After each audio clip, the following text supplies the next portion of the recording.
You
can measure the size of an elephant. You can clock the speed of a cheetah, but you can't quantify the heart of a kings, queens, and in-betweens. Welcome to Dr. Boxing Talk. Stream starts now. The champ is here! The champ is here! The champ is here! The champ is here! The champ is here! The champ is here!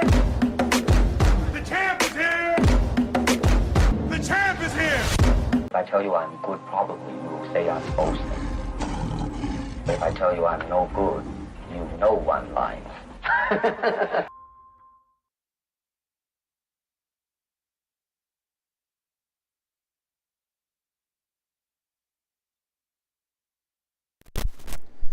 Yes, sir, man. Y'all know what time it is, man. The doctor's in the house.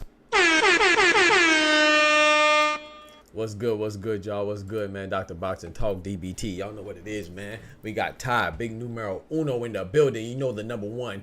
That's Big Boss Things. So you know they get the...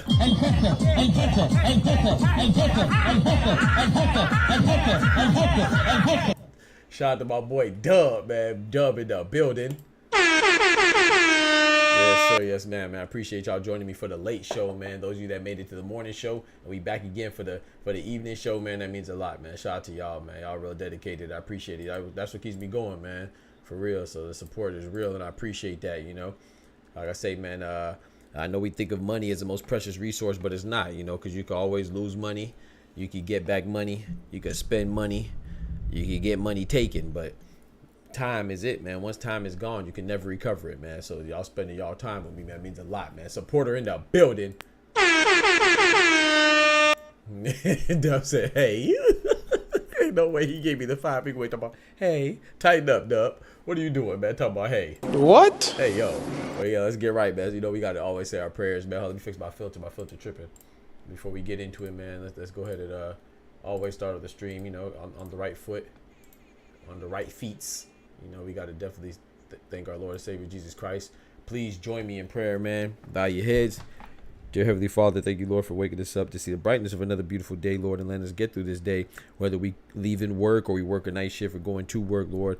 Thank you for everything that you protected us from, that you kept away from us, even things that we don't know about. You know, maybe we would have took a trip that we were upset that we couldn't make, but you know, maybe it wouldn't have been the best thing for us, Lord. So we want to thank you for all the blessings that are obvious and the ones that we notice, but also thank you for the ones that go under the radar and the blessings that are unbeknownst to us, Lord, because sometimes you take away something, but it's really a blessing in disguise. And please give us the wisdom to appreciate everything we're going through, appreciate the moment, and know that trials and tribulations is just part of the process, Lord. And you would never put anything on our plate that we aren't capable and equipped of handling and overcoming, Lord. So any trial or tribulation, any pain is just part of the process, and we should embrace it and know that that's your way of showing us love. And when we struggle and we lean on you and we feel our weakest, that's actually when we're our strongest, because you are our backbone, you are our rock, Lord. So please, Lord, remind us and to stay strong and know that nothing could defeat you, Lord. And if we're on your team as your children, then we are just as capable and just as great to conquer anything and destroy and demolish anything on our plate, Lord. So if you gave us another day to wake up, then it's time to grind. If we're feeling low, then it's time to climb. If we're in a dark place, it's time to shine. And Lord, you gave us this day, and this day is mine. In Jesus' name, amen. Let's get right, man. Let's get right. All right, so we got, he said Banana. Yeah, bro, why y'all, stop calling that man Banana. I don't care if that's his nickname, man. Stop calling that man Banana, bro. His name is Jason, man.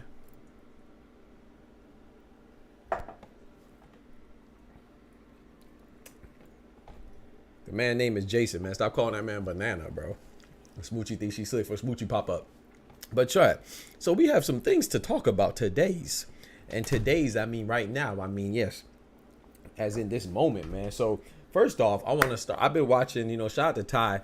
I actually saw it before Ty messaged me, but I wasn't going to talk about it because, I don't like to entertain nonsense. But, Ty sent me a video yesterday and I glanced at it. Like I said, I saw it before, but I never clicked on it.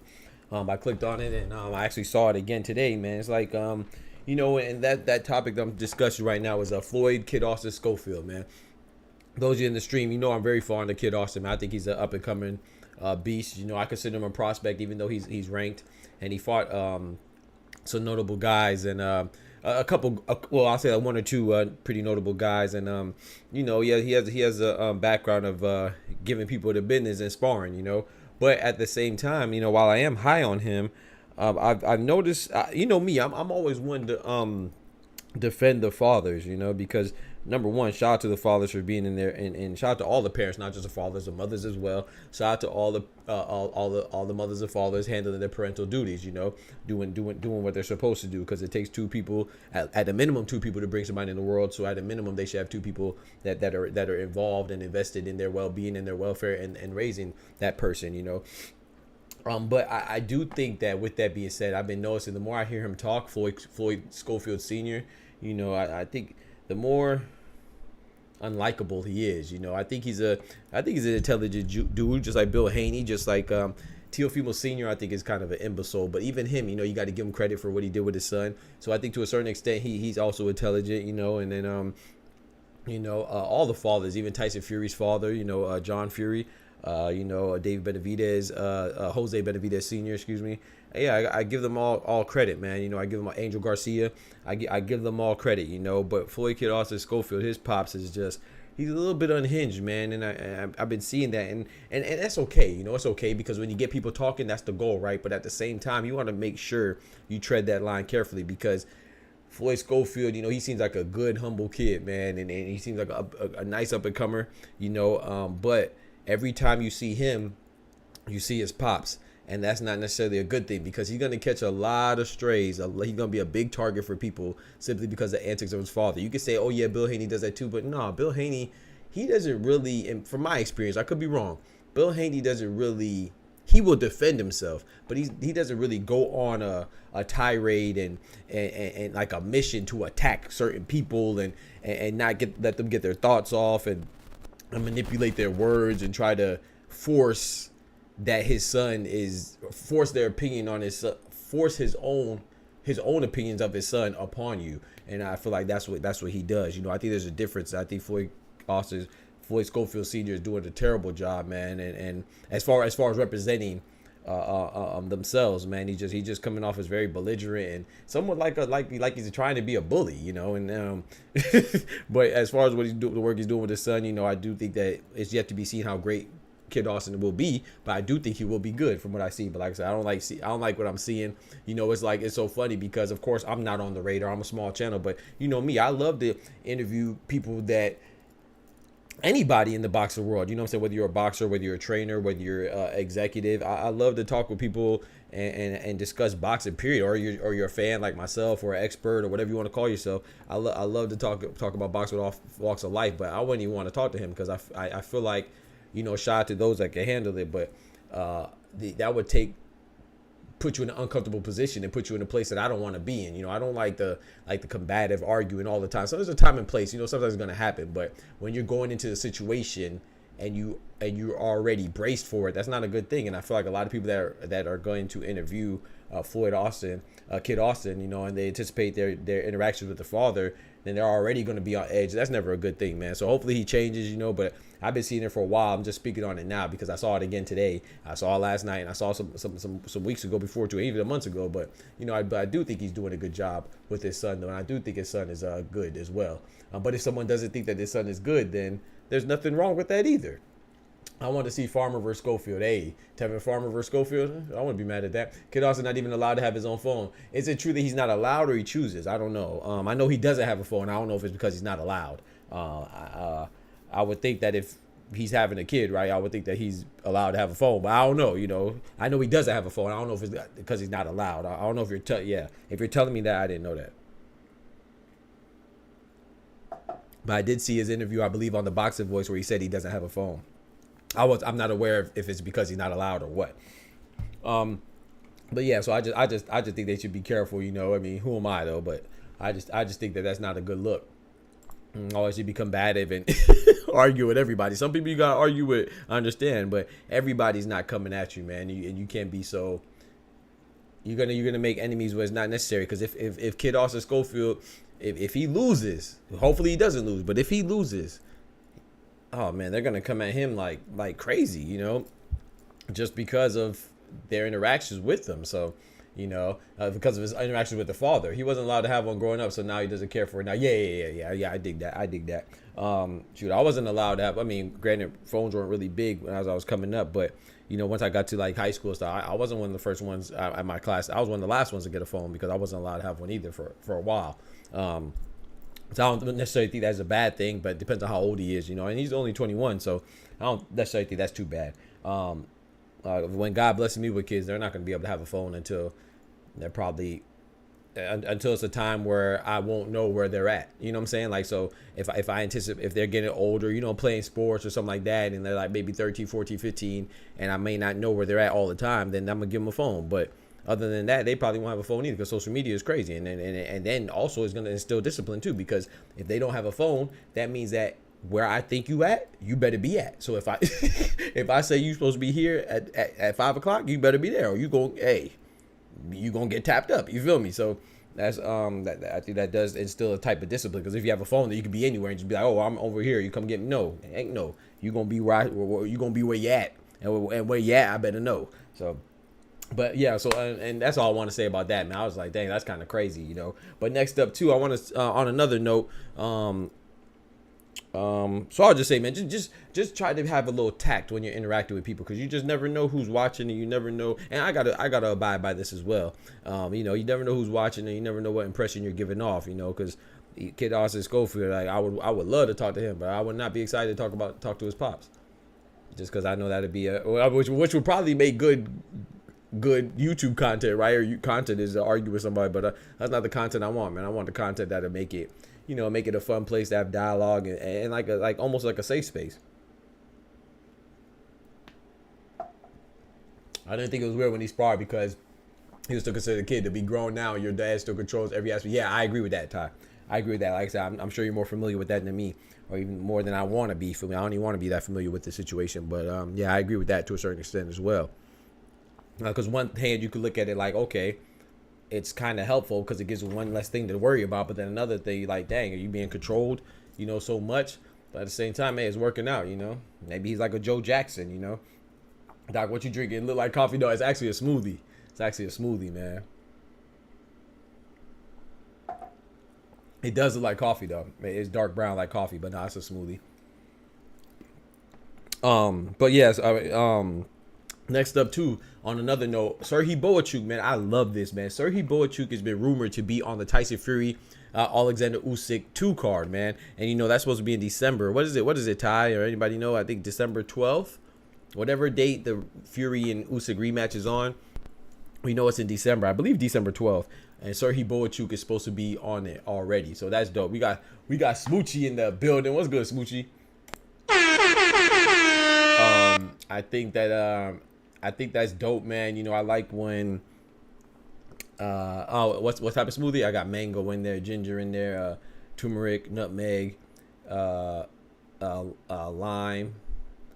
and some other stuff. I don't even know. You know, I just throwing stuff together. It tastes good though. We get cinnamon in there.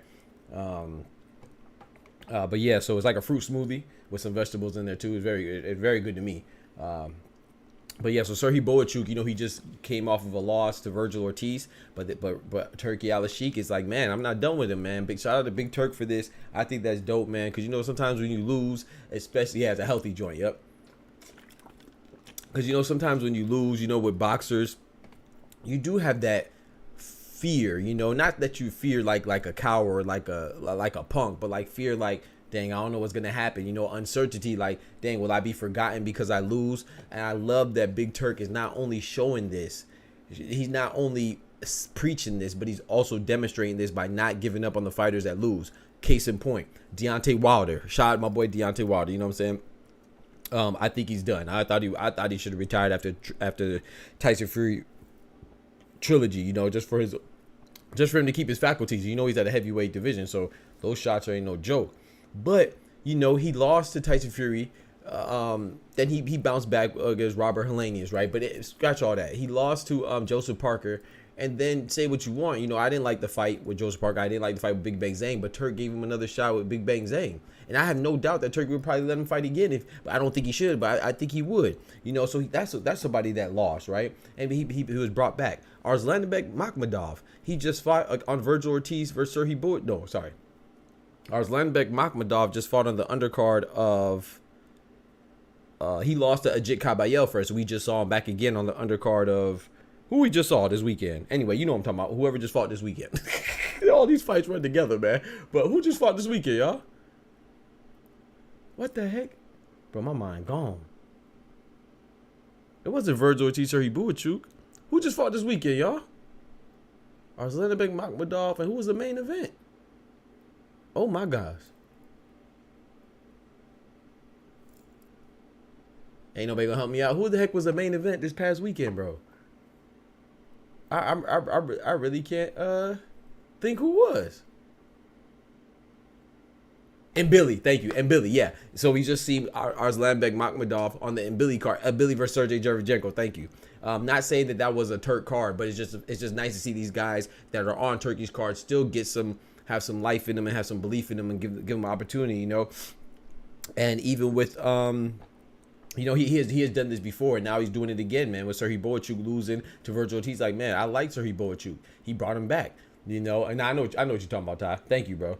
He brought him back. He's having him on the Tyson Fury and Usyk card. Of course, Tyson Fury and Usyk is going to get a rematch. Of course, we know that. But it's just very dope to see, you know. It's very dope to see when fighters, even when they lose, that somebody, especially promoters, just still put some interest in them, you know, because I do think that all losses aren't the same, you know, and even with yeah, all losses aren't the same, and I just think it's great to see, you know. So Serhiy Boachuk come back on the Tyson Fury Usyk a rematch undercard. I think that's great for the cards, gonna boost it up already. And speaking of being dope in the undercards with Big Turk, guess what, man?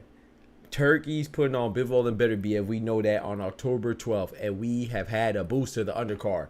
And it's Shakur Stevenson going against Joe Cordina. Now, I know. Before you get mad, you'd be like, who is Joe Cordina? I know.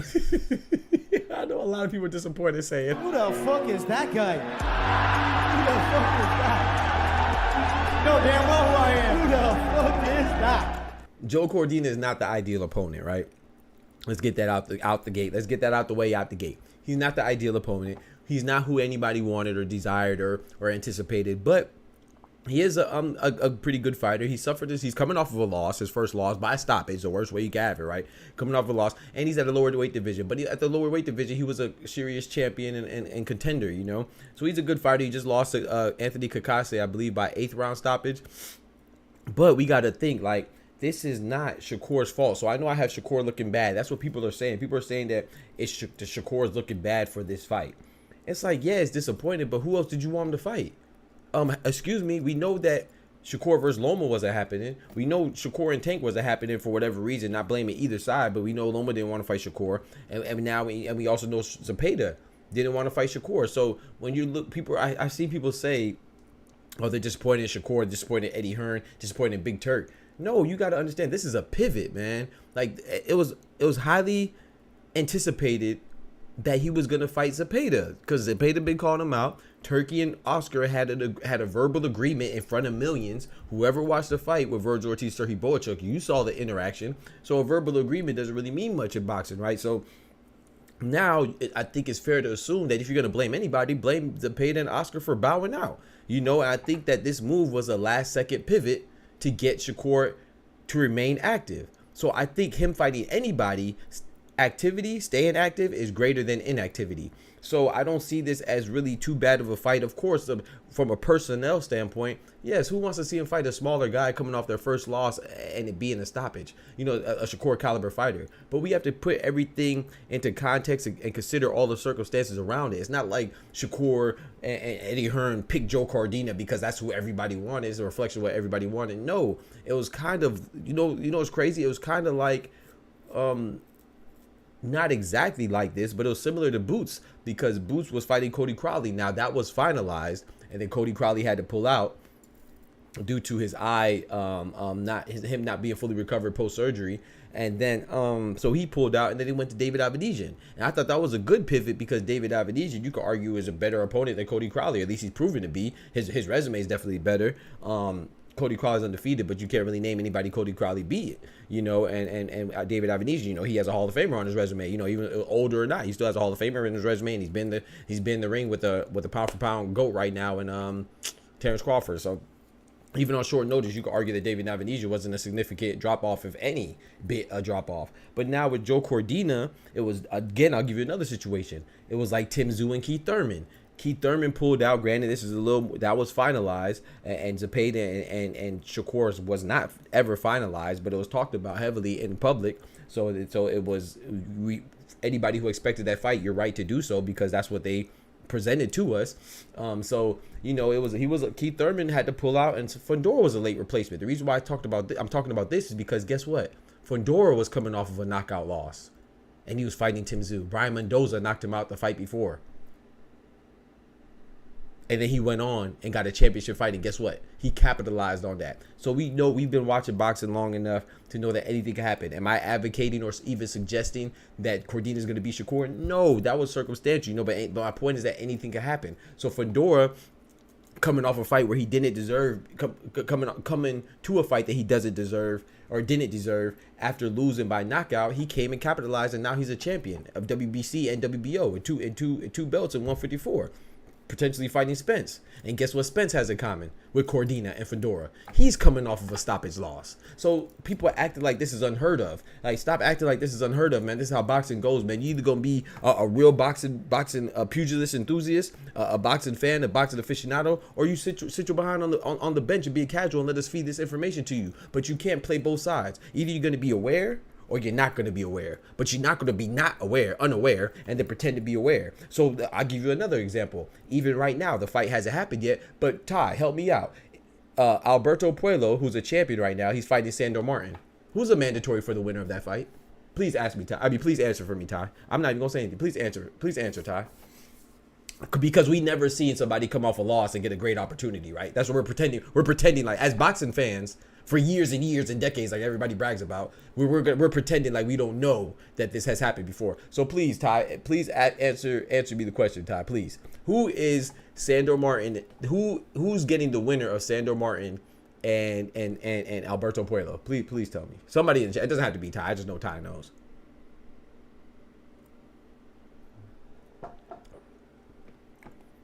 Gary Antoine Russell. Thank you, sir. Gary Antoine Russell. What happened to Gary Antoine Russell's last fight? Can you please explain? Well, what happened to Gary Antoine Russell's last fight? Because we watch boxing, we never seen this stuff happen before. We never seen somebody come off a loss and get a good opportunity. What happened to Gary Antoine Russell's last fight? What transpired when he fought Alberto Puello? He lost. Oh, okay. So he lost. Oh, okay. But he's in a position to where he's about to fight for a championship, even though he's coming off a loss. But you're mad at Joe Cordina for being a late replacement for Shakur because he's coming off of a loss. So I could go on and on. I'm not saying that it's right. Quantity does not make quality, but he lost. So this is not an unheard of scenario. Should it happen? Probably not. But this has happened before, and maybe Joe Cordina can take advantage of it like Sebastian Fedor did. It's not likely, but was it likely that Fedor was going to beat Zoo? No. No, it was not likely. So we got to stop acting like this. I'm not saying it's right, but to act like this is just unheard of and you never seen this before and you're just so irate, bro, stop it, bro. And then I also wanted to talk about another angle too.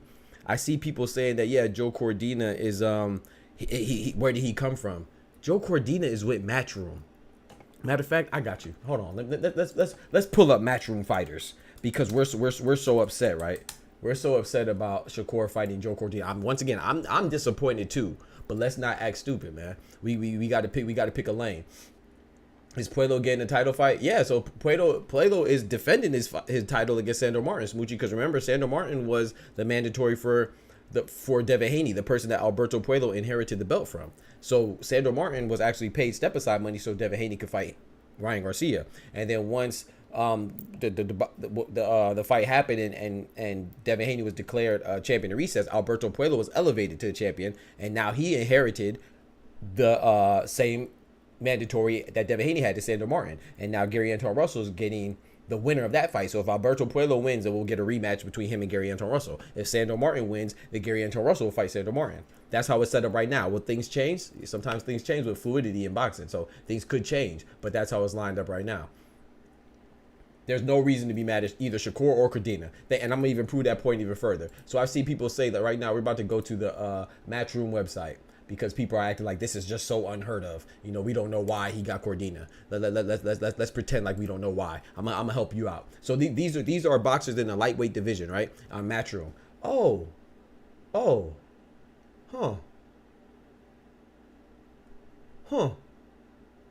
They got Andy Cruz. Andy Cruz has what? 4 wins?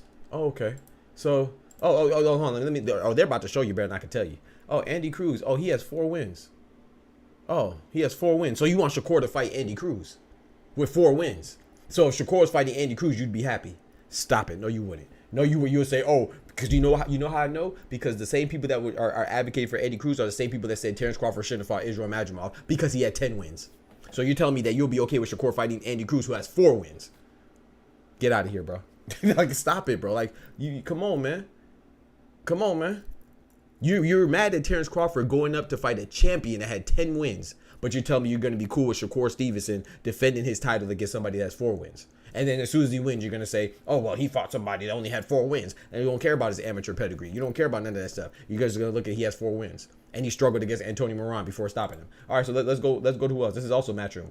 Oh, you wanted to fight Campbell Hatton.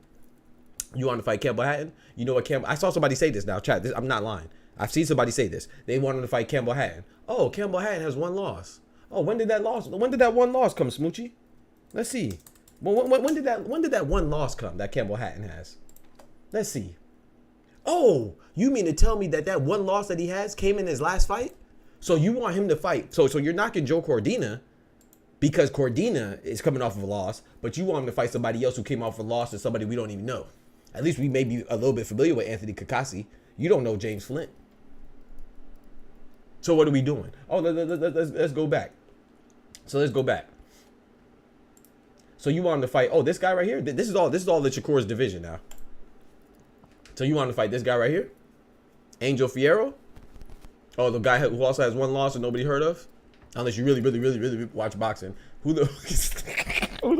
Hey, it's Campbell Hatton. That's Ricky Hatton's son. Hey, put some respect on Campbell, man. Put some respect on Campbell Hatton. The point is that. And look, let me show you also too. I meant to show you this. Sorry, I forgot the whole point of me being there. I forgot the whole point of me being there was to show you that Joe Cordina. Let's see if Joe Cordina happens to be a Matchroom fighter. Oh, Joe Cordina is a matchroom fighter. Oh, he is a matchroom fighter. So that may be the reason why Shakur is fighting Joe Cordina, because he's a matchroom fighter and he's working with who? The matchroom boss, Hearn with Hearn. So it's like, bro, it's not completely out of left field. Now I know he's moving up. Like I said, I'm not saying to be happy with the fight, but we gotta understand too that this is more of a pivot, more so than Shakur Stevenson pick. Who I saw somebody say Raymond Muratalla. He should fight Raymond Muratalla. Oh, you talking about Raymond Muratalla, the same guy who people said got lucky and beat Tevin Farmer? The same guy that struggled with Tevin Farmer and his slickness? You want him to fight the quote-unquote slickest boxer in boxing? The person that gets hit the least in boxing? You want to fight Shakur? The same Raymond Muratalla that's on Top Rank that could have fought Shakur when Shakur was on Top Rank? You want to fight that guy? Who's on another promotional company than the promotion company that Shakur is currently working with? But you're mad about that? Come on, bro. Like, we gotta stop it, man. Like I said, I'm disappointed in Joe Cordina too. I'm not advocating for Joe Cordina. This fight is trash. But you know what else? You know what other fight is trash? Inoue versus TJ Doheny. That's trash too. But nobody wants to talk about that though. You know, and guess what? Inoue had time to pick Doheny. This was on short notice. You know what other fight is trash? Canelo versus Berlanga. Cinnamon picked Berlanga. He had time. You know, and I like Cinnamon. I'm just telling you what it is. He had time to pick Berlanga. This is on short notice once again.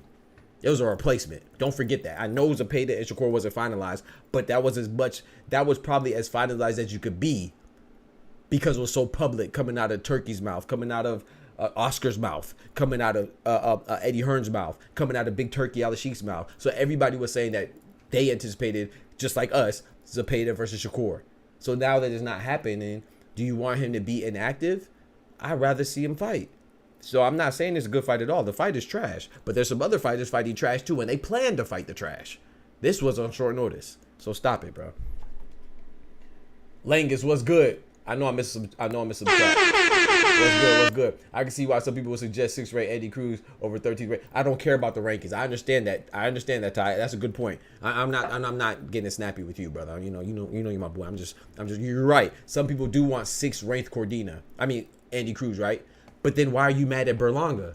Berlanga's ranked number 1. So once again, remember me and you had this discussion. Edwin was there as well about Berlanga, and I said, are we either gonna pay attention to the rankings? We gonna include them, or we gonna ignore them? But you cannot do both when it's convenient for your argument. The same people that are saying Andy Cruz is ranked number 6 are the same people saying that Canelo should fight Berlanga, and Berlanga's ranked number 1.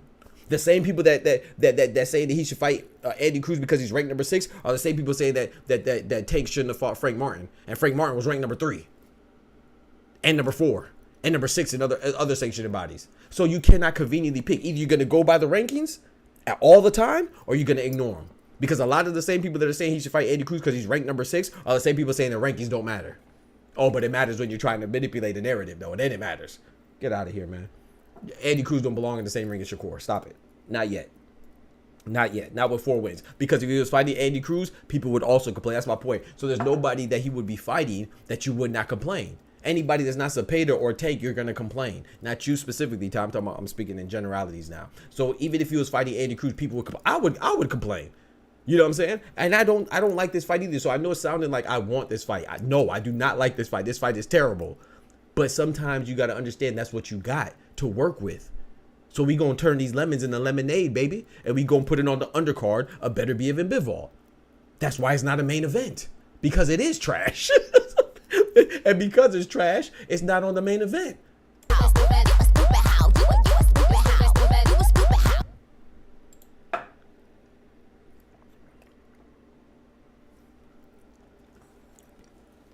Yeah, so it's crazy. Borzoy in the building. What's good, brethren?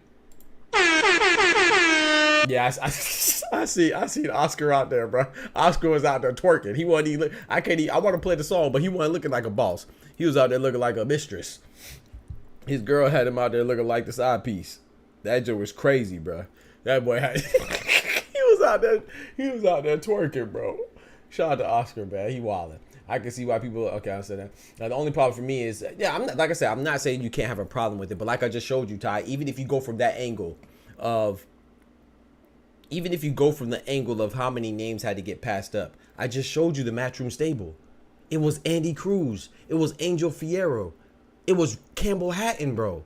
Who the heck are... What did you say, Smoochie?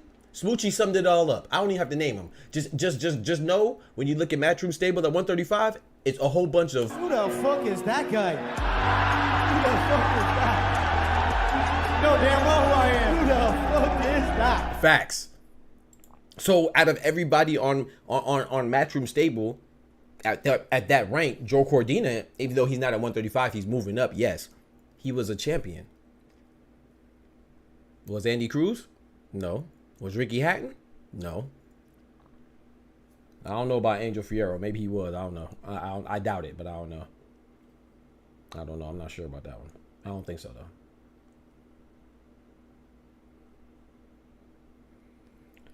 though. Oh, man. So I agree with you how many names had to get passed up, but I'm not trying to hear no Mark Chamberlain. Stop it, bro. Because you know what's funny about that? I've seen that name thrown out there, too. You know what they would have said about Mark Chamberlain? Who the fuck is that guy? Who the fuck is that? No, damn well who I am. Who the fuck is that? Anybody bringing up Mark Chamberlain, they're just saying so to complain.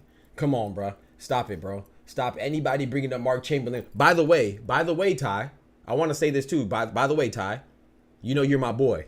He's on the zone, but guess what? I'm gonna show you how little we know about Mark Chamberlain. I'm gonna show you right here. I was prepared. You know, Smoochie, I'm a doctor, baby. I be prepared. Look at this.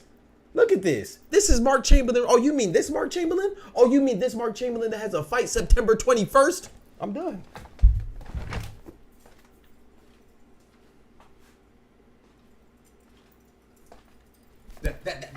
Is that the Mark Chamberlain we're talking about?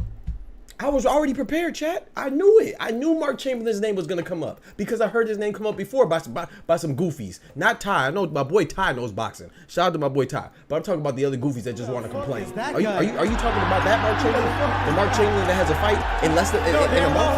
Who the fuck is that? Come on, bro. Stop it, man. Stop it, man. The same Mark Chamberlain that has a fight in a month. That's who we should fight. Come on, bro. Bro, I just wish people would just be honest with themselves and say, hey, man, I don't like this fight. I don't like Shakur. I don't like Turkey. I want to complain. Just say that. Just say you want to complain. Is that the Mark Chamberlain we talk about? I'm just asking. I'm just asking these things. Is that the same Mark Chamberlain we talk about, Ty? Is that the same Mark Chamberlain that not you, Ty? Like I said, I'm glad you're bringing these things up. I love this because it opens dialogue. But is that the same Mark Chamberlain that people are hollering about? The same Mark Chamberlain that has a fight in a month? Oh, you want Shakur to go in there, strong arm him, and just pull him out that fight and fight him? That's the fight that we'll be okay with? Stop it, bro. Stop it, bro. Bullshit! Bullshit! Bullshit, bullshit, bullshit, bullshit! I'll be prepared, man. Hey, man. What did it say in my intro? What did it say in my intro, y'all? If I tell you I'm good, probably you'll say I'm boasting. But if I tell you I'm no good, you know I'm lying. Come on, bro. People just be talking out the side of their neck, bro. Just say that. Just tell the truth. Just say you want to complain. Shakur wanted Steve Claggett to come down 5 pounds, but Doc messed it up. My boy Dub. We see David, who was already scheduled to scrap his fight to fight Bud on Black. Come on, bro. We comparing those two. Come on, bro. Number 2 is Raymond Muratalla, as he booked to. But Raymond Muratalla just got a fight with Tim Foreman, and he's top ranked, bro. We got to understand. I would understand that argument if Joe Cordina was on Queensberry or he was on Golden Boy. They took somebody from in-house. That's the easiest fight to facilitate. Meaning that if Raymond Muratalla was going to fight Shakur, was honestly going to fight Shakur, and I rock with Robert Garcia, but despite what he says, it kind of looks like cap because once again, those are the easiest fights to facilitate. So why didn't Shakur and Raymond Muratalla happen all these years? I even say, like, even last year. I'm not gonna say all these years because I don't think Raymond Muratalla was too ready, you know. But why didn't those fights happen before? Now all of a sudden, he could have fought Raymond Muratalla, the same guy that hasn't been fighting on the same promotional company where the fights are easy to facilitate once you share a common promoter. Just like this one was easy to facilitate because they share a common promoter. Joe Cordina and Shakur, that is. Bro, we got to stop it, man.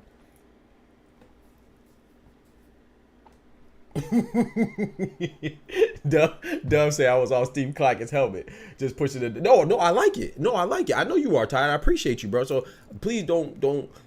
Like I said, I'm appreciate you again. I'm gonna say it again. I know that I'm not talking to you because I know you know these things. I respect your boxing acumen. I respect Smoochies. I respect Dub. But these are for the people that are saying this nonsense and they're not thinking about it. Let us think for you. We're gonna do it for you. So I'm gonna provide you the reasons as to why Joe Cordina is not desired. Joe Cordina was not anticipated. Joe Cordina was not wanted.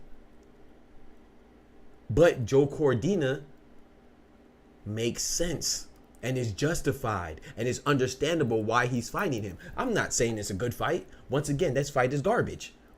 No disrespect to Joe Cordina, but the circumstances around it is garbage. He's moving up, he's coming off of a loss, and he's fighting Shakur. And the masses don't know who he is, and it's not Zepeda. Basically, it's not Zepeda, it's not Tank, and it's not Loma. So it's pretty much going to be trash. But this is extra trash because he's coming up, and he just came off a loss. However, this was not the ideal opponent. This is not the person that they were looking for to fight. This is the person that, it's like when you go to the grocery store. No, let's say McDonald's. I ain't been to McDonald's in a long time, but every time I go to McDonald's, I want an Oreo McFlurry, the ice cream machine broke. So guess what?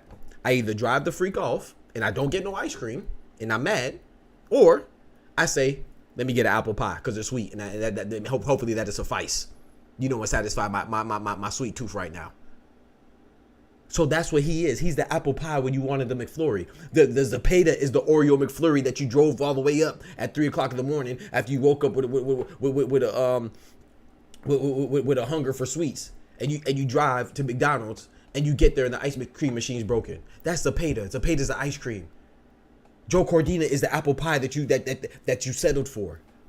Bro, stop it, man. Kendrick in the building. What's good? It's crazy that they're blaming Shakur.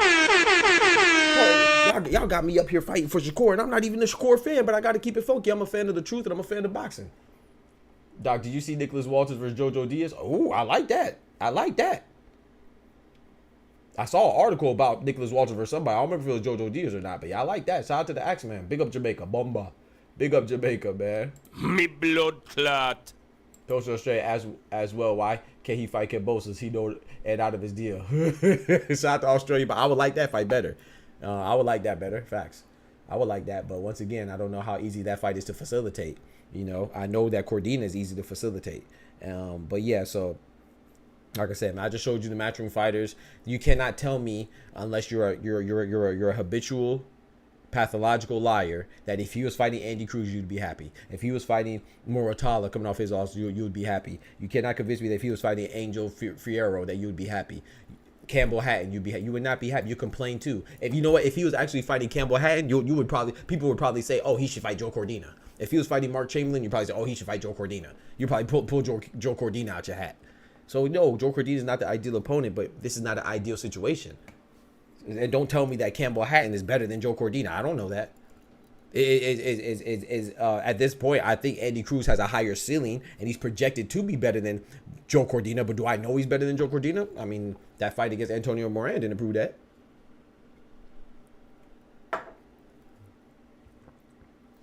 You see what happened last time we see somebody get a championship fight in their second fight. Vasily Lomachenko got a championship fight in the second fight to Orlando Salido. And we saw what happened then. Orlando Salido had 10, 11, 12 freaking losses. But he had enough in the tank to punch on Lomachenko. You told me Andy Cruz deserved to fight against Shakur, man. Stop it, man. You're about to make me mad, man. In other news, though, Campbell not even ranked. Talk to him, Ty. No, he should fight him, though. Off the strength of his father, I guess. Off the strength of Ricky Hatton, I guess. Edwin would say, well, why not Antonio Perez? He can't get no fight with Shakur. Like I said, I'm not saying that it could have. Hey, I'm not saying that I wouldn't rather see Andy Cruz or Campbell Hatton, but what I'm saying is it doesn't make any more sense. We would complain about that too. So that's why I was just like, man, that's they were supposed to be. Everybody got a voice, man. Know how ridiculous they are, no matter how goofy their voice is, how uneducated their voice is, know how ignorant their voice is, or how hate-filled their voice is. People always say something, man. So yeah, so I just think there's nothing wrong with being disappointed with this fight. I'm disappointed, but to act like it's somebody's fault and you would be happier with Campbell Hatton is utterly ridiculous. Mark Chamberlain is utterly ridiculous. I'm not gonna lie. When I first heard Mark Chamberlain, I thought he was a basketball player. from the 60s. Man, stop it, man. Stop it, man. What are you talking about, Mark Chamberlain, man? Come on, bro. When I first heard Mark Chamberlain, bro, I thought you was talking about a hooper playing with, rest in peace, Jerry West in them.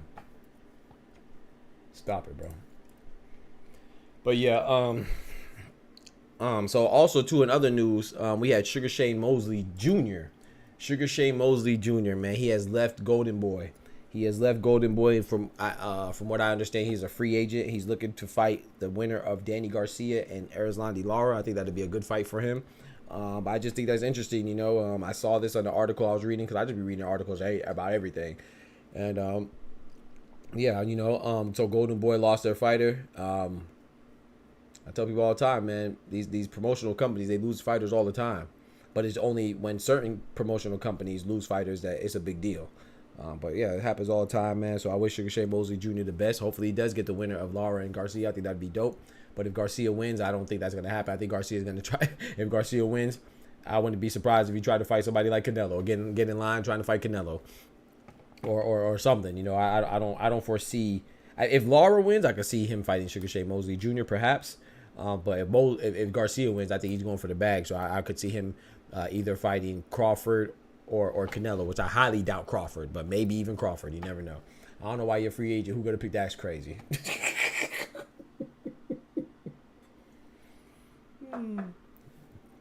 Ray Davis in the building. You already know, man. Shout out to Ray Davis, man. I appreciate you coming through, brethren, man. Shout out to you and Claymore, man. Y'all do y'all thing over there, man. It was my pleasure to come through, man. Y'all, I'll be in there too. I just spoke yesterday because Claymore came through and was active in the chat. So I'm usually in there lurking, man. I think y'all got a good thing going on, man. I like the way that you moderate and you control the panel, man. You do a much better job than I do, because there's nothing worse than somebody talking over people and talking continuously and not giving other people a chance to talk and trying to dominate the mic, you know. And I'm not saying people do it intentionally. Sometimes they do it inadvertently, but you do have to be considerate of others. And I think you do a good job of handling that, man. So shout out to you, brother. Appreciate you coming through, man. To sum things up, Joe Cordina is a good fight with the whole top 10 in WBC rankings are either for a rival promoter booked or have only 4 fights. Yeah, exactly. So I'm not saying that, but Ty, I'm not even going at that angle. I'm not even going to advocate that it's a good fight. I'm saying that I understand how they got there. That's all I'm saying, bro. I'm not saying that you can't hate on the fight, or not even hate on it. I'm not saying that you can't say that the fight is not good. It's not good. But to act like you're oblivious as to how we got to there, and to act like, oh, Shakur has planned all his days and to fight Joe Cordina. No, that was never the plan. It was a pivot. Understand that. Tell the whole story. He anticipated fighting Zepeda. That's what Big Turk presented to the public on the grand stage of a massive fight between Virgil Ortiz and Serhiy Boachuk. He was on stage with Oscar. Oscar also presented that to the public. So even if things weren't finalized, we should have had confidence for anticipating that they would their word is bond, because they presented it like it was in that verbal agreement that they did in front of the millions, like The Rock would say, watching. So now that Oscar bowed out, now that Zepeda bowed out, you got to understand why Shakur and Eddie Hearn had to pivot, and even Big Turk. So and he put it on the undercard. Once again, it's not a main event. It's an undercard because Big Turk knows it's trash. Eddie Hearn knows it's trash. We all know it's trash. That's why it's on the undercard. It's not a main event. It's on the undercard of Beterbiev and BIVOL. For me, that is the most anticipated fight in boxing. For me, that is my priority. That's my dream fight in boxing. It's the fight that I'm most intrigued about, most excited about. To me, that is the fight that is must-see TV. That's the number one fight that can be made in boxing, Beterbiev and BIVOL. The second one is Canelo and Beterbiev. From my opinion, the ones that I want to see. I don't care if everybody else wants to see it. I don't care if it's the most revenue-generating fight. I'm saying that the fights, as a boxing purist, a pugilist enthusiast, that is the fight that I most anticipate out of all the matches that can be made. Beterbiev and BIVOL is number 1 for me. Cinnamon and Benavidez is number 2 for me. Number 3 is Tank and Shakur. So this is on the undercard, bro. When's the last time we seen Shakur on an undercard, bro? Because they know the fight is trash. But people acted like but we must. I'm not a big Shakur fan like that. Y'all know that. But I respect greatness, and I never approach a situation from a perspective of bias. I just tell you the truth. I'm a bigger fan of the truth, and I'm a bigger fan of boxing than I am of any individual boxer. So whether I like somebody or I dislike somebody, I'm gonna tell the truth, and I'm gonna respect their skill level. Shakur is one of the most skilled fighters in boxing. I think that he's the only one, from what I see, that could beat Tank. And I think Tank is the only one that could beat him. I do think Shakur and Zepeda is a good fight. And I think Zepeda has a very good chance. But if Zepeda doesn't have the confidence to even challenge Shakur after calling him out multiple times, if you don't have the confidence in yourself, then I'm no longer going to have the confidence in you. Because I can't convince you that you could beat him, because I thought Zepeda and Shakur is a good fight. And I thought Zepeda could win, but now I have less. I'm less of a believer because apparently he doesn't believe in himself, or maybe something else is going on. That's a possibility too. I don't know. But the fact that that fight is not happening and Shakur's fighting somebody else is by no means Shakur's fault. I feel like that's a disingenuous stance. I think that's an effort to present misinformation, and I think that the people that are saying that are lacking integrity or lacking incompetence. They're lacking integrity or competence. So maybe it's a sign of both. Maybe it's a sign of a lack of integrity and incompetence. I don't know. You tell me. Appreciate it. Cool. Thanks, brother. I try. No problem. Hey, for sure, Ray Davis. Appreciate you, bro. Let's call it what it is. It's a busy fight. Thank you. It's a busy fight. What did I say at the very beginning of my rant? Oh, you weren't here, Kendrick. I said that staying active always trumps inactivity. It's a stay active fight, bro. That's it, bro. The other alternative, what would the alternative be? Potentially not fight this year again? So it's just a stay active fight, bro. Like, chill out, man. We just saw Teofimo fight Steve Claggett. Stop it, man. Relax. We just seen Teofimo fight Steve Claggett. We're about to see Inoue fight Doheny. Relax.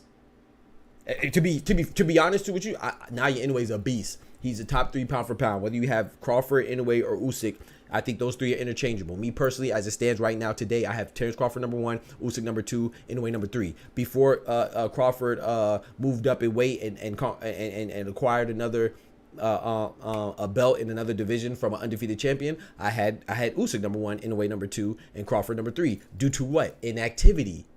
So if you want to avoid inactivity, then you stay active. Sometimes when you're staying active, you gotta fight a Joe Cordina. Gosh, Lee, on the undercard of one of the most anticipated fights of this past decade in Beterbiev and BIVOL. What's wrong with that? People acting like they buy fights for undercards anyway. You don't buy fights for undercard. You only watch the main event. Stop it. Stop pretending, man. I got 1 Usyk, 2 Canelo, 3 Inoue. yeah, we know, champion. I ain't mad at that though. Shout out to my boy Cinnamon. You know, I ain't mad at that.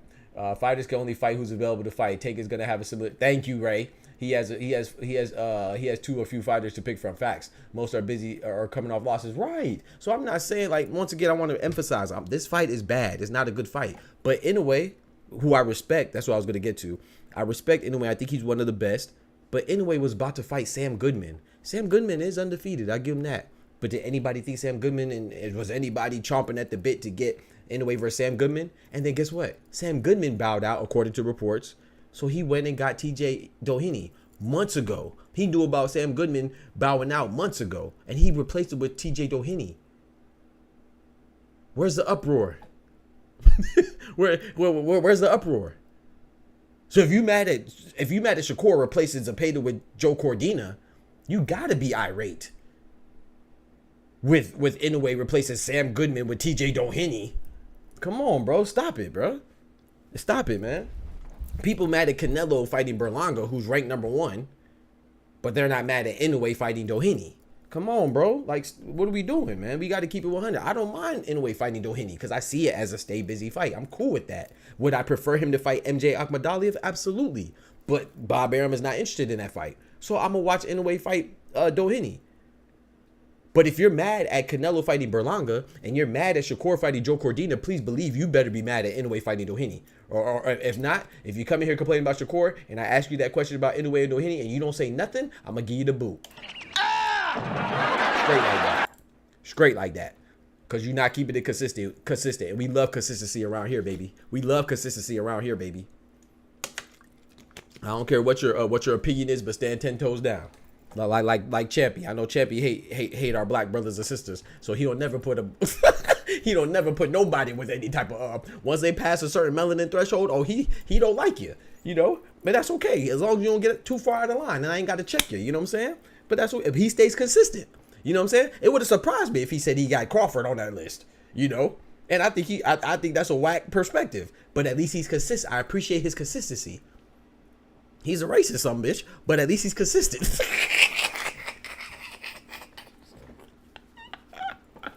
Let me chill. My boy tried his best just to get shit. You feel me? Oh, man. Steve catches another stray. Man, I'm sorry, Steve Claggett. Respect to Steve Claggett, man. I'm just saying, man. Exactly. Like he reached down to pull up Hopi Price. Come on, bro. He be side-eyeing Matias. Come on, bro. Like, what are we doing, man? Like, bro, as long as you have your thoughts, just be consistent, man. If you're going to get mad at Canelo for fighting Berlanga, who's ranked number 1, I don't like that fight either, but it's better than Nadia Inoue versus Doheny. It is. I'd rather see Nadia Inoue versus Elijah Pierce. I'd rather see him versus MJ Akhmadaliev. I'd rather see him versus what's my boy? Casemiro, John Rio Casemiro. Come on, man. But it's okay, you know. I'm cool with it. But what I'm not cool with is the people that come in with that fugazi, you know. Not keeping the same energy, man. It's easier to hate on certain fighters or critique certain fighters. I don't like that. I think that's why we're here though. Like it gives an opportunity for people like us who love the truth and love to be as consistent as possible. I don't mean we're not gonna slip up. Nobody's infallible. I'm definitely not infallible. You know, I am gonna make mistakes, but I would never intentionally present you misinformation. If I get something wrong, please believe that I definitely made a mistake and it was an accident. It was unintentional. You know, it was unbeknownst to me that it was incorrect. You know, and I definitely went through my due diligence to validate and verify what I'm thinking. You know, so I'm always approach something from logic. You know, of course, I have my innate biases. Y'all know Cinnamon's one of my favorite fighters. Tank is one of my favorite. Those are my 2 favorite fighters, actually. But I'm never going to present information that benefits them because I'm manipulating the truth. No. We not going. I'm not going. Yeah. So I want to talk about that, man. And we talked about Sugar Shane Mosley Jr. leaving Matchroom. I just thought that was crazy. I don't even know how you even come to that conclusion that Shakur is ducking. Now, if you're a casual and you don't watch boxing, then say that, you know, and then I'll have a little patience, you know. But if you're coming like, oh, you really watch boxing, but then you're also saying that Shakur is cherry picking Cordina, then that means that you're not hip to the situation at hand. It's unbeknownst to you. So stop faking the funk. You know what I'm saying? You ain't got to lie to kick it. Ain't that what they say in the hood, Kendrick? You ain't got to lie to kick it. Yeah, you buy.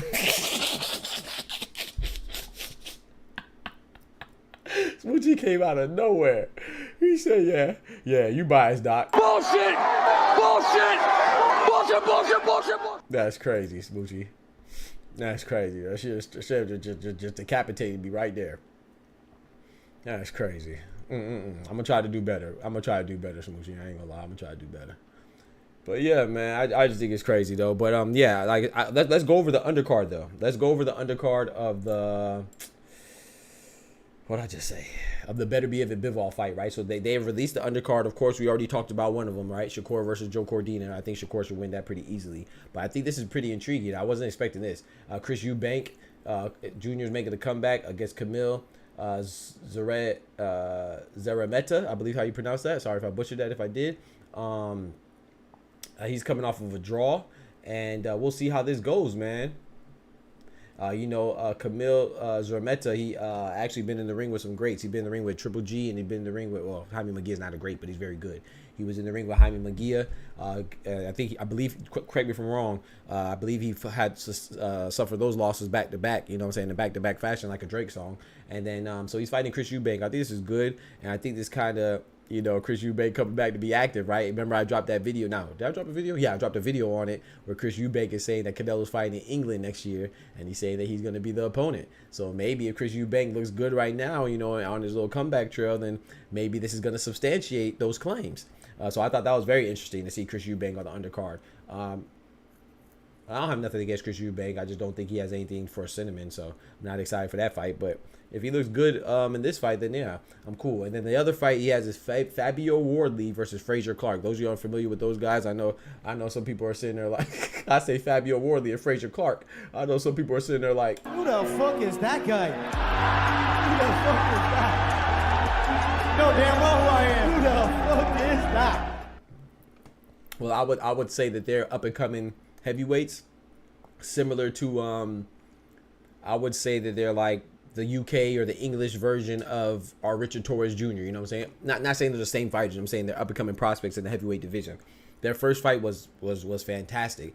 And so shout out to them, because I really think that they lost some time off their career. They definitely shaved some time off their life, of their professional boxing lifespan, because that fight was vicious. And it was was it a draw, chat? I think it was a draw. Or was it a loss? I don't really remember. Let me look it up. I believe it was a draw. Yeah, it was a draw. It was a draw. That fight was great, man. They're having their rematch on the undercard of Beterbiev and BIVOL as well, so that's going to be good. And then also I heard that Jay Apataya is coming back against Jack Massey, so that should be good as well. And then we got Ben Whitaker, who's an up-and-coming prospect, again, out of England, out of the UK. You know, he's a guy that has he implements the drunken master style like Emmanuel Augustus, or the dancing style like Prince Nazim Ahmed. He's going to be fighting Liam Cameron, who I think I've seen fight before. I believe I've seen him fight Lyndon Arthur, but I'm not certain. And then lastly but not least, we have the Queens. You know what I'm saying? The Queens coming in like the bosses that they are to put a cherry on top of the card.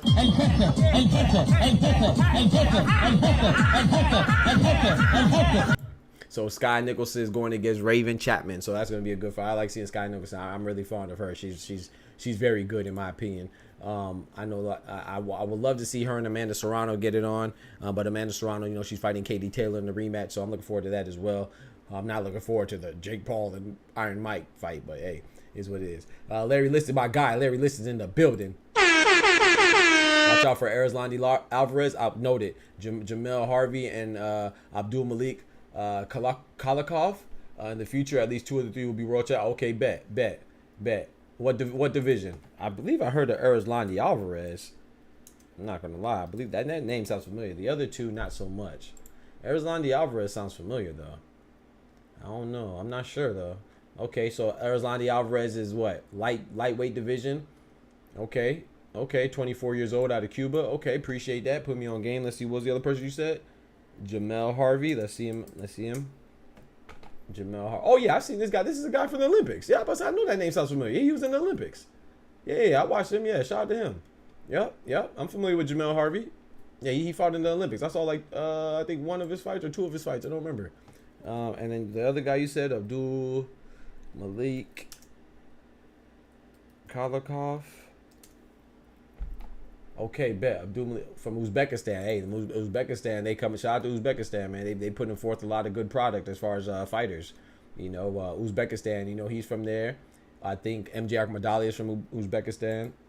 Isn't Israel Madrimov from Uzbekistan too? Is Uzbekistani? I believe that's what they call people from Uzbekistan. I'm not sure. Erislandy won gold at the Olympics. Yeah, he's super nice. Yep, he's super talented. And from what I've seen, he's the current best U.S. amateur. Yeah. All right, bet. Appreciate that, bro. Erislandy won gold at the Olympics. Yeah. Okay, he won 35. Okay, bet. Appreciate you putting me on game, man. Hey, hold me to that, bro. I like scouting out new talent. But yeah, so I just think that back with the Shakur situation, just to put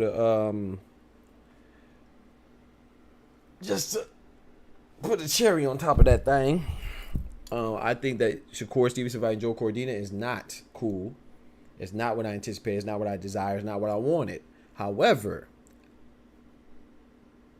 it will suffice, considering, for me, from my perspective, it is a fight that's a replacement fight. It's a stay active fight, stay busy fight, like a filler, And it was, and the reason why it came about is because it was a pivot, because the person that they thought they were going to fight, Zepeda, wasn't willing to fight right now. Is there a 168 tier list? You trying to do 168 tier list? Supporter has asked for it. Well, my brother, you ask and you shall receive. That's what we are here for, man. I got you, bro. You want a 168 pound tier list? Let's do it. Let's do it. We can do that today. I'm glad y'all like the tier list exercises, man. You gotta make sure you stay here for the whole time. Don't you be coming in late and complaining on some big boss things, acting like, oh, I don't like that one. I don't like that one. But you ain't even contribute to the situation. You ain't even contribute to the organization, the organizing of the division. But you want to come in and critique, you know?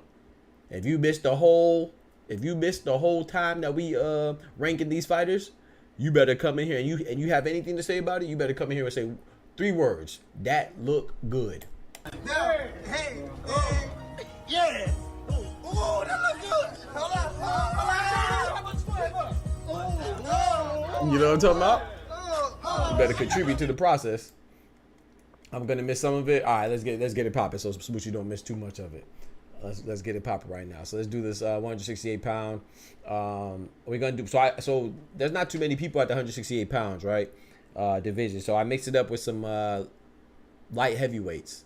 I didn't include all the light heavyweights, so don't think you're gonna see everybody, but I included what I consider the top and who are pretty decent players right now, and we anticipate stuff from them. I did not put everybody in there. I'm telling you right now.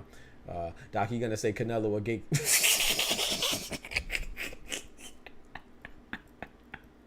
Hey, yo, Ty, chill, bruh. Chill, bruh. Don't forget to like the video, please, as well. If you're in the channel, man, don't forget to hit that like button. You know what I'm saying? Help us grow, you know? Keep us going and growing. You feel me? So I appreciate that love, man. Thank you so much. It takes nothing but 2 seconds to hit that like button, that thumbs up. Yeah, man. All right, so, yeah, if y'all want to get to it, we can get to it. Ain't nothing to it but to do it. Unless anybody had any questions regarding the undercard or Beterbiev and BIVOL. Anybody had any questions about Shakur versus Joe Cordina or Beterbiev and I already said that or Sugar Shane Mosley leaving Golden Boy? Do you care, or whatever else I talked about today? If not, let's do the tier list. Canelo a journeyman is correct. Hey yo, nah, you disrespectful, Smoochie. You said Canelo's a journeyman? Here you go. Oh, shit. Yeah, I'm tired of that. It was so disrespectful. Nah, you disrespectful. You disrespectful. Nah, you disrespectful. You disrespectful. All right, let's get it popping, man. Mexican jobber is crazy. Yo, man, that's crazy, man. Cinnamon's one of the goats, man. You better stop playing with my boy. You better stop playing with my boy. Yeah, man. Cinnamon is one of the goats. One of the goats. Bomba. El Jefe, El Jefe, El Jefe, El Jefe. El Jefe, El Jefe.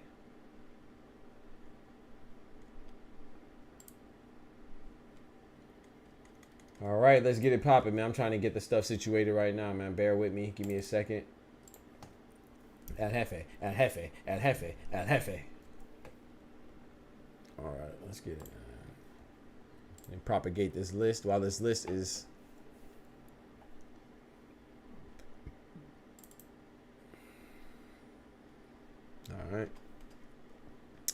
All right, chat, we are here. Let's good. All right, let's get it, man. So let's pull up the list. Those of you that are unfamiliar with the process, I'm gonna tell you how it works right now. We're gonna go to it. So I have these columns, right? So I have these. Hey, what is that advertisement? So I have these columns, right? These this one, the first column. Well, it's only one column. I have these rows, I should say, 5 rows from S to D tier. So D tier, C tier, B tier, A tier, S tier. I call them things that are in reference to boxing. This does not mean the literal meaning. It does not mean that the people that we're gonna put on S tier is on the pound for pound list right now. It just means that we have expectations of them to be that great of a talent, and they have the potential to possibly make the future pound for pound list. That's why it says pound for pound talent. I say that to say, when you see gatekeeper, right? I'm not saying that these guys or girls are actual gatekeepers. A lot of them don't even have enough fights. I'm saying that they are a gatekeeper caliber fighter based off what we've seen or what we expect from them in the future. So it could say gatekeeper caliber fighter if you want, but mostly pay attention to the tiers. Just know that what's important is that gatekeeper C tier is better than journeyman D tier. That's it. Don't get caught up on the names because you got to understand the context. I could put anything here. I could put a lion at C tier. Just because I call him a lion doesn't mean that it's better than S tier, right? You know how tiers work. So that's how it goes. If you have any questions, I can explain to you more. Also, the one that's closest to the category or the column, so the fighter that's closest is the one that's number 1 ranked in that column. So let's say if you're number 1 ranked in the B category, in the B tier, then you are the closest to being considered as an A tier. If you're at the back of the line of A tier, that means you're closest to being downgraded to the B tier. Does that make sense? I think it does. All right, let's get it. All right, so now let's go with this. Let's go with our list, man. So you see our list down here. Let me go ahead and zoom in for the one time. What the? Hey, yo. What the? Hold on now. Hey, yo. There we go. What was that about? All right, so we're gonna do this list. Remember, this is 168 and 175 pound divisions combined because I didn't want to do just 168 because I feel like there wasn't a lot of people, so I decided to put some people from 175 in there as well. So once again, hypothetically, just because I put somebody that's from light heavyweight doesn't mean that they're going to be above people from 168 just because they'll likely beat them. We're talking about from a skill and talent level. So we're trying to assess their talent and their future capability. So it's about their projection as well as being influenced as the people that they shared the ring with, like the caliber of their opponents, the accolades that they successfully achieved, you know, their records, you know, stuff like that, from what we've seen. And it's mostly a career projection. So let's go down here. We're starting with Canelo, Old Cinnamon. I'm gonna take this one on my own. I don't think I will have anybody to patronize me for this. And if anybody does have a rebuttal for this, I'm gonna kick you out the channel. My boy Cinnamon, aka Canelo, aka Saul, aka #1 fighter in the world as far as revenue generation goes. He's pound for pound talent. He's big S. So let's get it right there, man. We got Canelo at #1. He's in S tier. I don't think anything has to do any explanation. But for those of you that would desire explanation, Canelo is undisputed at 168. He's been in there with Hall of Fame fighters, GOATs like Floyd Mayweather. He's been with Hall of Famer like Sugar Shane Mosley Jr., Hall of Famer like Miguel Cotto. He been in there with the Boogeyman 3 times of Triple G, Gennady Gennadovich Golovkin. He went up to 175 and claimed the belt off of Sergey Kovalev. He went and fought one half of the undisputed light heavyweight championship that will happen in the future. Dmitry Bivol, he fought him. He lost, but he didn't get knocked out. You know, he got beat, but he didn't get knocked out or embarrassed. So I think Canelo is definitely that guy. Old Cinnamon, his last fight, he's coming off a victory off the young bull Jaime Munguia, who's a very capable, formidable fighter in his own right. And yeah, so I got him at S tier, man. B tier, okay. B star. That's it. So he just got star power. That's what we doing. So he has no he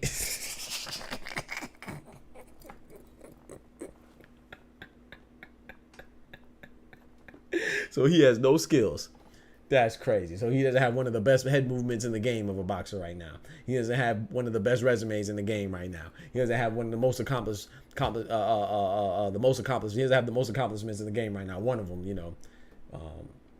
He's one of the fighters with some of the most accomplishments. Man, y'all better stop it, man. I'm not entertaining that. Smoochie, yeah, it's time for you to get up out of here, Smoochie. I ain't gonna lie.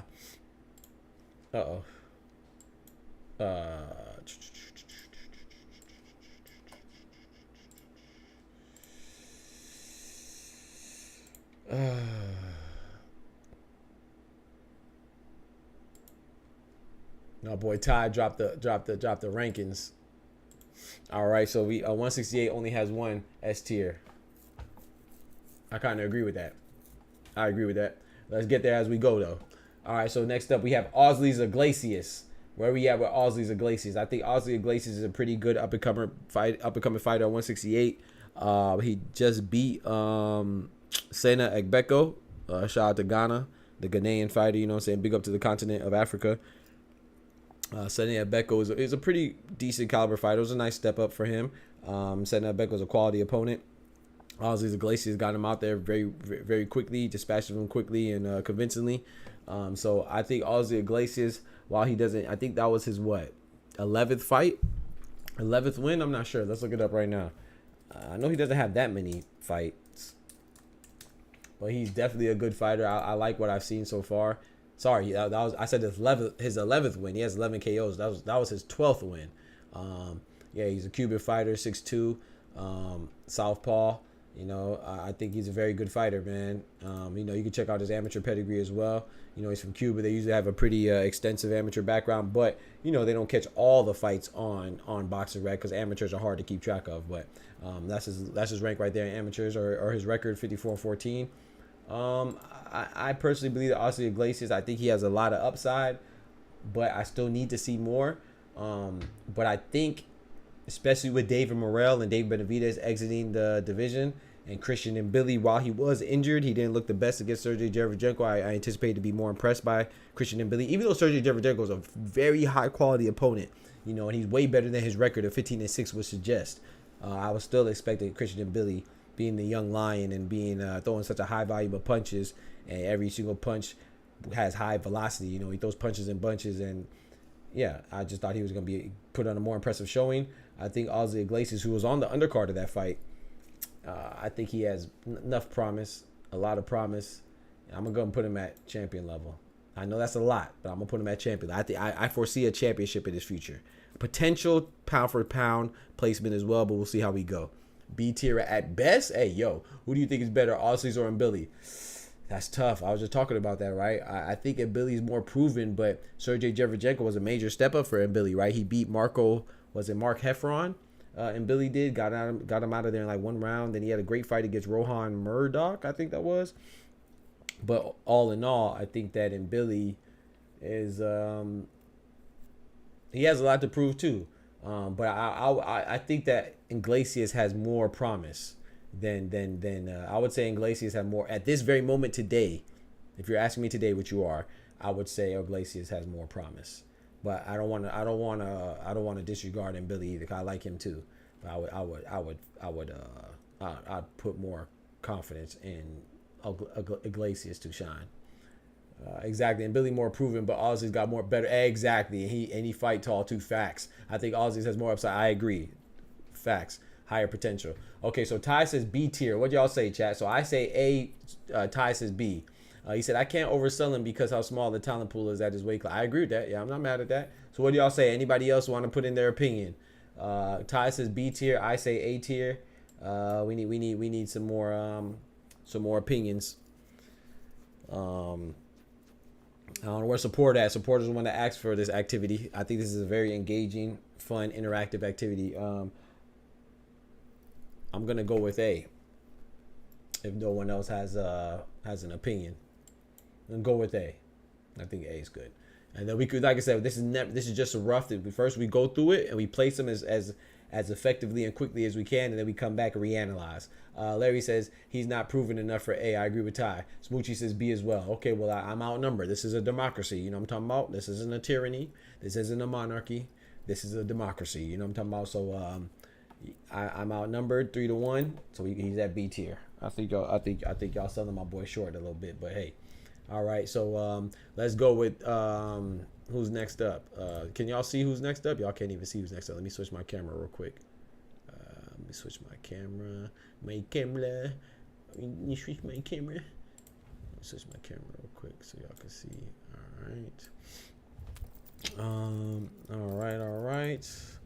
Y'all are in concurrence that he is B, so he's at B. I got him at A still. So next up we have this guy right here who is Albert Ramirez.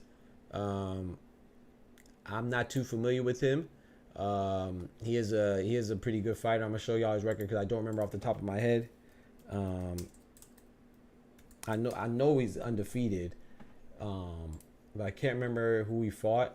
And he's at light heavyweight as well. That's why I can't remember who he fought, because yeah, he hasn't fought really anybody. That's why I couldn't remember who he fought. Yeah, that's why. Yeah, but he is undefeated at no disrespect to his opponents, you know, he just hasn't fought anybody that's too notable, you know, but he is undefeated and he's ranked very high at the light heavyweight. He's one of the few light heavyweights that I included because I believe he's ranked number 1 in one of the sanctioned bodies, or number 3 or something like that. I don't remember. He's ranked pretty high though. So I did include Albert Ramirez. But like I said, if Ozzy Iglesias is unproven, then I got to say he's unproven as well. but I think I seen like one of his fights, like highlights as I was doing the exercise today, getting prepared for it. So I would put him at B. I saw the highlights look good, but you know, it's highlights. Everybody highlights. My high school mixtape from a basketball play look good. B for bald is crazy. I agree with B though. Definitely B. That's where I say Billy is. Okay. Because then Billy is a B. Kendrick in the building. And Billy's a B. I disagree. I would have Billy at A as well. Like I said, I'm glad y'all here because maybe I'm a little too easy on him. But we'll get to Billy when we get there. But I have Billy at the A. I mean, yeah, A. All right, so Dimitri, I've seen him before. Solid B. Thank you, Larry. Yeah, I feel like I've seen him before, but I can't recall it. So you said solid B. All right, B it is. He actually better than he looks. Facts. I said the highlights look good, but I can't recall a fight in its entirety, so I don't want to even cap. You know me, I'm allergic to capping.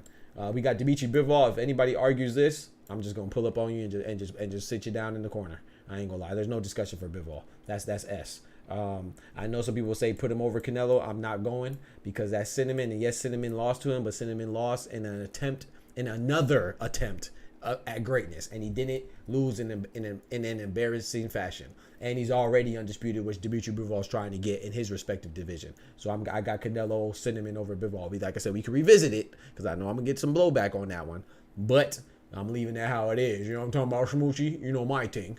Yeah. Those of you like Kendrick, who's in the chat right now. I see you. I see the face you making, bro. I know you in the chat right now, Kendrick. I know you in the chat making the face saying, "Oh, I thought he wasn't biased." This is what I got to tell to you. Shut up, bitch! Oh my God!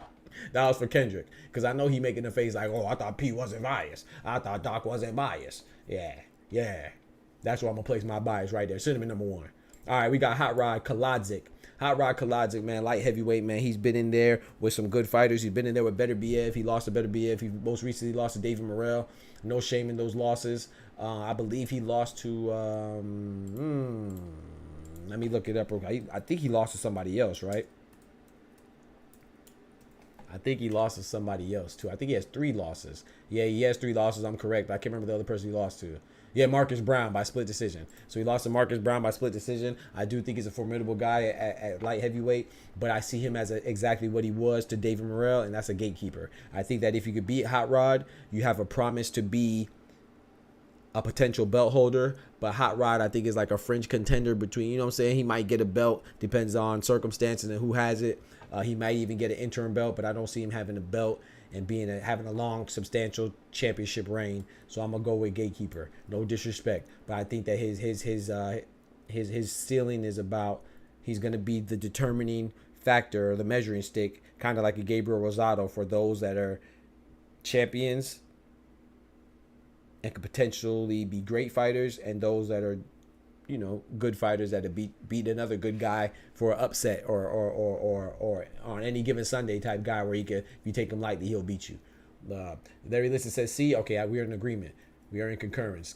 Hot Rod would be a high C type of guy. I agree. Or a transitional trainer. I agree. Peter might as well do an Applejack. I can't play about his tier list. You feel me, supporter? Morrell, Coach Ronnie Shields. Yep. Say he could still drop down to 168 for. I think he can. Same with Benavidez has been saying that too, right? I don't think they should, but I don't think they woofing though. I think they actually can. Put Hot Rod in B. That's crazy. That's crazy. I mean, that's not crazy, but it's kind of crazy. Edgar Berlanga. You already know where I'm going, my boy Edgar. Edgar S. Stop playing. He finds Cinnamon. What you mean? He putting Puerto Rico on his back. Boricua's on his back. Boricua's on his back right now, chat. You know what I'm saying? He's a New Yorican. You know what I'm saying? Shout out to Fat Joe, Fat Joe Terror Squad. He got everybody on his back, man. You know what I'm saying? The new generation of boxers, those believing in their dreams. He be giving motivational speeches like he's like he's E.T., Eric Thomas, or like he's Tony Allen, or Tony Robbins, excuse me. Tony Allen was a basketball player, you know what I'm talking about? Like he's Tony Robbins. He was $1 million worth of game, He done told Canelo to beat his meat. He gave him some type of sexually inappropriate gesture. That was very questionable, suspicious, but he did. he's pound for pound, man. Lower C is crazy. He's ranked number 1, man. You are wild. Edgar is a jobber. That's crazy. D or lower C, that's crazy, bruh. Man, y'all disrespecting my boy Berlanga, man. All jokes aside, though, I think Berlanga is undefeated. He had an exceptional, phenomenal hot streak when he started with boxing, right? We're gonna give them their just due, right? And we do watch boxing, so we gotta give everybody their credit, no matter where we place him, right? He did start off with a phenomenal record, having 16 wins in 16 rounds, chat. Not 16 fights, 16 fights too, obviously, but 16 rounds. That means he fought and beat 16 people in the first round straight consecutively. So his 17th pro fight was actually his 17th round of professional boxing. That was crazy. However, what is almost as crazy or even potentially crazier is that once he started stepping up to higher caliber opposition, his knockout streak didn't just slow down, right? It completely stopped. So that is, I think that while his streak was still phenomenal, he knocked out 16 people in the first round consecutively, in a row. Back to back like a Drake song. It is kind of worrisome that he slowed down so abruptly, and so significantly. And his streak, I think he was on like a 5-fight streak where he had no knockouts, and then he finally got back on the KO streak when he beat Padraig McCrory in his last time out, which is kind of what led to the Canelo fight. Do I approve of the Cinnamon fight? No, I don't. Do I think he's deserving of it? I don't want to say somebody's undeserving of it because he is ranked number 1, but I don't like it. I would much rather see Benavidez, of course. But I'm cool with the fight. However, with that being said, I don't think that while everybody has super middleweight division from Canelo to we're going to exclude David Benavidez, Dave Morrell because they're at 175 right now. But Billy, I think Cinnamon beats him. I think Cinnamon is going to beat him. I think Billy beats him. I think him and Pacheco's a good fight. I think Caleb Plant beats him. If Jamal Charlo was active and not inactive due to his mental health problems, I wish him the best. If he was active, I think he beats Berlanga. I think Jaime Munguia beats Berlanga. So with that said, he is a top guy in 168-pound division, but I definitely think he's the weaker of the top guys. So I have him as a gatekeeper. I don't see him.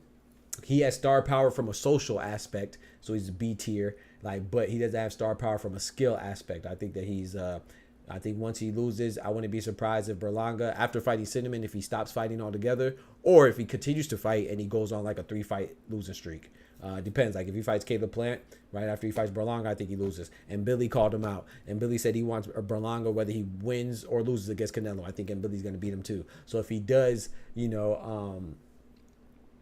obliged to the call outs for Caleb Plant and Billy, I think he loses. So I wouldn't be shocked if he goes on a 3-fight losing streak. So I'm gonna say C. Ty says D or lower. Bro, he a C. Larry says bro, he's a C. He might be a B if he has a great performance against Nello, but for now I agree C. Hot Rod is Serbian, also a low B level because division is not stacked with. I agree, Ray. I agree. Oh, low B level. Okay, talk to him, Ray. I like that. Low B. I like that. I think the average was C, so we're going to keep him at the front of C, but I like that low B. I like that because I do feel like a lot of these guys that are quote-unquote gatekeepers are brave enough to take on the challenges, which Hot Rod does, right? He fought Dave Morrell, and he fought Beterbiev, and he fought Marcus Brown, which was a split decision loss. We got to give him credit, man. Like Brian Mendoza. Brian Mendoza at 154, he's not the best, but he has 4 losses. He's not the best, and he has 4 losses, but 3 of those losses come to guys that are ranked in the top 10 on the Ring Magazine list for top fighters at 154. He lost to Serhii Boachuk, could probably beat him the worst. He lost to Tim Tszyu, and he lost to Jesus Ramos, but none of them knocked him out. And he had another loss early in his career. But I love giving him credit, because when we'll say that losses don't matter, but then when somebody loses, we throw them out or disregard them. So I'm not mad at that. I actually like that a lot, Ray. Shout out to Ray for that. Edgar Berlanga, yeah, I was just capping for Edgar Berlanga. I was just joking. But yeah, I think he's C. Against G Leaguers is crazy. He definitely bit him. Yeah, no, you're right. We gonna knock him down. We gonna knock him down the rank for biting. We don't condone that. He ratchet. He bite, bro. What was going through his mind when he bit Angulo, bro? That was crazy. Cinnamon got pee on the paper. That's crazy. I wish I'd get some a bit of that Cinnamon money in any capacity. Bro, he'll see might be B with a great performance. Oh, I read that already. Yeah, I ain't gonna lie. So it's up to y'all. D or C. I forgot that he bit Angulo. That was crazy. I would say C just to be respectful, man. He is ranked number 1. I know he didn't want no pressure. He was a mandatory for David Morrell. He didn't want that pressure, but he was still ranked for the interim. I'll give him a C. All right, next up we got Boo Boo Andre. Remember I said that we were doing 168 and 175 pounders. Boo Boo Andre, I'm not sure if he's staying at 168 because remember he moved up to 168 if I'm not mistaken to fight Dave Benavidez. But she was looking good early, but you know that weight's gonna eventually weigh on you, right? For lack of a better term, and pun intended, I guess. Weigh on you. I still think Boo Boo Andre is a good fighter, capable fighter. He does only have that one loss to Benavidez. I think that if he's at 168, I think he gives anybody trouble. I think, me personally, I was going to omit him from this list because I still consider him a 160 pounder, but I haven't seen him lately, so I don't know if he's going to stay at 168 or go back to 160 because after the fight against Benavidez, he was complaining a bit about being the smaller guy, significantly smaller. So I think I might get some blowback for this, but I'm gonna give him B, man. I'm gonna give him B tier. What y'all say about Boo Boo Andre, man? I'm gonna give him B tier. Ty says C for Boo Boo right now. I'm not mad at that. C, I'm not mad at that. High B, he only lost to Benavidez. I'm definitely not mad at that. High B. Okay, I said B, so we have 2 for B right now. And Larry said high B, so he's put him at the, you know what I'm talking about? So I like that. So we have Ty said C, so right now we are looking at B, C level. High B, y'all got to remember he only has 1 loss. Facts. And I was like, yeah, facts. Yeah, I said that. Exactly. I didn't forget. But thank you for the reminder. Exactly. Yeah, Andre B. All right, bet. So we got 3 Bs and 1 C, so we're going to put him in the middle of B. B for show says, hey, my boy Chaos in the building. Hold on.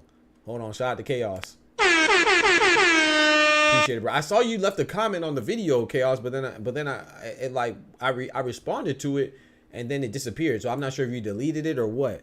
But shout out to you, man, for always. I was just telling you thanks for the support and coming through on the videos, man. I appreciate that.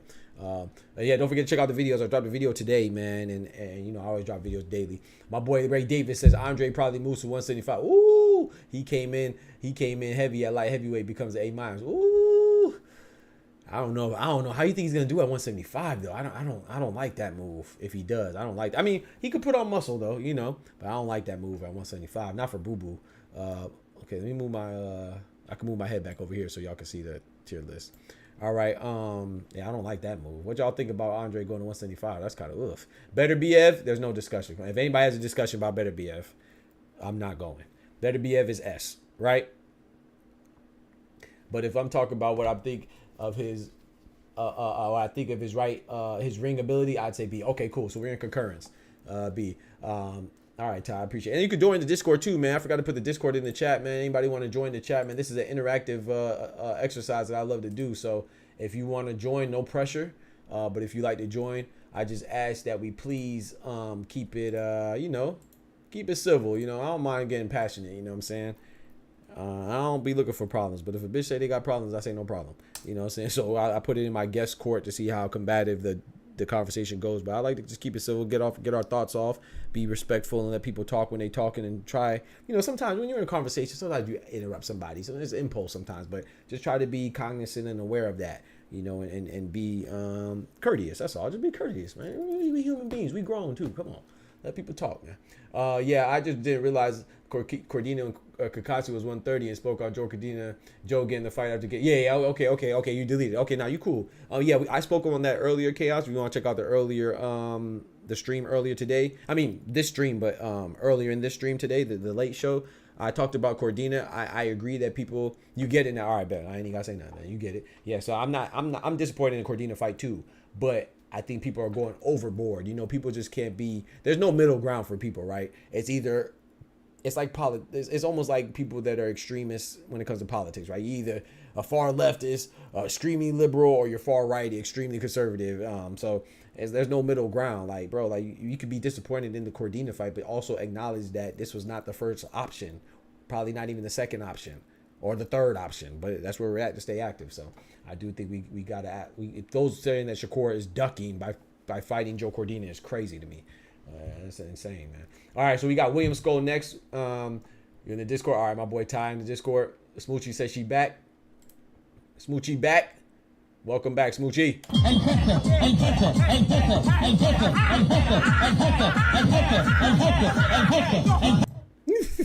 Hey, Smooch, I got an alert that's coming from the ladies. I just couldn't find one. I was thinking about one today. I got to make them good. So I do think that, shout out to the ladies, man. I was thinking about it when I called you La Hefa. I was like, I really don't like the way that sounds. I know it.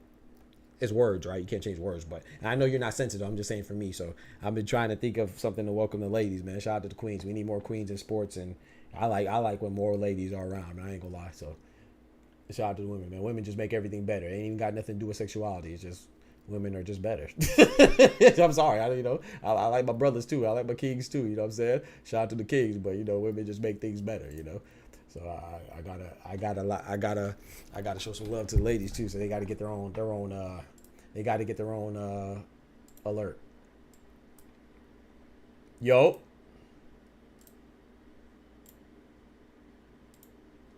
Ty in the building. You on mute, brother, if you on.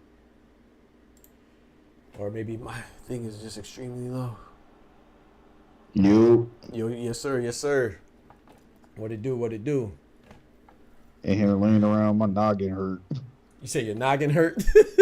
Yeah. You bumped your head, bro, or you just got a headache type stuff? I think Berlanga headbutted me. That's crazy.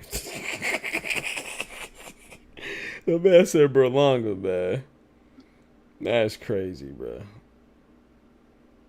Let me turn the TV down. I got you up on the screen. All right, bet. So right now we on William Skull, man. You just chime in whenever you situated. We on William Skull right now, man. What supporters say? He over Bivol. He got 3 belts. I'm not mad at that.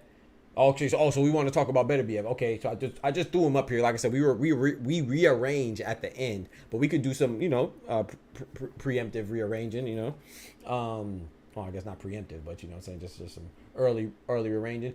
My rebuttal to that supporter, while I know Kendrick said he's in concurrence with you, my rebuttal to Beterbiev, yes, he has 3 belts. However, he's been less active. Bivol just smacked Malik Zanad. I'm not saying that Malik Zanad was the best, but he was an undefeated fighter that Bivol fought when he didn't have to, and it was a replacement because Beterbiev was injured, right? Last time we saw Beterbiev was earlier this year, I think in January, against Callum Smith, who was obviously a smaller guy. Not any excuse to lose. I mean, I'm not giving Callum Smith an excuse. I'm just saying what it is, because Callum Smith also fought Canelo at 168. He was moving up to 175. I was going to put Callum Smith on here, but I'm not sure if he's retired because after his fight with Beterbiev, he was like, man, I don't know what I'm going to do, So he's still ranked, but I didn't include him on here because I'm not sure if he's still going to continue fighting. So that would be my rebuttal to that, though, is that Dimitri Bivol does have less belts, but he fought the better competition and he's been more active. So me personally, just like the pound for pound list, I have Bivol over Beterbiev. In fact, I have my pound for pound list goes Crawford, Usyk, Inoue. 4, I have Cinnamon. 5, I have Tank. 6, I have Bivol. No, sorry. Wait. I said that wrong. Sorry. 5, I have Bivol. 6, I have Tank. 7, I have Beterbiev. 8, I have... I don't remember if I have Bam Rodriguez or David Benavidez. Let's say Bam Rodriguez. 9, I have Benavidez. David Benavidez, that is. And 10, I have like Junto Nakatani or Devin Haney or Shakur Stevenson, one of them. Sometimes, depending on what day you ask me. So on my pound for pound list, I have Bivol like 2 or 3 spots higher than Beterbiev. But I understand that too. I mean, we could switch that for now, and we could talk about it. Talk about some flavored water. Hey, who got some flavored water?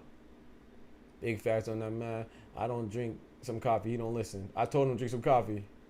Who, me? What'd I do now? Oh, Lord. Why is Bud so high? Didn't he just get there? Who? Bud? What you talking about? What you talking about, Smoochie? I was saying pound for pound list. I was saying on the pound for pound list. Sorry, I did mention, but I was talking about number 1 on pound for pound list. Him. I mean, I think they're interchangeable, right? Usyk, Inoue, and Bud both are undisputed in 2 separate weight divisions. So that's a phenomenal you know what I'm saying? That's a commonality that they have, and it's a phenomenal distinction from everybody else.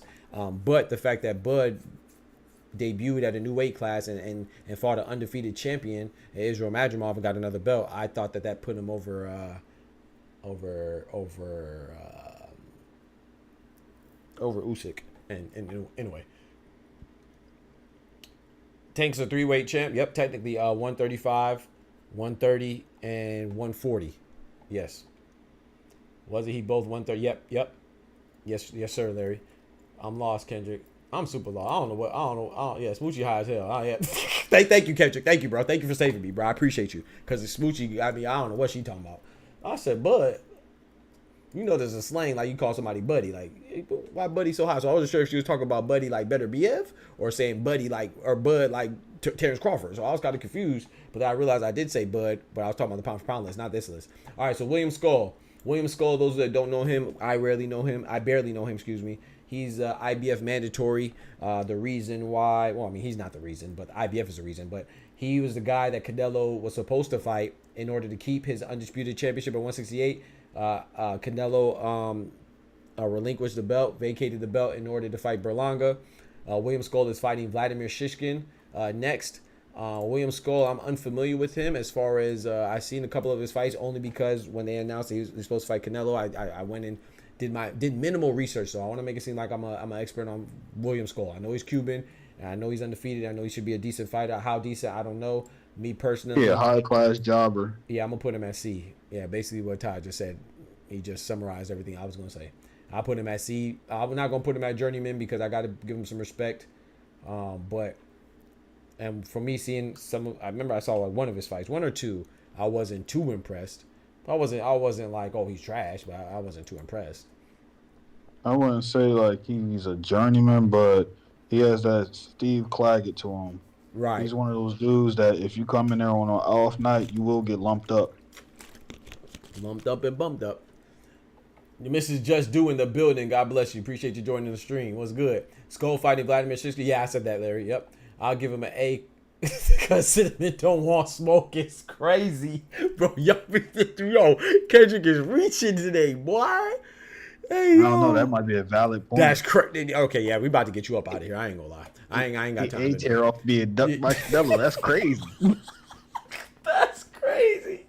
They said that's a valid point. Yo, nah. Time playing the devil's advocate, bro. That's crazy, bro. Y'all better stop that, man.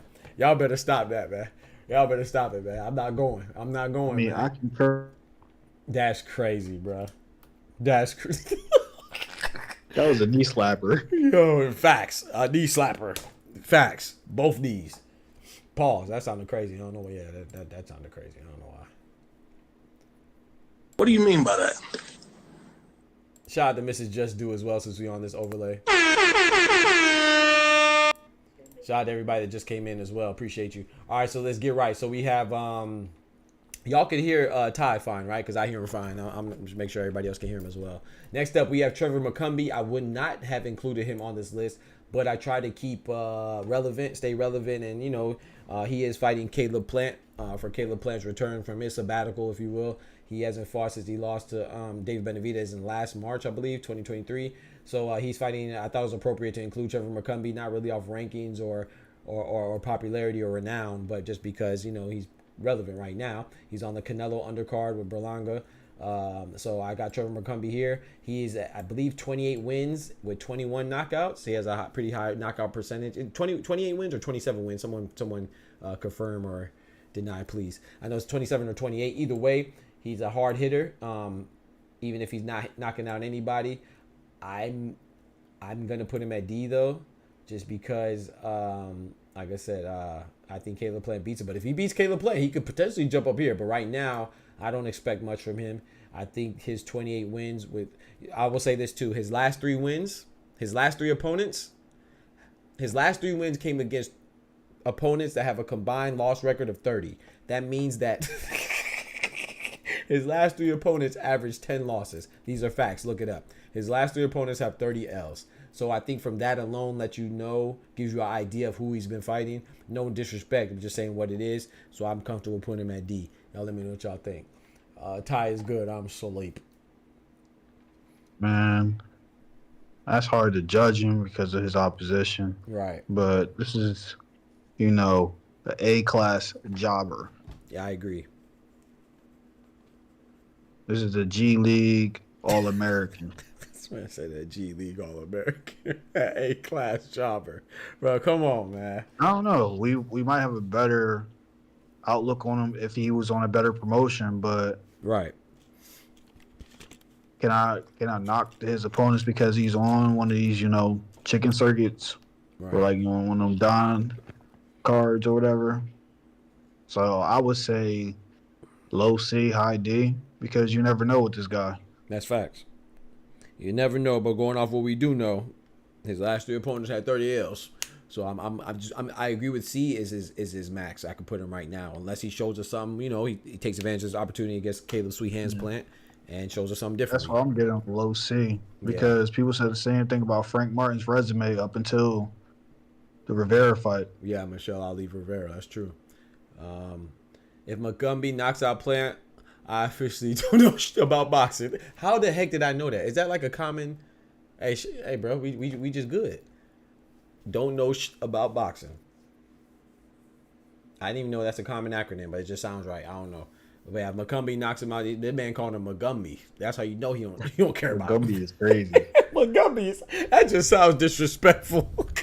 All right. He go back to D tier off that one. Yeah. If you gonna call him Magumby, he's definitely D tier. I ain't gonna lie, we definitely keep him at D tier. What kind of effing name is that for a boxer? Magumby. He sounds like a NASCAR. Now he does.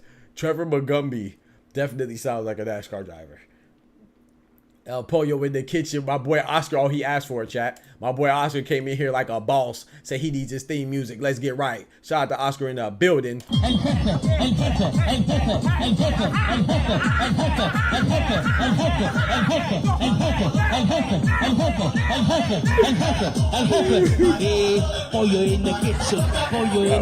in the kitchen. Chicken in the kitchen. Pollo in la cocina. Let's get right, man. Shout out to my boy Oscar. Oscar in the building, man. What it do, bro? We just doing a tier list. We love to do this activity. We're doing it for 168 mixed with 175. Mostly 168 guys, but we have a sprinkle of 175 as well. I'm keeping them at D. Hey, yo.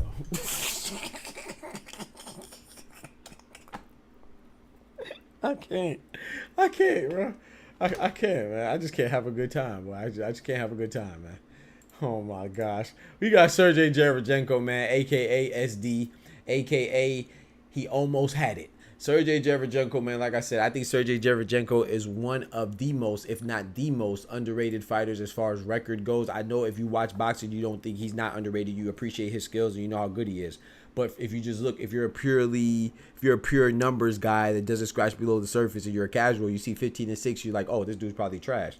No, those 6 losses came to formidable opponents. One of those losses came to a close was against Triple G, and some people like Teddy Atlas say that they thought SD won. One of those losses came to Munguia. I think the knockdown in the 12th round is what saved it for Munguia, at least on my scorecards. That was a very close fight. He had a very close fight with Danny Jacobs. He had a very close fight with who else? I'm missing. Ty Jamal Charlo.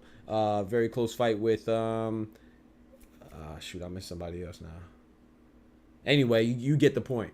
I can name all 6 of his losses. I think that he is a good he's a very good fighter, just comes out on the short end of the stick.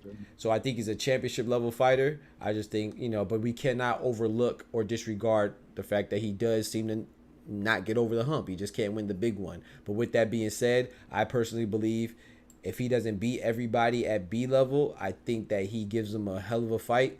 So I got to put him almost to the front. I'm going to put him at the front of B. I can't put him at champion level because I know he could probably get a championship, granted the right circumstances. But can he keep it? I think that his history proves that he probably won't be able to, whether by hook or by crook, whether he deserves to lose or not. It just seems like he's going to lose, just can't get over the hump type stuff. So, yeah, I got to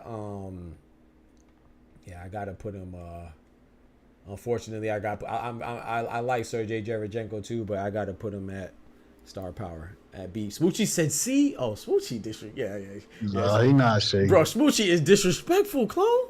I mean, Ty. The only gatekeeping Derevyanchenko was doing is allowing whoever is leaving B to get to A. Facts. That's only gatekeeping he's doing. Bro, I would even give more credit, say A to S, because he's a beast, man. Sergey Derevyanchenko's a beast, man. Oh, he also just lost to Billy. I didn't say that. He has 6 losses. I'm missing one. And Billy and Carlos Adames. Come on, all those guys. Everybody just names a champion except for Billy because he's still up and coming, and Munguia because he's I up and feel coming. like as well. Billy caught him at the right time. Facts, I agree, and especially with that injury. Granted, they both had injuries. They both sustained injuries in that fight, but man, like Sergey Derevyanchenko is just. We might need to nickname him Lemony Snicket, man. Just a series of unfortunate events. He just Some always people would say loses. 4 years ago, Derevyanchenko would have cooked him. I say if that arm wasn't messed up, it'd have been a rough night for him, Billy. Facts, but like I said, his arm was messed up too. To be fair, you know, he said he messed it up in the 3rd or 4th round, his shoulder.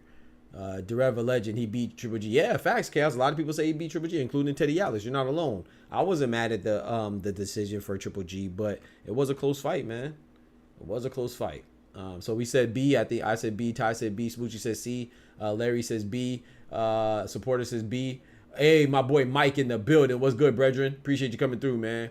So this is a democracy. So the larger quantity went for B. Smoochie got outnumbered this time. Sorry. Yeah, Smoochie was hitting on my water earlier. What'd she do? Hitting on my water. Oh, she said the flavor. Oh, she was talking to you when she said that. Okay, I didn't know what that was about. Okay, now this guy, he's a light heavyweight, pretty much unknown. His name is Michael Eifert. I'm not sure who's up. Mike, my boy Mike says B as well. Okay, cool. So we in a concurrence when it comes to Sergey Derevyanchenko. Michael Eifert, I'm not too familiar with him. I think I've only seen his one fight, and that was against Pascal, and it was an older Pascal, but he did upset him. I can't name anybody else he fought. He's at light heavyweight. Just for beating Eifert. Yeah, Eifert, yeah. Just for beating John Pascal. You know, shout out to the Haitian-born Canadian. He was a former champion. I'm gonna put him at C. I can't put him at B because I don't know anybody else that he's beaten. That doesn't mean he hasn't beaten anybody. I'm just not familiar with it. So y'all gotta help me out with this one. Michael Eifert. Anybody too familiar with him at light heavyweight? Let me know.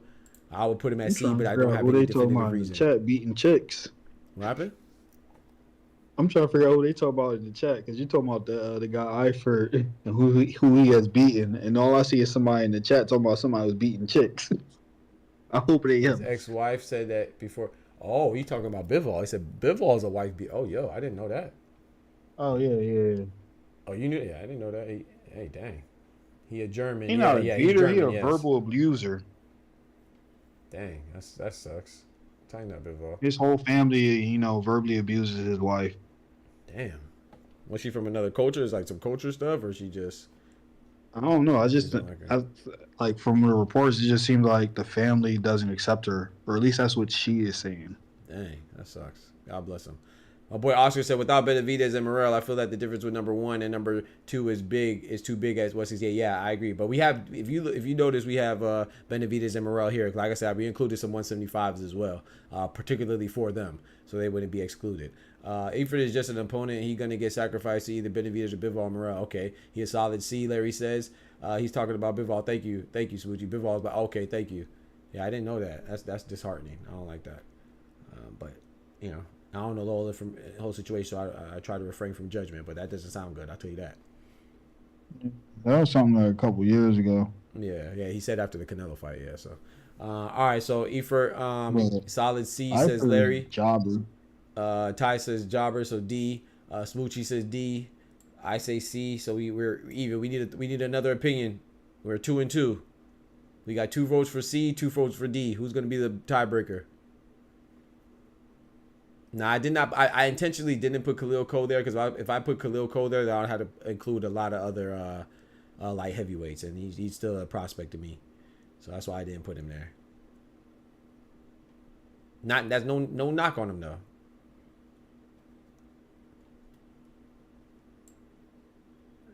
Oscar says D. All right, bet D it is. I'm gonna put him ahead of Trevor McCumbee though, because while Trevor McCumbee probably has more wins, Eifert has somebody I recognize. I think everybody would recognize is John Pascal. All right, so next up we got Billy, man. We kind of talked about Billy already a little earlier. Just a brief reminder, he's at 168, just fought against SD. He had a win against SD. That was a close win. He's one of the top guys at 168, but still rather young. He's a Frenchman, lives in Canada. I don't know if he's of Haitian descent. I don't know. But let's see. What'd you say? Middle of B tier for me. You said B? Yeah. In the Oh, middle. okay. I thought you said D. I'm about to say, Or bro, you maybe- disrespectful. I think me personally, I'll put him at A. Ty says B. I'm not mad at B. I do foresee him able to get a championship, and the reason why I said I put him at A, even though I think Iglesias has more star power, but I mean I think Iglesias has a higher ceiling. But y'all remember, I had Iglesias in A too. So don't say, "Oh, Doc, how can you put Billy in B if you? I mean, how you gonna put Billy in A if you gonna put Iglesias in B?" I had Iglesias in A too. Remember that, y'all trumped me. You know what I'm saying? Y'all outvoted me. But I had Iglesias at A. I have Billy at A as well. Ty says B. What y'all say? Chaos says A for all right. Chaos says A, so we're in concurrence. Oscar says middle of B. Mike says C. Ooh, C for who? Oh, maybe that was for somebody else. Was that for Eford or was that for Billy? Oh, Mike says B for Billy. All right, so B. So okay, so I'm outnumbered. Larry Listen says mid A and Billy is proven, but he needs to fight Andre Berlanga, Plant, or Morel. I agree. So we have 3 A's and 3 B, 4 B's now. So I'll put him at the front of B, and that makes sense because he did beat Sergey Derevchenko. So we have 3 B's and 2 A's. All right. I like that. That's a good average. And it makes sense because he's still around the same rank as Iglesias. He's more proven than Iglesias, even though I think Iglesias is more ceiling, and he beats Sergey Derevchenko, literally, even though it might have been circumstantial. That could be debatable. That could be debated. But, yeah, I think that's a good spot. All right, next up we got the light heavyweight, the recent light heavyweight, David Morrell. I'm not going to lie. I think this is easy for me. To me, he's A. I want to put him at S, but because he just moved to light heavyweight, I would otherwise have him at S, but I just don't know about light heavyweight. I don't think he's an S light heavyweight talent. Not yet, not from what I've seen against Hot Rod, but if he was just stayed at 168, I would have him up here. But because he made that transition, and I don't know how it's going to work out, I'm going to put him at A. I definitely think he get a championship. I'm not mad at B either. Larry says A as well. I say A. Ty, what'd you say? He definitely A sound. A, solid A. All right, we in concurrence with A. All of us are in agreement. Yeah. Is Boatsy there? Yes, supporter. Can we get to Boatsy, bro? Can we get to him, bro? Yes, Boatsy's there, bro. Dang, bro. That's a good picture there, I think. Thank you, Ty. Just chill, little Weaver. Just chill. Can we get to him? You think I'm gonna put Dan Aziz and not put Joshua Boatsy? You think I'm gonna put Willie Hutchinson and not put Joshua Boatsy? Come on, He trying brother. to rush you so he can yell out Boatsy S tier. You feel me? A with S potential. That's a perfect assessment, Chaos, in my opinion. S potential for sure. Mike says A. All right, bet. So we all say A. Easy A, Oscar. Okay, bet. All right, next up we have Dan Aziz. Dan Aziz, those of you unfamiliar with him, he's a fighter, primarily fights in England. He just came off of a draw, if I'm not mistaken, against what's dude's name? I thought about putting him up here too, but I decided against it just because of this situation right here. I wouldn't remember his name. But anyway, he had a close fight with Joshua Boatsy, who they're friends, and he lost. Good fighter. I say that he's a gatekeeper, though. I feel like if you could beat Aziz, he'll like let you know that you're capable of going a little higher. If you can't beat him, then you probably know that you're a serviceable fighter that'll get a miraculous win or a upset win every now and then. But I think that I would call him a gatekeeper. But I think that he would be a higher caliber gatekeeper than Berlanga and Skull, but not higher than Hot Rod, in my opinion. What say y'all? Middle C, I'm with that. That's exactly what I said too, Oscar. I'm with that. We're in concurrence. I love that word, concurrence. My bad, y'all. I'm a Russian today. He said I'm a Russian today. You ain't from Russia, so why you Russian? What'd you say, Ty? My fault. I said in the UK he'd be considered a B, but we know he a jobber. That's crazy. In the UK, he definitely would be a B though, for sure. That's what shout out to the UK, man. I love their boxing fandom over there, man. Great boxing. Shout out to Mexico too. Another great boxing country. He ain't that bad. Yeah, I think C as well. D, he hasn't looked good last 2 fights. He got a draw with a journeyman. Yeah, that's what I'm talking about. What was the journeyman's name? I can't remember his name though. I can't remember his name. I was surprised at that draw though. Not surprised that it was a draw. I'm surprised at how close it was. We watched that fight on stream.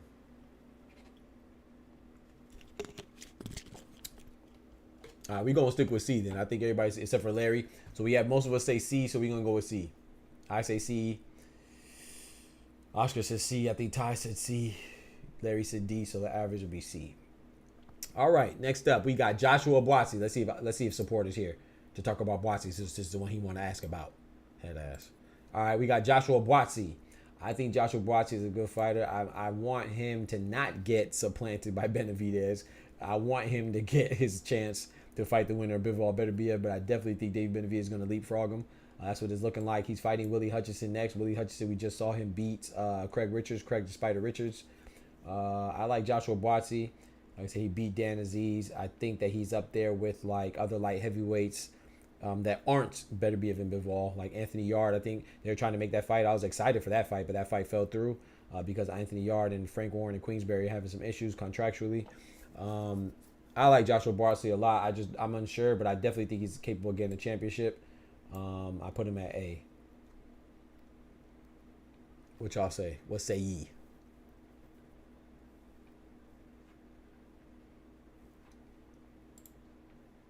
Oh, let me move my face. My fault. Joshua Boatsy low B. Okay. Maybe I'm wrong. B. Smoochie says B. He's top B. Okay, so I'm outnumbered. So I got 1 A just for me. 3 B. So we going down here. Let's see. Larry Lissa says low B.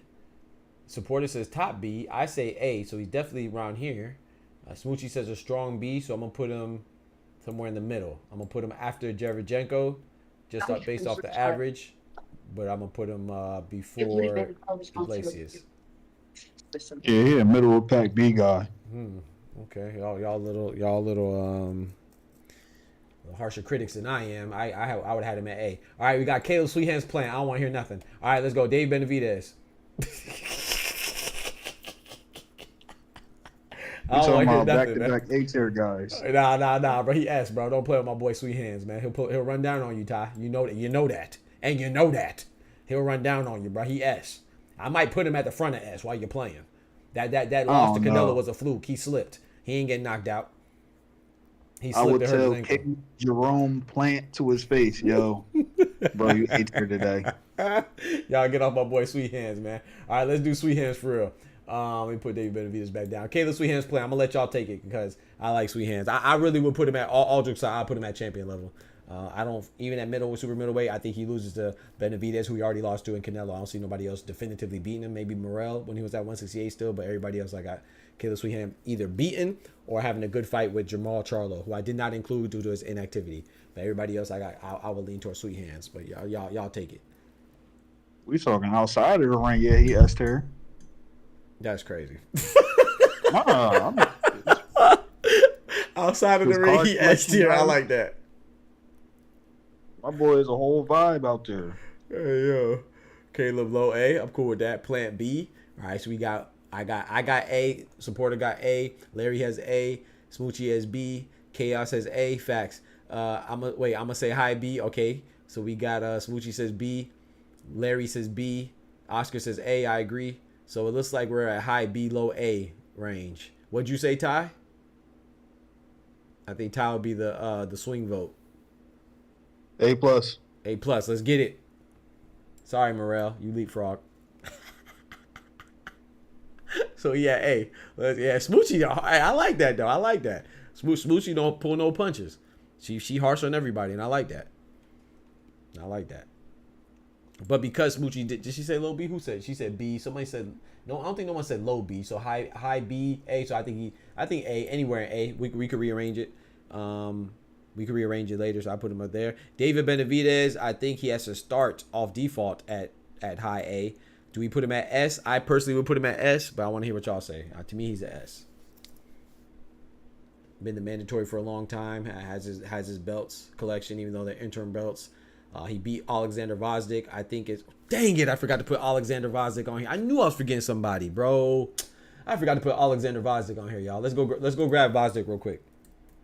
I forgot. I knew I was forgetting somebody. I'm like, who am I forgetting, bro? Vazdik, bro. Let's grab Vazdik real quick. I knew I was forgetting somebody.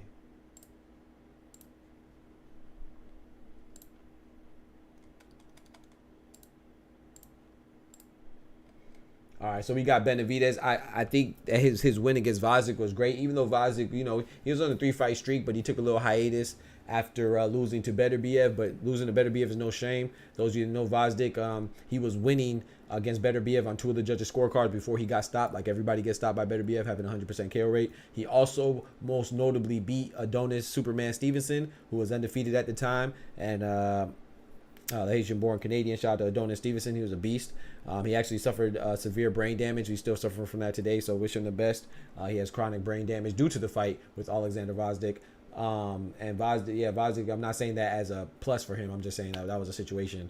Vazdik is a very formidable guy, light heavyweight. I don't think anybody beats him besides Beterbiev and Bivol, and now obviously Benavidez. So I give Benavidez a lot of credit for being Vazdik. That's why I would have him at S.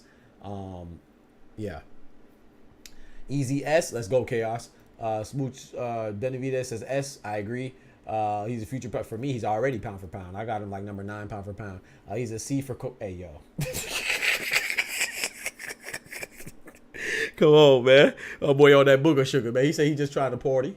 He just trying to party, man. He trying to party with Diddy. You feel me? No Diddy. No Diddy. He said he just trying to party, bro. So I see that everybody says S except for supporters saying the C for cocaine, which is crazy. But I cannot put him above Canelo. I mean, Beterbiev and Bivol. But I think a good argument is over Canelo, since Canelo is apparently ducking him. I don't think Canelo's ducking, but I don't know why he's not fighting him. So I'm okay with people saying that Cinnamon is ducking Benavidez. So I'm okay with that. Smoochie says A. Okay, hold on. We got 1A. Hold on now. Slow up. Benavidez is F for fat. Is crazy. I say S. Liston says S. Chaos says easy S. Smoochie says A. Ty says A. Wow.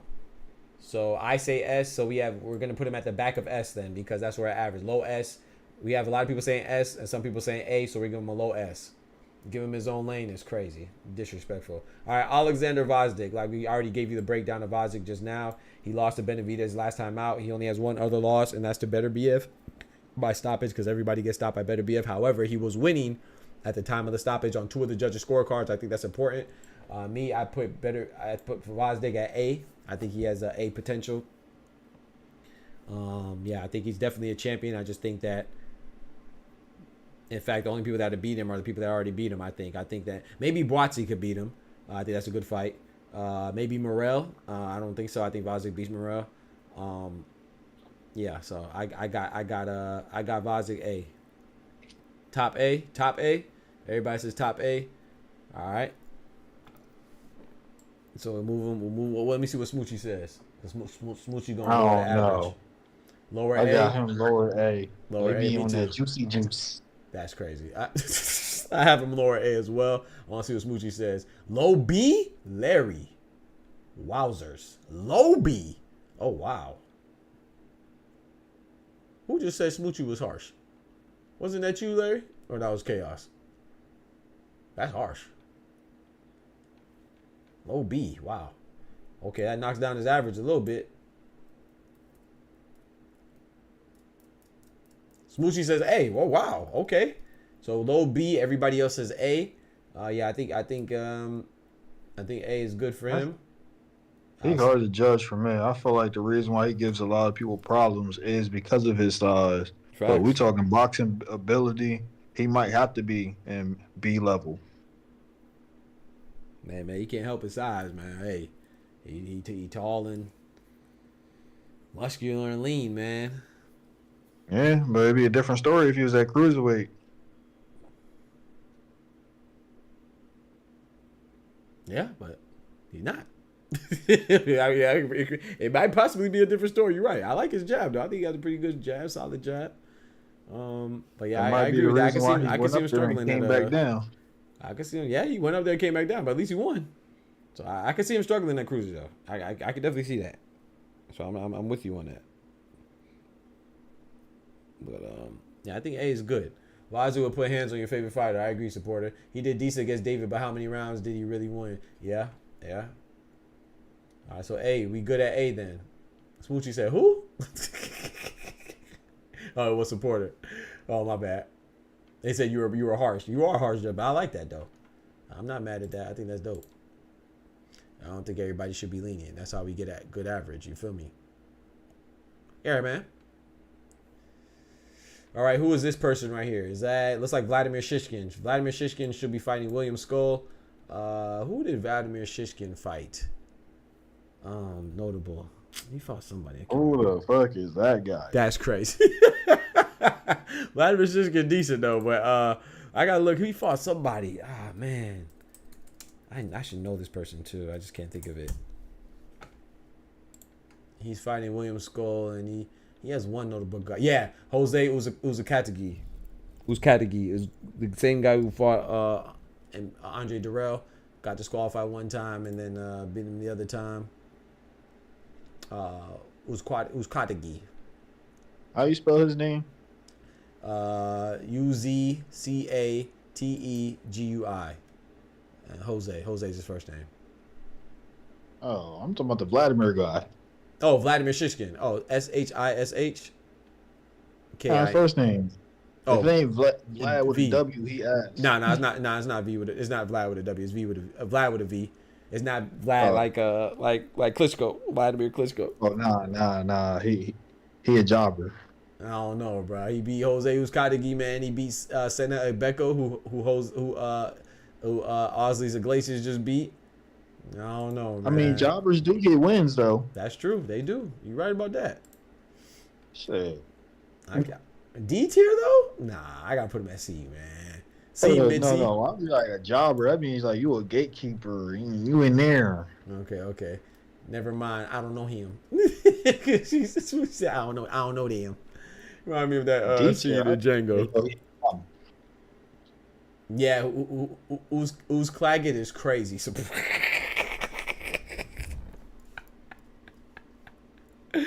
I think he's comfortable C, man. Comfortable C, we good. Shish kebab is wild. Yeah, Smoochie, you raw for that. Called him Vladimir Shish kebab. I think it's good because he's by William Skull and he's fighting William Skull soon, so I think that's cool. All right, so next up we have I'm gonna butcher this man's name, man. Melkuziev, Belkamir Melkuziev, I believe is how you pronounce it. He's next. The only thing about him is a kind of a big thing. He got stopped by Gabriel Rosado. Shout out to Gabriel Rosado, man. My guy fights anybody, any place, anywhere. He fought a lot of good guys from Triple G to Munguia to this guy, Multikaliev. That is his only loss, and he got stopped. I think he does have some promise, even despite that stoppage, because I don't think Gabriel Rosado's that bad, but we know Gabriel Rosado, like we say, he's a self-proclaimed gatekeeper. He's proud of that. He gives people tough fights, and sometimes he comes up with a win. I think we have to factor that in when thinking about this guy. Can't hold that against him. People sleep on the fact that Gabe actually can punch. It's not putting against him, but we gotta. I mean, he definitely can't be. If you lose to a gatekeeper, you definitely can't be more than a gatekeeper yourself. Oh, well, it depends. King of gatekeeping. Huh? He lost to the king of gatekeeping. That's true. That's a fact. We got to at least be in the back and see. Right. That's why I got him. So I still think that he has promise, though, and I think that was more of something he could overcome and improve on. I don't think it was a mistake, though. Gabriel Rosado, like you said, Gabriel Rosado gets mad love. I mad respect for Gabriel Rosado. Knocked out by top flight security out there. I'm telling you. Yo, legacy over currency. I love that name. Legacy over currency. Talk to him. Defined mindset. What's good, Slew Doc? Are you an LDBC affiliate? No. Shout out to you though, legacy over currency. I just actually found out what that was. Shout out to them though, man. I wasn't aware of that, of who they were, but big salute to them. I think they do good work. I don't know. I'm not gonna act like I know all of them, but the ones I've seen, I can't remember his name right now.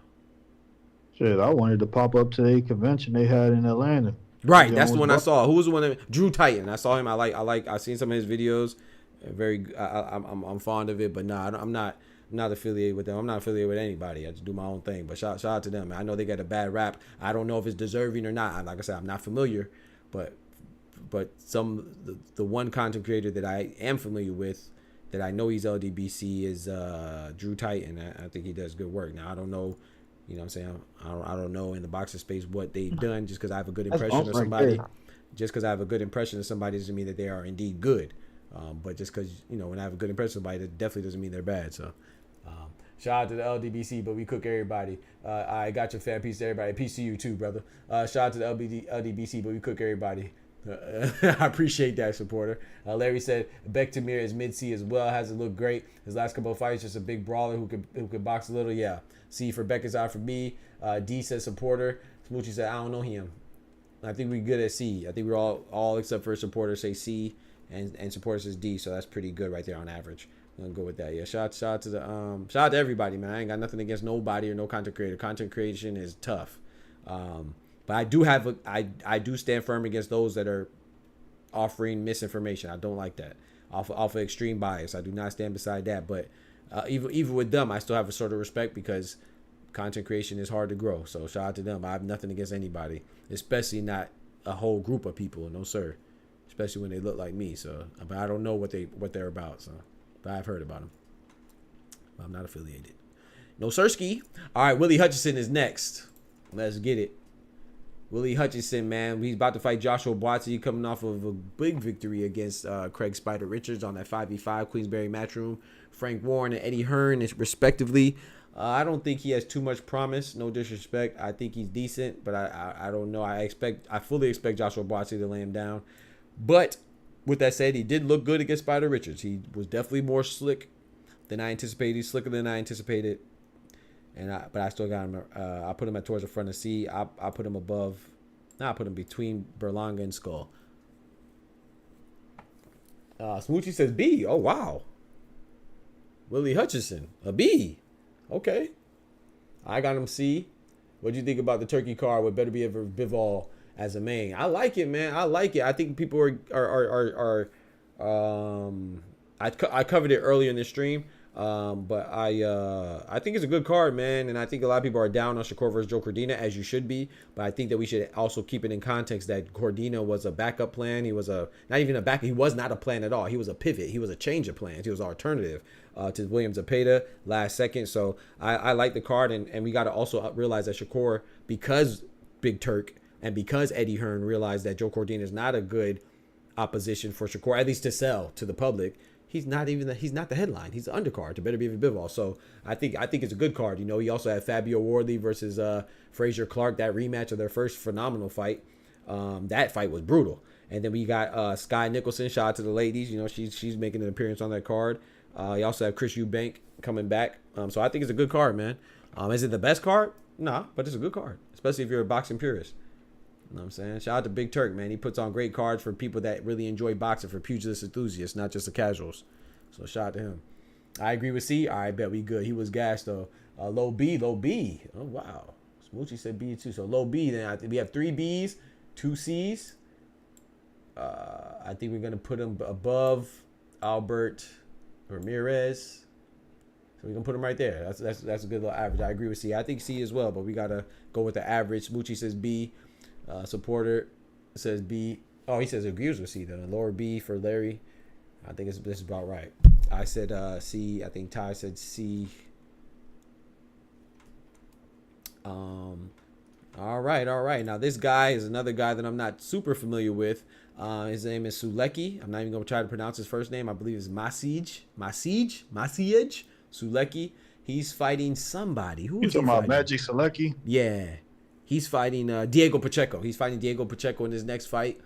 Yeah, I don't know much about him, man. So I'm going to let y'all take this one. I think so, too. But I'm trying to remember exactly who I seen him fight, but Magic Sulecki is a jobber. I agree. Well, he's fighting Diego Pacheco next, so I'm excited for that fight, see how it goes. I believe that he's I kind of want to put him as D, but he's a gatekeeper. I agree with that. He fighting Pacheco, yeah. Yep.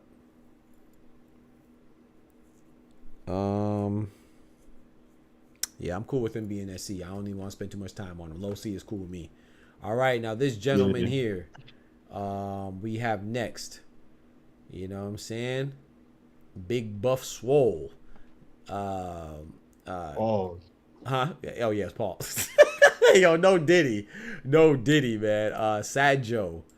Yeah, no Diddy. Hold on, no Diddy. Hey, yo. What do you think about the card, Legacy? Kevin Sajo, man. What y'all think about him, man? Light heavyweight. I'm gonna let y'all take this one. Say that again. Sorry, Todd. What'd you say, bro? Sorry. Sound like you was announcing Buff Bagwell on WWE. Hey. What you know about Buff Bagwell, man? Big swole biceps, man. I remember Buff Bagwell, bro. It's so crazy. Like, people that you would, if you didn't say their name, you would just forget about it. Like, I would have never thought of Buff Bagwell until you just said it. Shout out to Buff Bagwell, man. Wherever he's at, man. Hope he's doing well, man.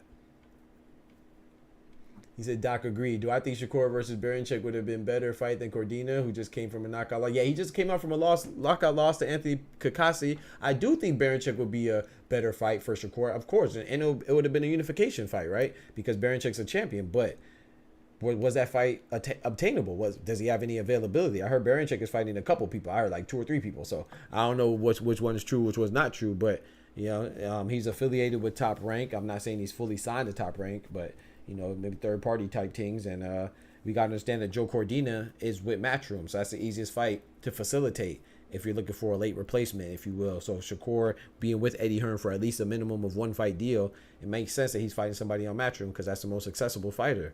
But no, I don't like it with Anthony Kakasi. Well, Joe Cordina coming off his first loss and by stoppage, and he's moving up to 135. It's not the ideal situation, like I said, but I look at it as a stay busy fight, and inactivity is way worse than being active against a subpar opponent. So I'd rather somebody be active against a mediocre opponent than be inactive, especially a guy like Shakur. So that's what we talked about, right? His inactivity. So now he went with Eddie Hearn and he's being more active, and now we're complaining about that. You know, I'm not saying that we can't complain, but we also should keep things in perspective as well and make sure that we're not just excessively complaining, you know, because there's a lot of people that do that too, like a bunch of bitches. In my opinion, sorry. Not calling out anybody specifically. I'm just saying.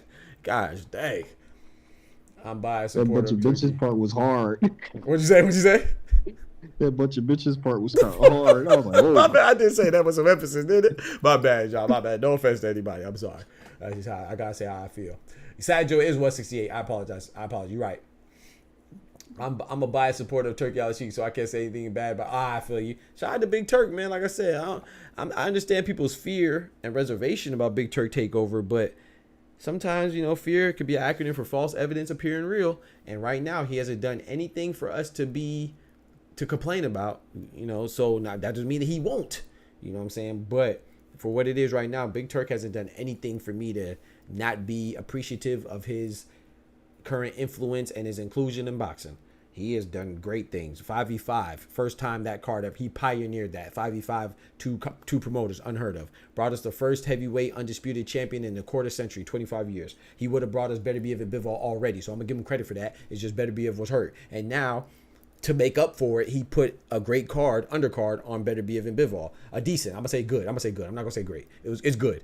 And then he gave us a great card with Terence Crawford versus Israel Madrimov, and that was a great. The whole card was great. You could argue that 3 or 4 of those fights could have headlined by themselves. Esau Pitbull Cruz versus Rayo Valenzuela, Geraldo Baby Miller, Andy Ruiz, Big Baby Anderson, Martin Bacoli. Come on, man. So there's nothing for me to complain. Where I'm saying there's nothing for me to complain about with Big Turk, and that's not even to mention what was it called? The card with Deontay Wilder, Joseph Parker, Anthony Joshua, and Otto Wallen. Day of Reckoning. That card was great. And then what was the other card with Anthony Joshua and Francis Ngannou? I don't remember what that card was. Chaos. Something Chaos. King Chaos. Knockout Chaos. That was a great card too. What is there to complain about, Big Turk? Everything that you're complaining about, in my opinion, that people complain about, is what he could do, what he might do. Well, let him do it first before we complain, bro. You gonna lock a bitch up because you think they gonna rob something? You gonna lock a bitch up because you think they gonna kill something? You know what I'm saying? Like, guys, dang. Because they look like they're going to do something nefarious or diabolical. Give them a chance, bro. Doc Smoochie and Ty, did y'all see Bacoli twerking after being Carlos Takam? I'm sleep. That shit had me dead. Check out BTFB if you can. I feel like he's a good boxer. That's what's up, man. Shout out to him. That's what's up. Smoochie said, oh, my gosh. All right, so Sajo, let's get it, man. OG right there. Huh? BFTB, that's the OG. That's what's up, man. Shout out to him, man. If y'all like it, I love it. All right, Kevin, what's his name? Side Joe. Where we going? Where are we going with Kevin Sajo, y'all? I I he's don't know. I got undefeated, a headache, but yeah, I but don't for know. some odd reason, my intuition is telling me that indeed is a jobber, sir. I agree. He did beat Jack Cullen, who's the only notable guy that I know, or semi-notable. He's undefeated. He's a Frenchman. I'm not gonna lie. My history in boxing, you can't trust them Frenchmen. No disrespect. Well, I know it sounds disrespectful. I'm not being disrespectful, but I'm just saying you can't. It's hard to gauge their skills, is what I'm trying to say. Not that they're untrustworthy people, but it's just sometimes a lot of guys from France, their records are, padded. Sajo's lower B, I'm cool with that. I don't want to spend too much time on this guy, so lower B, I'm cool with that. He fresh off of Diddy Promotions. You feel me? He said, no doubt that Turkey is a face of boxing. I can't say that. I can't call somebody that's not a fighter the face of boxing, man. I got to go get at the sentiment, man. But he's definitely one of the most influential, if not the most influential figures in boxing of this last year. But I got to give the face of boxing to a fighter. They put too much blood, sweat, and tears in the ring for me to not give them that distinction. Shit, he cut me a check too. I'll call him the face of boxing. Did you see my comments? I don't know him. I just got this list out. Now we almost there. Now you got this one, Smoochie. We got Eric Bazinian. He's fighting. He's an undefeated fighter, 32-0, I believe. He's fighting Jaime Munguia for Jaime Munguia's bounce back fight, which I think is a very good fight, man. Shout out to Jaime Munguia. I think this fight will be on September 27th. I'm looking forward to this fight. Where's he from? Is he from France? He might be another one from France. Where's Eric Bazinian from? He fighting Jaime. That means he a jobber. He about to get punched on him. He's from Canada, which, they speak a lot of French over there. So I was close. Depends on what part of Canada, but Quebec and stuff. Ty say he about to get punched down. I say he a jobber. We'll see. But I agree with that. I say he's a C-level fighter. Mid-C, I agree with that. I'm just going to slap him right here. Ty says C, I say C. He says C, so that's 3. We're going to put him in the middle of C. All right. Let's go to Diego Pacheco. Like we said, he's fighting Sulecki. Diego Pacheco has a lot of promise. I thought he looked very shaky in his last fight against Sean McCowan, I believe was his name, guy out of Denver. He was a decent fighter, though. Unknown fighter, but he was decent. But Diego Pacheco, I expected him to shine a little more. It was a close fight, which is not a bad thing. You're going to have close fights, so I'm not knocking him for it. But it's kind of like an Billy situation, but at least I knew who Gervonta is. I didn't really know who Sean McCowan was. But he was an undefeated fighter, never been beaten before. And Diego Pacheco did come out on top. However, with all that being said, I put him in towards the back end of B, in my opinion. I agree. Low B, top C, supporter says. Smoochie says B, Pacheco B. Okay, I agree, Smoochie. What'd you say, Ty? No, I was getting attacked by my dog. That's crazy.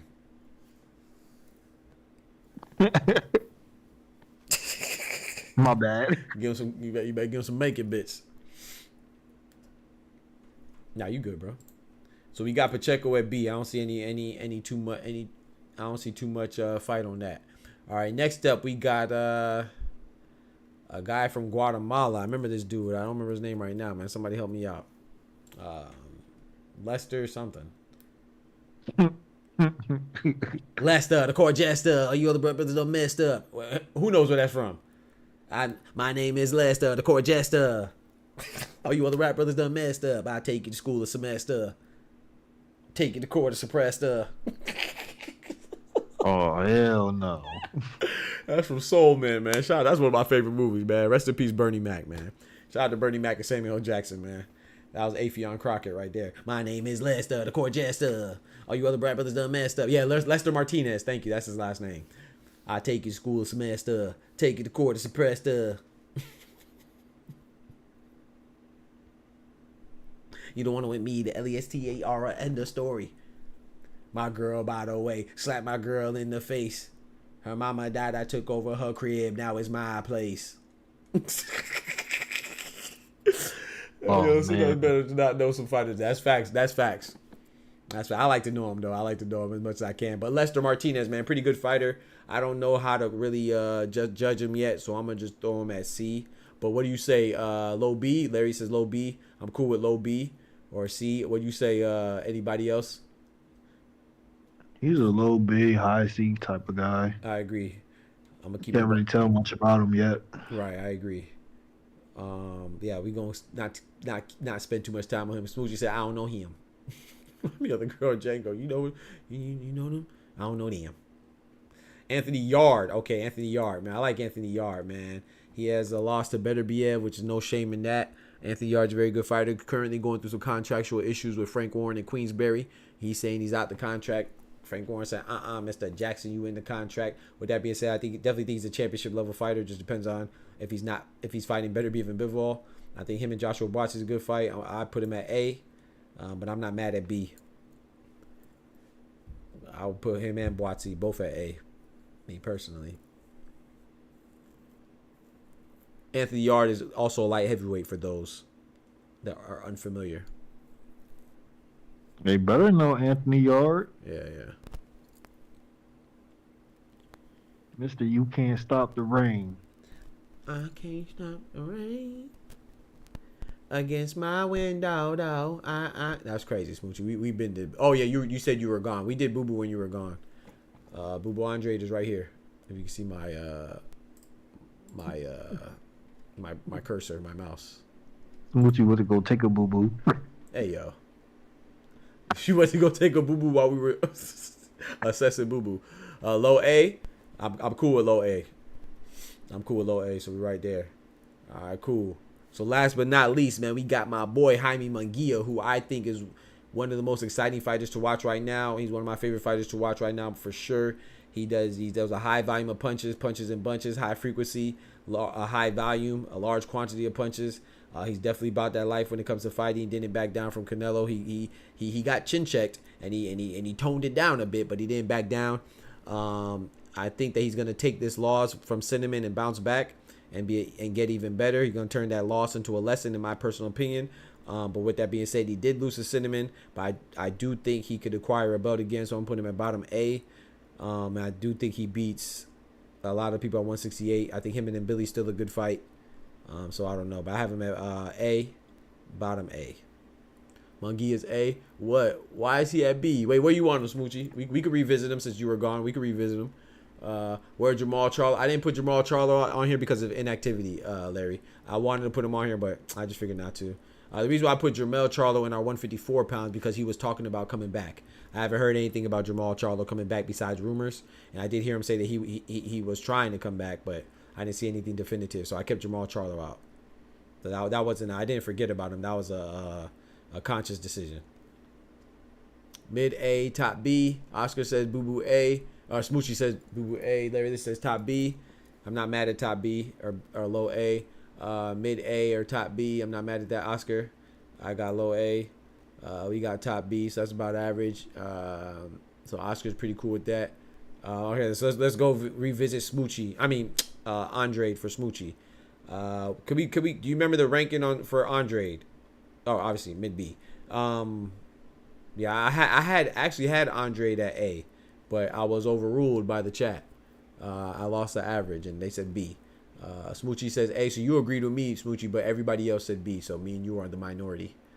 So I think he pretty much stays there. I might, because you said A, that might bounce him up one or two spots for the average, but pretty much in the same area. All right, so this is our tier list at 168 to 175, super middleweight to light heavyweight. So let's go through it real quick. Let's revisit our S tier. Now this is a pretty good list though. So we got Canelo at the front, or the of the pound for pound talent for the S tier, which we were calling pound for pound talent. Is that everybody in agreement or no? Should Cinnamon be the number one person at 168 and 175? Nah. I already knew Nas coming. I'm the only one that thinks yes, so I already know that. But where we putting him? Who should be at number one, and how should we rearrange this? And since we can't give a valid God supersede him, man, just give it to Canelo. That's what I'm talking about. Ty. That's why I rock with Ty. Thank you, bruh. Thank you, bruh. I like that. Doc, with all due respect, please don't forget to put Turkey in that pep. That's great. That's funny, bruh.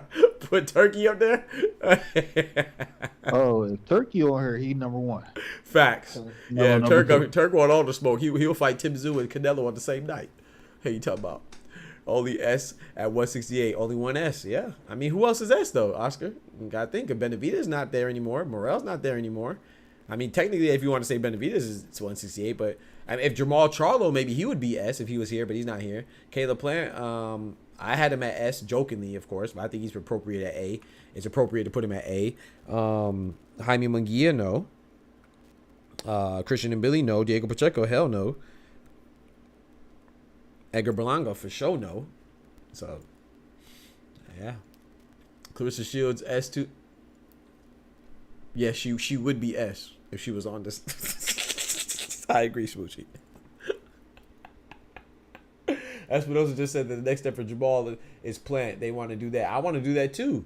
But yeah, Espinosa may have said that, but you know, we got to see what happens. Jamal to be sober first. Right, exactly. And Caleb Plant has a fight. So, and Caleb Plant is talking about, so while he talking about Jamal versus Plant been saying he won that fight, and I want that fight too. That's a big fight. But Plant has been talking about Canelo or Berlanga if he beats Mukumbi. So they're definitely not on the same page with that. But yeah, I would love to add him. I got to see something where he's where I feel like he really is coming back. I hope he comes back. But the explanation for Andre Smoochie was that he lost to Benavidez, and even though that's his only loss, and Benavidez was significantly bigger than him, I'm not even sure what weight he's at right now. And at 168, I can't put him over too many other guys, and I don't even know if he's going at 160. So really, me even including him is kind of a reach, just off of his last fight. You know, he might go back down to 160, or my boy Larry said he may come back at 175. So I think B is a good place. He loved crack too. Hey yo, how you know the man on? Why the man got to be on crack?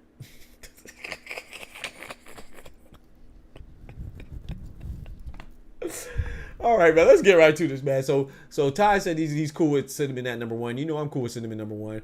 Is anything else need to be rearranged? So we have number 1 Cinnamon, number 2 Beterbiev, number 3 Bivol, number 4 Benavidez. Anybody need to go down a tier, up a spot? Bivol need to switch with Beterbiev switch with Canelo, Benavidez switch with all of them.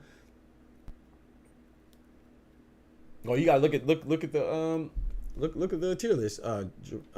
Legacy. That's what we're doing right now. So to answer your question, according to this tier list, I would have, because I agree with the chat, I would have Munguia above Berlanga because Berlanga's right here, and Munguia's all the way up here. But if you ask me to order those 3, I got Jamal number 1. You put it in the order right there from best to worst. You already put it in the order. Oh, Plant. I didn't see Plant. I would have Plant and Jamal are kind of interchangeable for me, but I would lean towards I got to include the record, and Jamal's undefeated. So I would go with Jamal over Plant. So I would put Jamal, Plant, Munguia, and then Berlanga for me. But I think Munguia and Plant's a good fight. I think Munguia and Jamal's a good fight. I think they're all good fights besides Berlanga. I think they all 3 definitively beat Berlanga. I guess it's fine. Only thing I agree with is Plant over Morrell. Only thing I don't agree with is Plant over Morrell. All right, bet. So we cool then. Okay, so let's visit A. So we cool with S. Let's go with A. My boy Larry already looked ahead, as intelligent people do. Look ahead, you know what I'm saying? We got Caleb Plant, David Morrell, Alexander Vazik, Anthony Yard, Jaime Munguia. I'm cool with this. I would put Munguia. I think he has a better chance at being a champion right now in his respective division than Yard and Vazik, simply because who's there, not because he's necessarily more skilled. So I do think from a skill standpoint, this is a pretty good order. I would probably personally put Vazik and Yard above Morrell. But this is potential. Morrell does have a lot of potential. I just don't know how much of that's going to translate to light heavyweight. I like Caleb Plant. I think Caleb Plant could only be behind Morrell if Morrell beats him. I do think he could beat him. So I'm cool with Caleb Plant there because Caleb Plant has been there with a more formidable opponents, higher caliber opposition. So at least low B. Don't let Fat Joe hear you. You will be fooled. Yeah, facts. Fat Joe is sending the whole terror squad on me. That's all right. I'll just help him lose more weight. Bah, bah, bah. Hit him with the paws. Not just fine. All right, so I don't see anybody arguing that. So let's go down to Iglesias over at Billy. We going down to Star Power B. Iglesias over at Billy. That's a hard one to sell for me. I do like Iglesias, but to put him over in Billy when Billy fought Jervichenko, Iglesias just fought Sena Agbeko.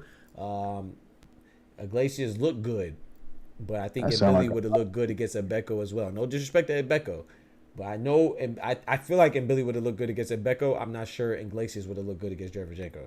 But I do think that Iglesias has a higher ceiling than Billy. In my opinion, I think Billy and Iglesias should be an A.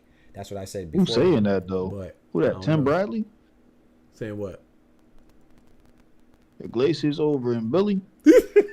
I think so. That, For ceiling. that gotta be Tim. Oh, you talking about who said that in the chat? Now that's supporter, man. You know, support. Yeah. I think ceiling, but I don't think you can put. I wouldn't put him over Billy on a tier list, but I think that he has a higher ceiling than Billy. Yes. If it was just off a ceiling, I don't mind putting him over, but I gotta also factor in what you accomplish as well, and then Billy is more accomplished as it sits right now. Iglesias would cook Derevyanchenko? I don't know. I mean, I would lean towards him too, but hey, man, a lot of people thought they were nobody has cooked Derevyanchenko. Triple G ain't cooked Derevyanchenko. Munguia ain't cooked Derevyanchenko. Jamal Charlo ain't cooked Derevyanchenko, and Billy didn't cook Derevyanchenko. Daniel Jacobs didn't cook Derevyanchenko. Carlos Adames didn't cook Derevyanchenko. I said I gave you all champions except for Munguia, and I believe he's a champion caliber guy. So I'm not sure. I don't think anybody cooks Derevyanchenko, to be honest, until I see it happen. I'm not saying he can't be cooked. I believe it when I see it type things. This Tim Bradley's burner. Hey, shout out to Tim Bradley, man. That's one of my favorite fights. One of my favorite fights in boxing history includes Tim Bradley. Him and Ruslan Provatnikov. That was a great fight. But yeah, man, I like this order, man. So we have no arguments in tier B, tier C, or tier D. Any arguments? Let me know what y'all think, man. I think it's pretty good. So we got in Billy number 1 as star power of tier B. It means that he's closest to tier A. And in Munguia at the end of tier A means he's closest to tier B. Yeah, I'm cool with this.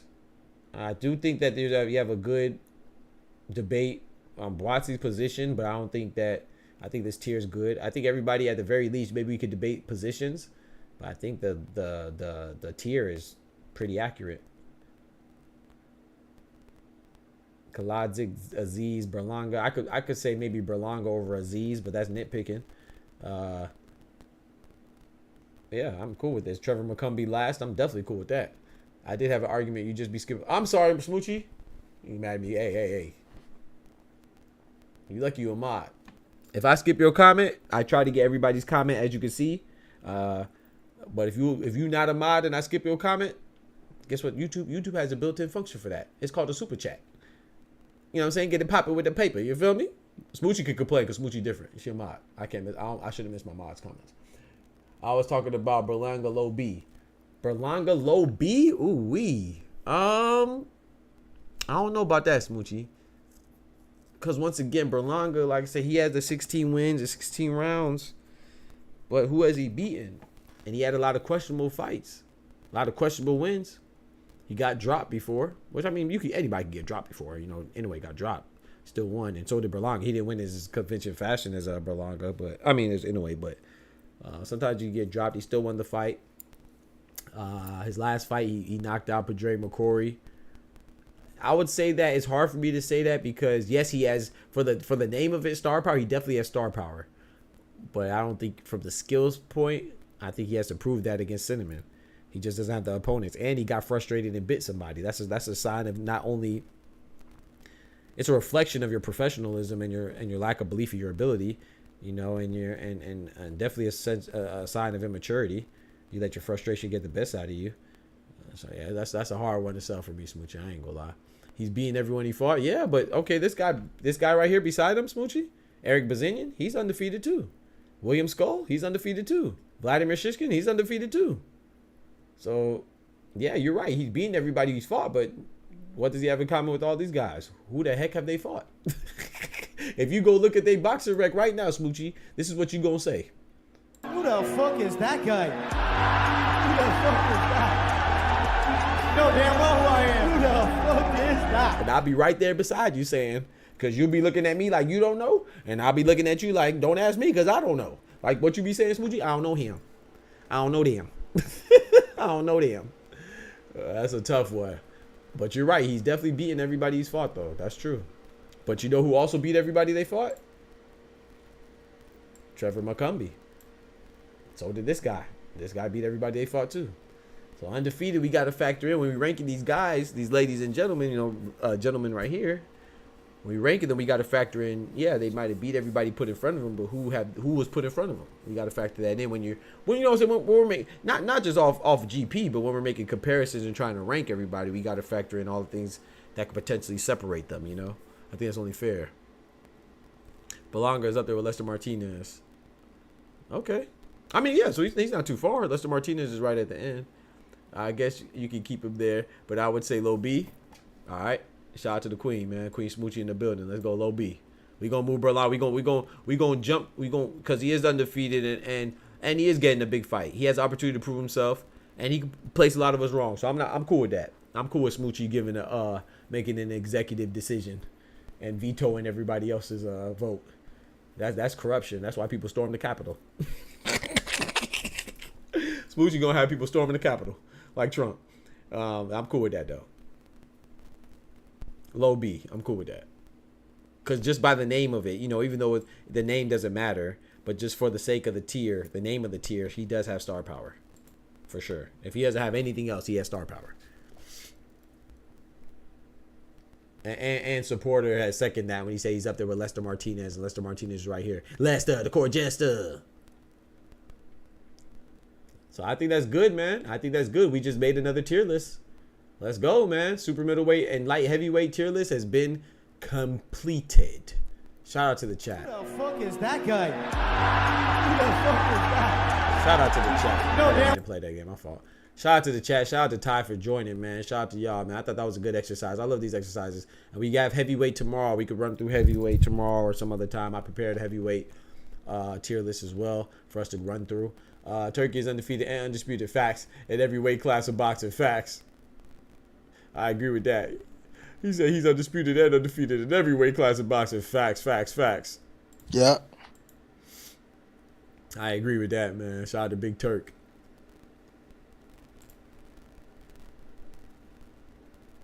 Yes, sir, man. Those of you new to the stream, though, new to the channel, if you're new to the channel, man, we provide excellent boxing content, if I do say so myself. Not just a reflection of me, but a reflection of the community, that we're growing here, man. We might be a small channel right now, but that's just right now. We are going to grow and going to continue to grow. And if you enjoy the content and you want to contribute to that growth, man, please consider becoming a member to the channel for only $3 a month.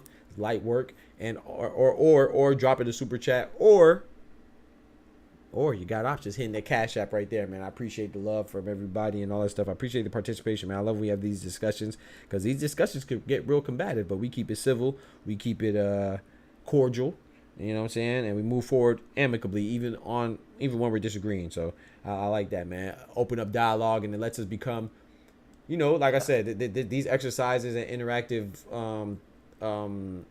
activities that we're doing is multi-purpose, right? It familiarizes ourselves. It adds familiarity to the people in these divisions, so it gives these boxers their credit. Even if we rank them low, the fact that we're even talking about them lets us know that they're doing something right, and they should be, flattered by that, because there's a lot of boxers that aren't included in ranking systems. So we're trying to be all inclusive, and we're familiarizing with these divisions. We're also establishing fellowship, because we all have the commonality that we love boxing in whatever capacity, whether it's as a purist or a casual. We love boxing, and it's opening, giving the opportunity for open dialogue, and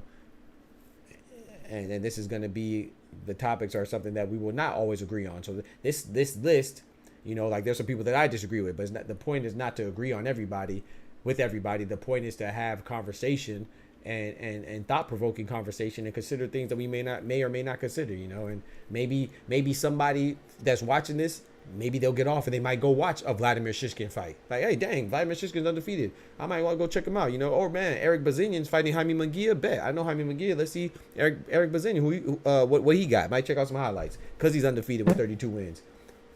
So. That boy might get stopped. Yeah, probably. Or Kevin Saggio, you know what I'm saying?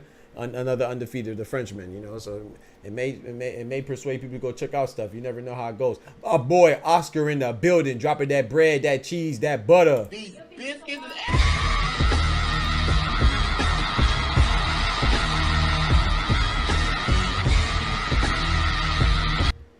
Appreciate that. My boy Oscar with the big $5, man. I appreciate that, man. I'm really glad that y'all enjoy this, man. Shout out to Oscar. I appreciate the love. He said, sorry, Larry, that was an accident. That's crazy. Smoochie done shot the man. Tony was wild, Smoochie. One of my favorite fires. Wait, what happened? That was a wild one. What happened? Wait, hold on.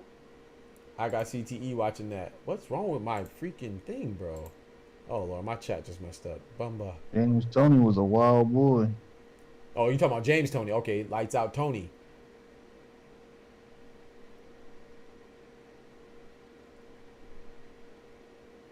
I didn't veto anything. I just said, look. Now she want to act like a boss. And now when she get the boss responsibility, now she want to back down. Talking about I didn't veto anything. Yes, you did. Who she shot? Right. Smooth, you want to be a nice guy and a boss. Or a nice lady and a boss. Pick one. You definitely came in here gangbanging on Boo Boo Andre and Berlanga. You must know them. Talking about I don't know them. You must know them. I appreciate that though, Oscar. Dropping that big $5, man. I really appreciate that love and support, homie. Yes, sir. Shout out to my boy Oscar, man. We might. But yeah, man. Shoot, I'm about to go ahead and get some food and call it, man. We did a 2-3 hour stream. Damn near, man. Is there anything else anybody wants to discuss before I get off, though? You know, we can still keep going.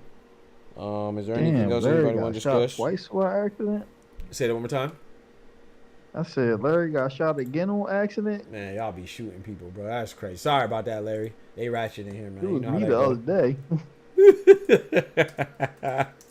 Man, shot my boy Larry, man. They got hair. My mods got hair triggers. They got hair triggers on the heat. When I did it, it was an accident. I was trying to eat some food.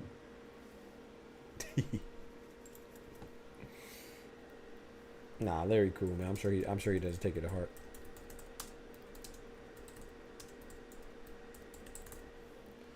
All right, man. I actually forgot to download. We might have to do 154 again, y'all, because I actually forgot to download the picture. So every time we do a tier list, I save it so we can reference it later.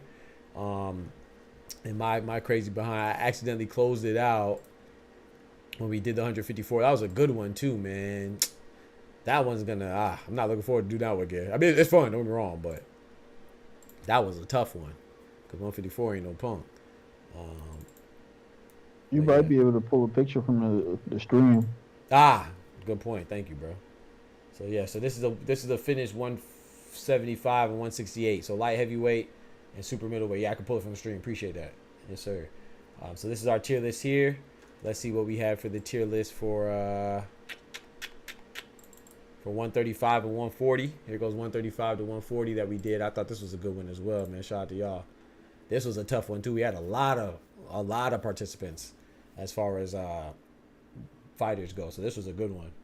This one took a minute. I'm pretty happy with this. So you know, the whole point of this too, not the whole point, but also want to keep in mind that we're going to revisit this like I did with my other one that I did 8 months ago and see how things move, you know, with the 130 and 140 pound division. Let's pull up that one. My first one. Let's see if I can find it. So we're going to see how it go, you know, good Lord willing, we live to see the day. And like, you know, next year around this time, or let's say January or something like that, we could revisit these things. And we could see, like, this is my 135 pound tier list 8 months ago. You see, look at all these champions right here, man. Matias was a champion when I made this. Look where Liam Paro's at. Liam Paro, I had faith in Liam Paro. I had him over here at B. I had Regis Rougarou Program. I don't even think he fought Devin Haney yet. He was a champion. Cambosa's, I think he was, I don't think he was a champion. Devin Haney was still a champion. I think he's still a champion, just in recess. Shakur Teofimo, you know, Isaac Pipo Cruz wasn't a champion, and then he became a champion and lost that champion to Valenzuela. So that was a major change. You know, Frank Martin didn't lose to Tank yet. So yeah, there's a lot of changes, man. So now let's look at the one we have now. The new one, which is right here. You know, look at all these other players, man. Look how high Liam Paro is now. And look where Super Matias is now. They kind of swapped. They swapped tiers. Alberto Puello wasn't even on the other list. He's there now. Isaac Pipo Cruz is still champion level because he gained the championship at 140. You know, we switched. We still got Tank number 1, but Teofimo, Devin Haney was number 2. Now Teofimo's number 2. I think Shakur is still in the same spot. Jermaine Ortiz dropped pretty significantly, as he should, because that terrible performance. Jose Raya Valenzuela moved up to B tier and stuff like that. So yeah, Keyshawn Davis on there now. So yeah, we doing our thing, man. Doing our thing. Legacy says, I sub to the channel. Appreciate it, man. I will continue to support the growth of this grind. I appreciate that, bro. Shout out to Legacy. I thought, what house supporter? You not hungry? I'm not hungry. The next year, bye Nello. Don't you put that evil on us. Don't you put that evil on us. That's crazy, Smoochie. Hold on, I got something for you, Smoochie. Give me a second.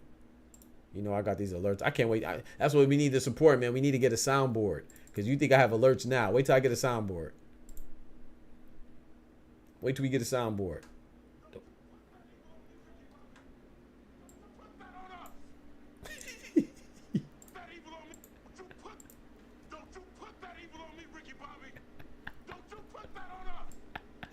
Wrong with Smoochie, man. Talking about my boy Cinnamon going bye-bye next year. That's crazy.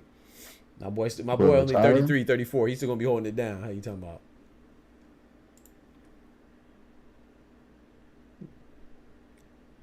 I'm with you on that, Boxing Magic. So I see him leaving. Huh? What you talking about? He retiring? I think she's saying, I don't know if she's saying he retiring or losing. I don't know. Boxing Magic said Tank and Shakur both ducked each other. I'm kind of sick of it. I feel that, but I don't think that this situation is indicative of them ducking each other. Like I said, if I do want them to fight, I think that Tank and Shakur is the fight that I want to see the third most. Number 1 being Beterbiev and Bivol, which we will see on October 12th, good Lord willing, assuming nobody gets hurt again. Beterbiev mostly. Then I want to see Cinnamon and Benavidez, and then the third biggest fight for me is Tank and Shakur. However, with that being said, if you're tired of Tank and Shakur ducking each other, I think that you should also be tired of Lomachenko ducking both of them, right? Because Lomachenko ducked Shakur for the longest, and now he just said that he is not in the mood. I'm not saying that, you know, it could be reasons. It could be legitimate reasons, but if we're going to call it that for Tank and Shakur, we should also call it that, especially for Zepeda, because Zepeda is, if it wasn't for Zepeda, then Shakur would not be fighting Joe Cordina at all. We wouldn't even know who Joe Cordina is. Well, not us. I mean, we know, but I'm saying the majority of people wouldn't even be worried about Joe Cordina. It was like a replacement, you know. So Shakur fighting Cordina is more directly a result of Zepeda not fighting Shakur. I mean, Big Turk called it out, right? Big Turk and Oscar said they had a verbal agreement, right? It's not even they said it. We saw the agreement in front of our faces. If you watch the Virgil Ortiz versus Serhiy Boachuk, I made the video. They literally said in front of thousands and millions watching that fight is what we're gonna get next. They said that, bro. So for anybody to ignore that and jump to Shakur picking Joe Cordina as shame, then I mean you're just omitting information, and that's not really fair or appropriate or even you know, that's not even suggested that you do that or advised that you do that. It's ill-advised, right? So I do want to see Tank and Shakur. I don't think that's an issue right now. I think the bigger issue is that, you know, Shakur staying active, which is a good thing. He's going to be on the undercard of Beterbiev Bivol, which is a good thing. And Joe Cordina, you know, he's a late replacement. He gets an opportunity. I'm not happy with that fight either. I'm disappointed. But if you're going to be mad at somebody, you should be mad at Oscar De La Hoya, William Zepeda, and the rest of their team. You could blame Zepeda. Yeah, you should blame Zepeda. I don't know how people are just overlooking Zepeda. What's good, Feech? We can't blame Zepeda? Oh, okay. I mean, hey, that's your business. You don't have to. I mean, a lot of people don't like the truth, so that's okay. Rumors Tank versus Ryo at 140. Like, really? Tank fight Tio and drop your balls already? Oh, okay, so you just blame everybody except for who? I mean, I can tell you what it looks like. You're not blaming Zepeda, but you're blaming Shakur and Tank. And then right here, you're saying rumors Tank versus Ryo, and you're not blaming Teofimo for not fighting Haney or not fighting Shakur, not fighting Tank. You automatically went to Tank as the reason why Tio and Tank haven't fought. How do you know it's not blamed? Why aren't you blaming both of them? Why are you only blaming Tank for not fighting Tio? Wouldn't it be both of them? So I could tell you the commonality of your blame. I could tell you what the three people that you blamed have in common. I'm not going to jump to that conclusion and assume that's what you're doing, but that's what it looks like you're doing, brother. It looks like you're blaming, you know what I'm talking about? Okay. You literally said you can't blame Zepeda for not fighting Shakur. Okay. But you could blame Tank for not fighting Tio. I've never once heard them say that Tank and Tio were supposed to fight. I never heard Turk and Bob Arum come to an agreement for Tank and Tio. But I did hear Bob Arum and Oscar De La Hoya come to an agreement for Zepeda and Shakur. And if you watch boxing, like you're pretending like you do, then you would also seen the same thing I saw because it was on public television. It wasn't like it was sent to me in a DM or a private message or something. So, I mean, but hey, people could choose to believe what they would like. I choose to believe the truth and speak on the truth because the truth will set you free. But yeah, man, you're free to believe what you want, man. I mean, hey, it is what it is.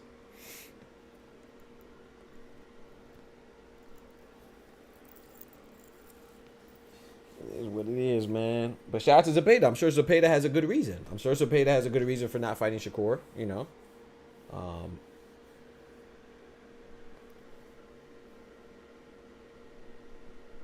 We know Shakur has a good reason for fighting Joe Cordina because Eddie Hearn is with Matchroom and Joe Cordina is a Matchroom fighter.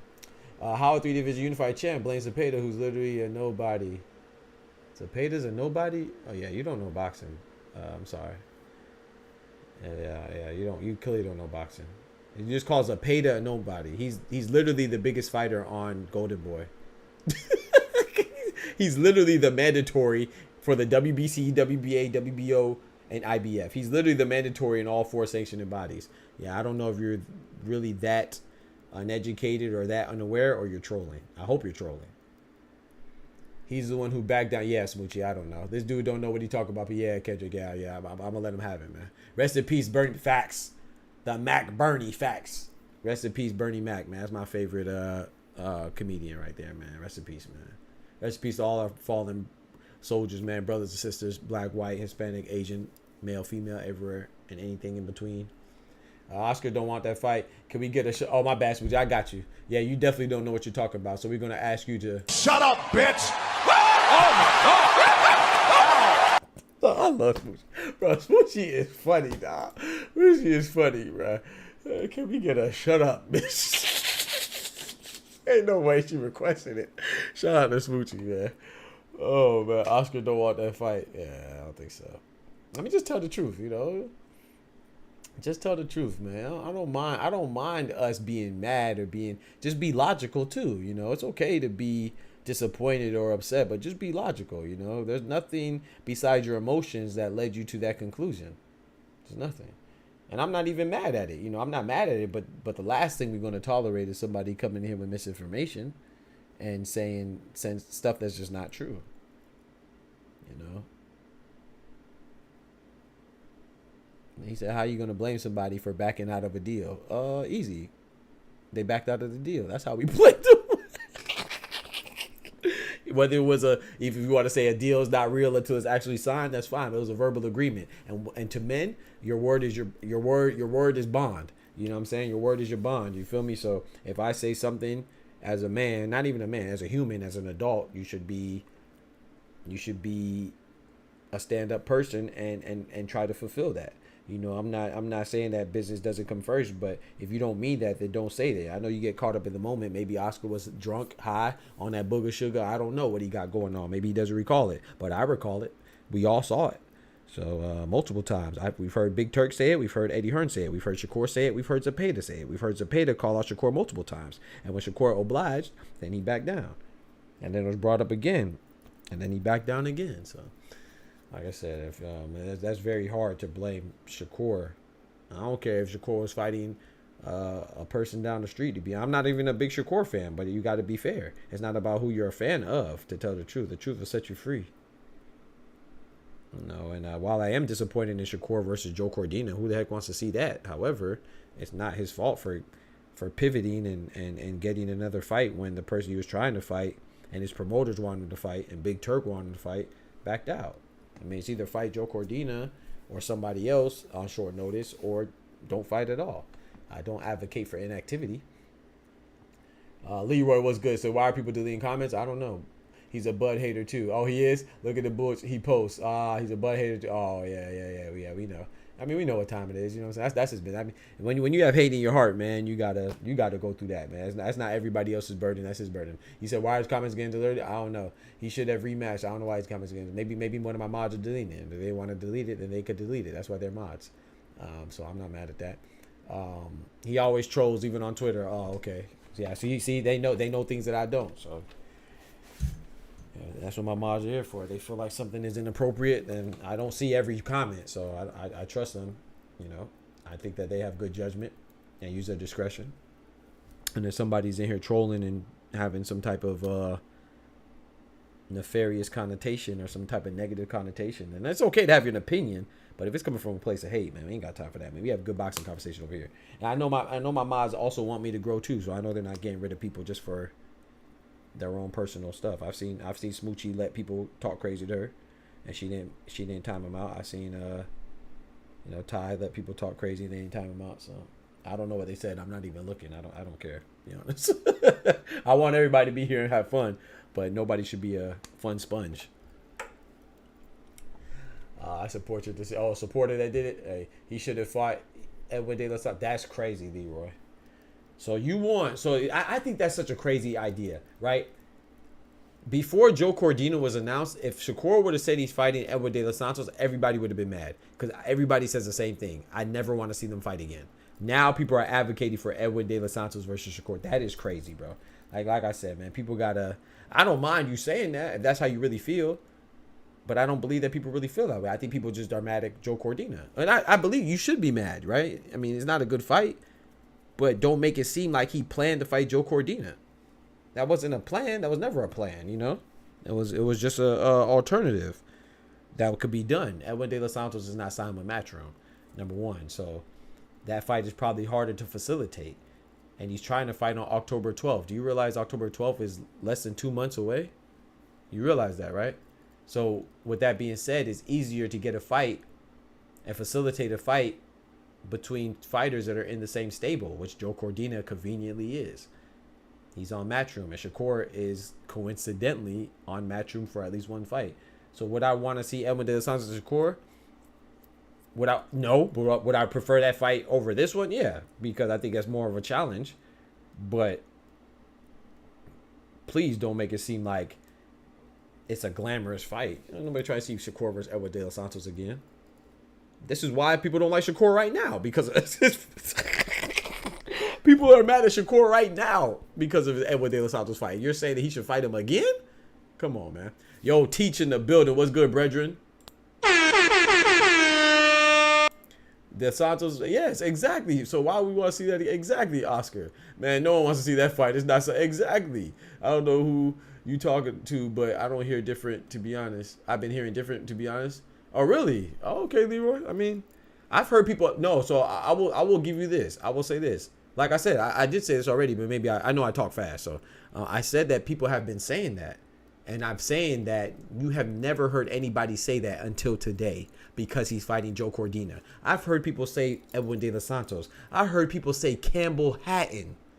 It's so crazy because they said, oh, I'm mad at him fighting Joe Cordina because Joe Cordina's coming off of a loss. I agree, you should be mad. And Joe Cordina should not be fighting Shakur if it was normal circumstances. But these are abnormal circumstances, number one. Number two, Campbell Hatton also is coming off of a loss to James Flint, who's less known than Anthony Kakasi, and that's who Joe Cordina lost to. So we need to stop looking at this as a guy that Shakur Stevenson intended to fight, or he tried to fight, or he wanted to fight, or he desired to fight. No, this was an alternative, a short notice pivot to get somebody else to stay active because Zapata did not want to fight him.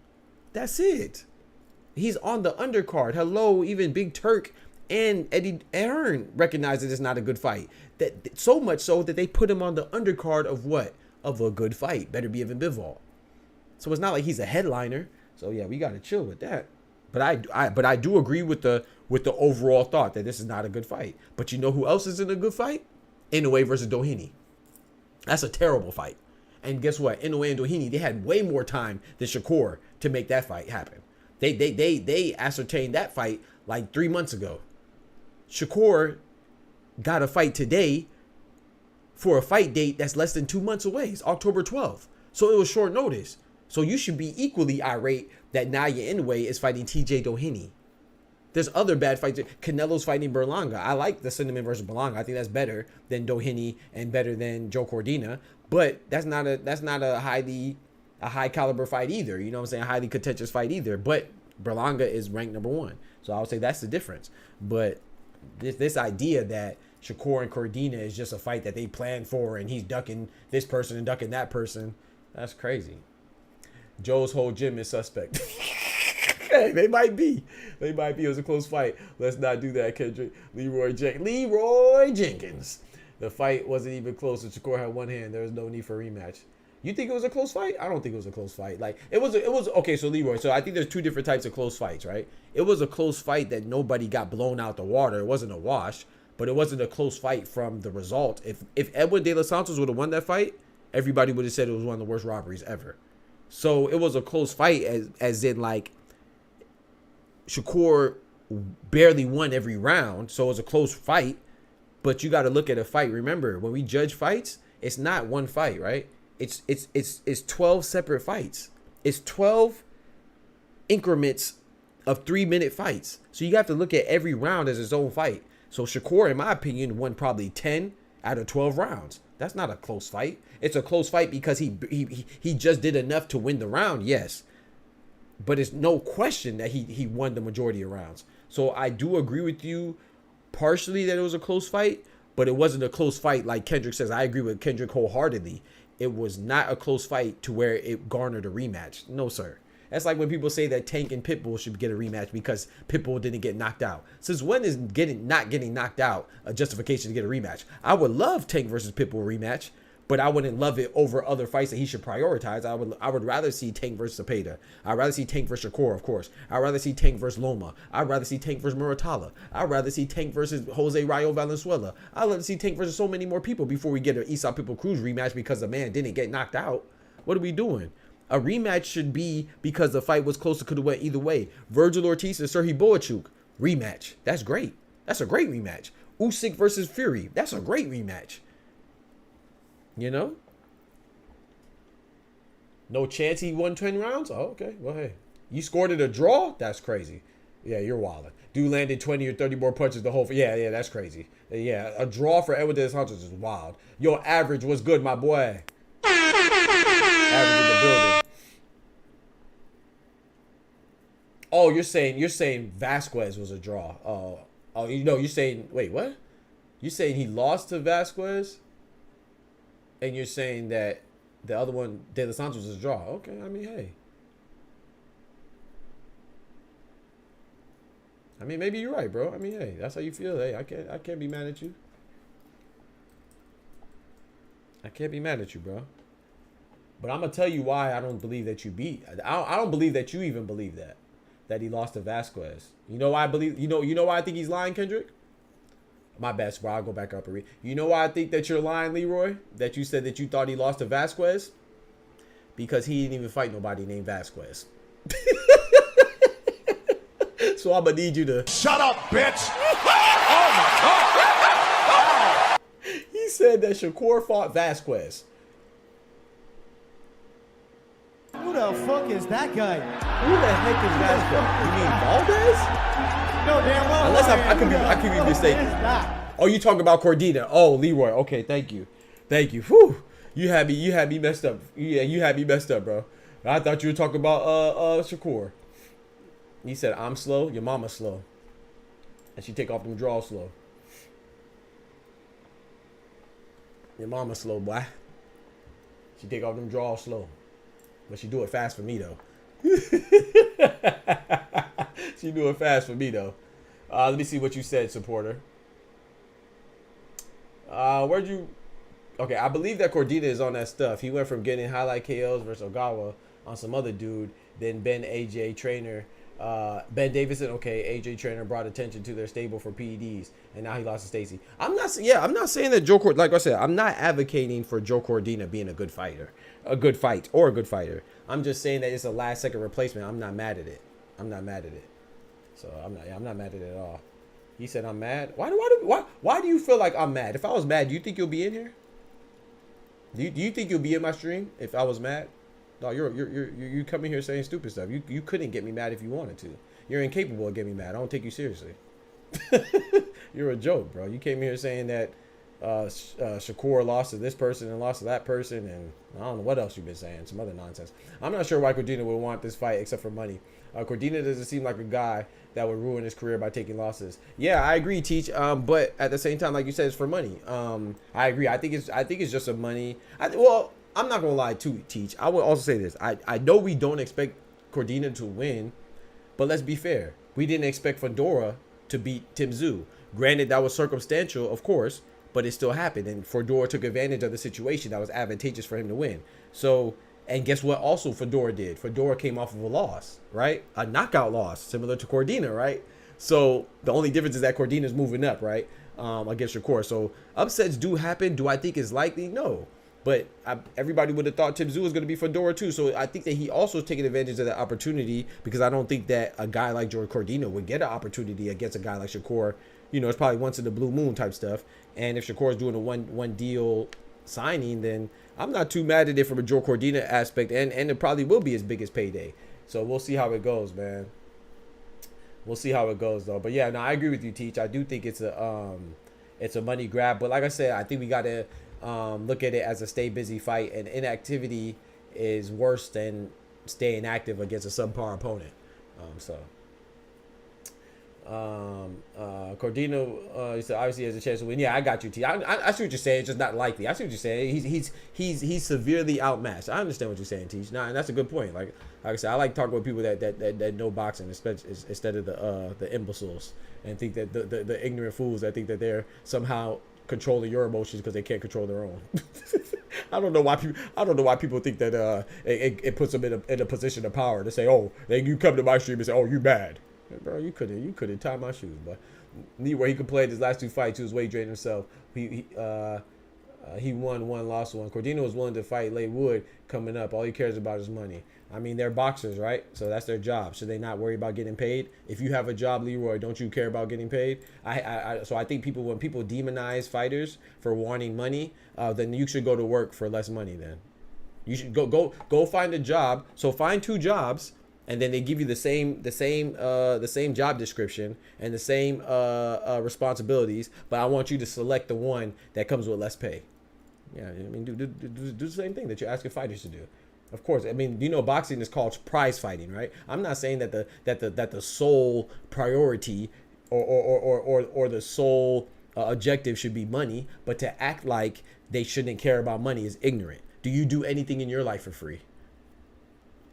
Do you do anything that you classify as an occupation for free? So why are you imposing those expectations that are unrealistic that you won't apply to yourself on somebody else? Why do people demonize fighters when they fight for money? What is wrong with that? That's their job. Just because they have a glamorous job or they get paid handsomely, why does that mean that they can't fight for money?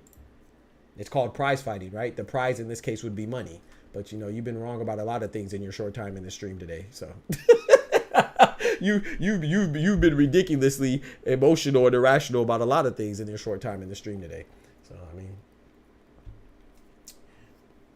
So yeah, I think that Joe Cordina, yeah, it is a money grab, but so what? I mean, he already has a loss, so that's what he wants to do. That's what he wants to do. It's his career. If he wants to get beat up for a lot of money, then that's his choice. I don't really care about your point. Your points have been terrible, to be honest. You're demonizing. First you said that he shouldn't fight. First you blame Shakur for fighting Joe Cordina, and now you're blaming Joe Cordina for fighting Shakur. I mean, well then, hey, let Cordina fight who he wants. If he wants to fight him, then let him do his thing, man. If he loses, he loses. That's his choice, which I think he's gonna lose. But I'm not mad at it. He just came off his first KO to Anthony Kakasi. He's fighting on Matchroom. It's not like he's a top ranked fighter or a PBC fighter or I don't know, Golden Boy fighter. then I would have a problem. Be like, dang, why are you going over there and fighting Joe Cordina? But you're fighting somebody on short notice that's in your stable. So that's the easiest fight to facilitate. Who would you rather him fight? Like you said, Edward De Los Santos. That's crazy to me. I don't believe anybody. I've never seen anybody suggest Shakur versus Edward De Los Santos until today, because he's fighting Joe Cordina. So it just means that people are upset about Joe Cordina, when naturally so, and they should be. But you're just overreaching and being ridiculous. Now I saw somebody say that he should fight Andy Cruz. What? Andy Cruz, who has 4 wins? The same people that say that he should fight Andy Cruz, What? are the same people that were mad at Terrence Crawford for fighting Israel Madrimal because he only had 10 wins. And he was an undefeated champion at a higher weight division, a division that Terrence Crawford never been to. And people complained about him fighting Israel Madrimal because he didn't have professional experience, even though he was a champion and he was undefeated. But then those same people are trying to convince me that they honestly believe that they'll be more happy if Shakur was fighting Andy Cruz. No, you just want to say he should fight everybody else besides the person he's fighting because you're upset about that. And rightfully so, but don't be ridiculous. Don't be ridiculous, man. Junior Star, blame Stevenson in Turkey for American boxer turning down fights Zepeda. He said, blame Stevenson. My boy Junior Star said, blame Stevenson in Turkey for American boxer turning down fights Zepeda. Fights with Zepeda, maybe you're saying? I'm not sure. Are you saying fights with Zepeda? So you're saying Turkey and Shakur turned down the fight with Zepeda? Okay. Yeah, you're right. Yeah, okay. I don't know if you, yeah, sure. These boxing fans are delusional. Yeah. They're not boxing fans, though, Kendrick. They're a fan of a boxer. They're different. We're boxing fans. That's why it's so easy for us to regurgitate and recite and cite and reference the truth. When they just say things, they're just speaking off their feelings. They have nothing to substantiate their claims. Doc, check your IG message. I want to send you. All right, bet. I'm glad you told me, because I'm not on social media like that, so I don't see the notifications. Thank you for telling me, supporter. All right, bet. I'll accept it. I don't know. Should I put primary or freaking general? My guy, supporter, in the building. Yes, sir. All right. Okay, I just accepted it, bro. I would have preferred the Edwin rematch. However, Shakur was leaning towards Eddie to begin with, so the Edwin rematch with Egg. That's my point, Teach. You see, I agree. I'm not mad at that, but you see how you just broke it down and you approached it as a logical, honest, thoughtful person. You said that you would, but you would rather him fight Edwin than Joe Cordina. I'm with you on that. I'm cool with that. I just never heard anybody say they want a Shakur Edwin rematch until today. I'm not saying there's not a better fight. Of course, it'll be a better fight. First of all, Edwin De Los Santos is a natural 135 pounder. Just from that baseline alone, it's a better fight. But however, my point still remains that I've never heard anybody suggest that fight until today. So that just shows more so that more than people want that fight. Like you said, you prefer it than Cordina, and I agree with that. I prefer a lot of people over Cordina, but the fact also still remains that what you just said, it's unrealistic because that fight is hard. It's harder. I'm not gonna say it's impossible to facilitate, but it would be more difficult to facilitate, and you acknowledge that, and that's why you like boxing. We like boxing around here. We could talk about boxing and be and you know what I'm saying, and keep it funky at the same time. There's, you know, I sounds like I'm defending Shakur. I'm not defending Shakur at all. Y'all know I'm not really a big Shakur fan like that. I acknowledge his greatness. He's a beast, and I love how his approach to the boxing game, and I like what he does inside the ring. But some of these boxing fans, quote unquote fans, like my boy Kendrick said, they don't like the boxers for boxing. They like boxers for how they brush their hair, or the girl they're dating, or the boy they're dating, or the pictures that they post on Instagram about the breakfast that they're eating. They don't really like the boxers for boxing, because there's no way in hell that you could look at this situation and be hip to it and come to the conclusion that Shakur is fighting Joe Cordina because he's ducking Zepeda. That is crazy. That is crazy. Let's see. Thing is, how would they sell that fight? Exactly. That too. The intent boxing community is blaming Turkey when the internet boxing community is blaming Turkey when he's trying to make the fight here in America. Why did Zepeda turn down the fight?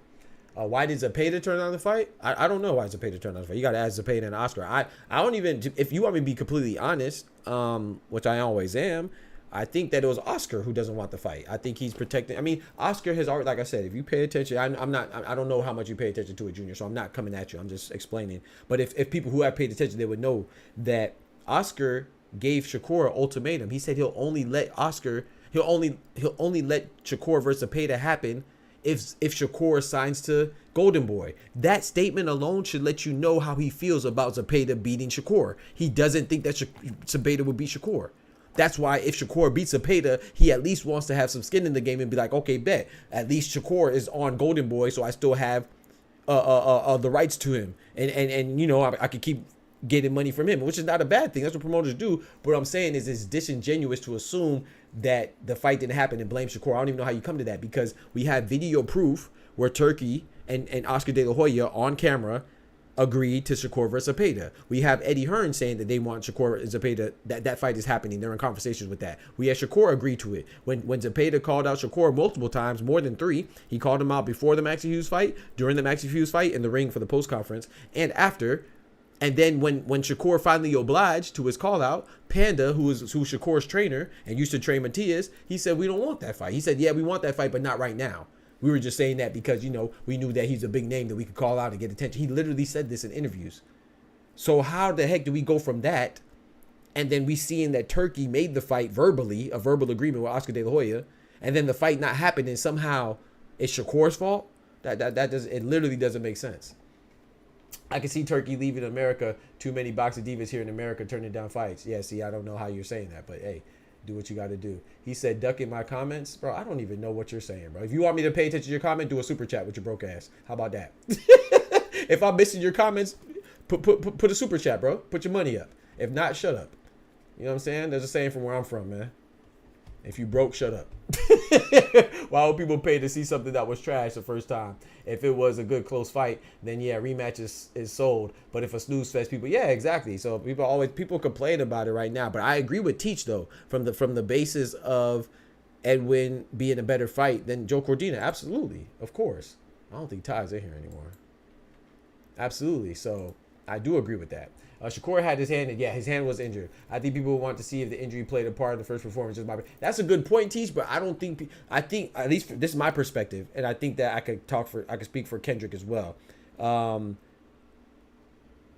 Shakur hurt his hand, but Shakur won. There's no doubt that I thought he won. So I don't need to see a rematch, because if Shakur could beat somebody with one hand, he'll definitely beat the hell out of him with 2. So that's just my opinion on that. I'm trying to talk boxing, but you're getting heated. I'm not heated, but we're going to get you out of here. That's the second time you said that. I don't like false accusations. I don't like liars, and I don't like snitchers. You know what I'm saying? I don't like lying, and I don't like snitching. So we're going to get you up out of here. Give him the boot, chat. That's the second time you said I'm mad. I'm not even seeing your messages, but you talking about I'm heated. You just said I don't see your messages. Now you're saying that I'm mad. Yeah, I got you. I'm mad. You're right. Get up out of here, bro. Put you in. We put kids in the at the kitty table around here. Joe goofy ass. If we come in here wanting attention, get out my chat. If you want to participate in grown folks conversation, you can do so after 30 minutes. We treat children like children around here. My boy Feech, yes sir, man. Big salute, Feech. I don't mind conversations, bro. But people are weird and want attention from men, bro. You're projecting your feelings. You have no control over my emotions, bro. Why would I be mad at you? You're sitting in my chat typing. If I was mad at you, I would make you leave. But since you want to accuse me of being mad at you, then hey, I don't like false accusations, so I'm gonna at least earn the title that you're giving me. And if you're saying I'm mad, let me act like I'm mad and kick you out. How about that? Hey, yo, I like that, supporter. Supporter just sent me a video of a Hey, why the cat, bro? Shout out to the people that do rodeos, man. Them cows be slanging people, boy. Those cows be going crazy. Those bulls, rather. Excuse me. Cordina is a former world champion that lost his belt on weight issues. Yeah, he definitely lost his belt in his last fight against Anthony Kakasi. Well, I mean, he lost his fight. Probably lost his belt on weight issues, and that's probably why he's moving up, right? Okay, got you guys. Kendrick and Dot Boxing Talk. No. But Teach, I don't think what you're saying is wrong, though. Teach, I don't think that you're wrong from your. I'm just telling you my perspective. And if you want to join the Discord, bro, please. You know what I'm saying? You're more than welcome. So I don't want you to feel like we're coming from a perspective of being correct or incorrect. Nobody cares about that. Only goofies care about that, right? You're just saying how you feel, and we're offering how we feel. You know, different perspectives. I like your perspective though, because I do agree that Edwin De Los Santos is a better fight for Cordina. But my point still remains, in my opinion, from where I'm sitting, that I think it's more indicative that people just are mad about the Cordina fight, so they're just saying any fight. Like I told you, I've heard people advocate for Andy Cruz over Shakur Stevenson. And you know definitely if Shakur Stevenson, the fighter that's arguably on the pound-for-pound list, the second best fighter in his division, if he fought Andy Cruz, who has 4 wins, you know good gosh dang well people would complain. I heard somebody suggest Campbell Hatton. Well, the irony of that is Campbell Hatton also just came off of his first loss. It wasn't a stoppage, but it was a loss to James Flint. Anthony Kakasi is a more formidable fighter, or a more renowned fighter than James Flint. And then the other person they named was Angel Fierro, who's a matchroom fighter, a decent fighter, but I don't think he has any more weight than Joe Cordina, in my opinion. And then they also mentioned, like you said, Edwin De Los Santos, who nobody wants to see that fight again because they really are trashing Shakur since that fight because of that fight. And then the other person they said I heard was Raymond Muratalla. Why would we think that he could facilitate a fight with Raymond Muratalla if he was on top rank with Raymond Muratalla and that fight wasn't able to be facilitated? If he wasn't able to make the fight with Muratalla or Lomachenko or anybody else of any notoriety on top rank, why would we think that he could make a fight with a fighter on the same top rank that he just left? And he's on another promotion. You see what I'm saying? So I just think when we break it down logically and assess the situation, yes, Joe Cordina, the fact still remains, like you said, there's other people that I prefer over Joe Cordina, but it is logical and justified how we arrived at Joe Cordina. You know what I'm saying? Jojo Boxer said, I'm glad Shakur is a free agent, no longer bound by boxing politics. Talk to him, Jojo. It's all about marketing, fam. That's what Shakur is doing with Turkey. Facts. And it's about activity, and he's staying active. I understand both your points. And I understand your point, too, teaching. That's a very, that was a teaching moment, you know, pun intended. Because I never considered Edwin De Los Santos being a better matchup. I never really considered him because I was so disgusted with that fight for both of them. You know what I'm saying? I blame both of them just like I blame Teofimo and I blame Jermaine Ortiz for that terrible performance. But I don't just blame Shakur and I don't just blame Teofimo. I blame all parties involved because it takes 2 to tango, or not tango in Teofimo and Jermaine's case, and De Los Santos too. But I'm saying I never would have even considered De Los Santos as an option. But when you put it how you're saying it, is that, yeah, you could say, hey, man, it wasn't a definitive win. Or a convincing or impressive win. So why not get it back to try to get some of your name back? But from my perspective, I'm like, I never want to see that fight again. I probably don't even want to see Edwin De Los Santos again. Even though he looked good in the fight like against Rayo Valenzuela, that's an explosive fight. But I never really considered that, yeah, you know, I would probably rather see him. It makes more sense than Joe Cordina for the simple fact that he's from 135, you know. So I'm not saying that you're wrong at all. I just disagree. Shakur couldn't win unless he fights Tank or Zepeda or Loma, and we knew none of them want to fight him right. Exactly. That's what we got to be honest about. What Kendrick just articulated, well, I guess expressed, right? Because articulated, you have to do it verbally. You type in. But you get what I'm saying. What he just expressed, more appropriately, is that it's kind of like Canelo, right? I'm not calling Canelo the same caliber of fighter or the same amount of stardom or star power as Shakur Stevenson. I'm not equating their star power, but we have to realize that at some point, yes, I want Canelo versus Benavidez just as much as everybody else. I think Cinnamon will win, but I don't like a boxer to protect them and coddle them. I like a boxer because I think they're that dude and they could go ahead and fight these challenges and overcome these challenges. So I think Cinnamon will beat Benavidez. I don't feel compelled to pick a side. I like Benavidez. I like Cinnamon. I like Cinnamon more because he's one of my favorite fighters, and I think Cinnamon wins. But I still want him to fight him because I think he wins. I want him to beat him.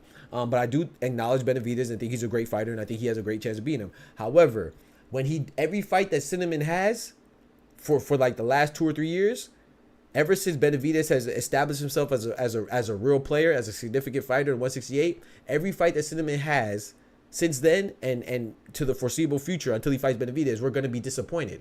And that's okay. We should naturally be disappointed because we think that's the best fight. I do too. However, we can't disregard any type of logic, right? And any type of sensibility. We could also know that Benavidez is the best fight, but we could still also acknowledge that Canelo versus Jaime Munguia was also a good fight. Munguia was a young bull, undefeated. You could say his record was padded, which I agree. He had like 44 wins, but he still beat Takeshi Inoue along the way. He still beat John Gorilla Ryder along the way. He still beat Sergey Derevyanchenko along the way. So, and there's other people too, but Gabriel Rosado along the way. But so my point is that there's still other good fights that exist, and sometimes we have to acknowledge that a lot of our disdain for something is more so because of our disappointment from something else or lack of something else. So same with Shakur. If Shakur's not fighting Tank, which is what Kendrick just said, if Shakur's not fighting Tank or Zepeda, we're gonna be disappointed naturally. And Joe Cordina is also disappointed because we don't anticipate that to be a good fight. However, when we think about the circumstances surrounding it, the fact that it was short notice, the fact that he was supposed to fight Zepeda, the fact that Zepeda called him out, the fact that Turkey, Al-Sheikh, Eddie Hearn, and and Oscar De La Hoya and all the powers in B, and Shakur, everybody but Zepeda had agreed to that fight to happen, and then it did it, then Cordina's not really that bad unless you're coming from an angle like, oh, Shakur could have fought anybody. Well, technically he could not have fought anybody because we don't know their availability. For example, another example, Teach. I saw somebody say that he should fight Mark Chamberlain, right? Mark Chamberlain's undefeated. Okay, cool. Guess what? Let me show you something real quick, Teach. I'm going to show you the problem. I'm not even going to tell you. The same Mark Chamberlain that people said that Shakur should fight instead of Joe Cordina. Watch this. Oh, are you talking about this Mark Chamberlain right here? Who has a fight with Josh Padley on September 21st? Oh, that's the Mark Chamberlain that we're talking about? That Mark Chamberlain right there? The same person that's already scheduled to have a fight. So when we just say these things, we throw them out. Let's do our due diligence. Let's be meticulous. Let's be thorough. Let's go and actually see if these fights are actually realistic, like Kendrick articulated already. A lot of these fights that we're talking about, he could have had instead of this. Number one, we probably wouldn't be happy with those fights anyway. Number two, they're probably not realistic from an availability standpoint or a contractual standpoint. And number three, they're probably not even easy to facilitate in this short period of time because he's trying to fight on Beterbiev and BIVOL Undercard, which is October 12th. It's less than 2 months away. So we gotta look at the whole thing. I've seen people say that he should fight Mark Chamberlain. Mark Chamberlain already has a fight. So unless he's gonna fight two people, unless he's gonna fight back to back, he's gonna fight in October and September, then I think that's pretty outside the question, right? He's gonna fight 30 days apart like this in the 1960s. We want Mark Chamberlain to pull a Sugar Ray Robinson. That's what we're advocating for. Come on, bro. But that's what people are saying. It's crazy. It's crazy, bro. He said I'm about to pull up. I bet, please, so I could. I was gonna say rest my mouth, but that's a pause. What do you mean by that? Hey yo, so I could stop talking a little bit. Please pull up. And Teach, you can pull up as well. Feach, you can pull up as well. We got Teach and Feach. Let's get right. Yeah, so I think that I'm in the waiting room. I bet. Yes, sir. Please, and I'm gonna go use the bathroom. I'm gonna pull you up. Ty's quiet right now, so I don't think he's here. He's AFK. Oh, my boy Kendrick in the building. Man, nothing much, bro. Appreciate you joining, bro. You mind if I go use the bathroom real quick? Nah, do your thing. I appreciate it, bro. Hold it down. Thank you, sir. I got you. Yeah, nah, Teach. I just want to let you know that I don't think you're wrong in that he could have fought De Los Santos.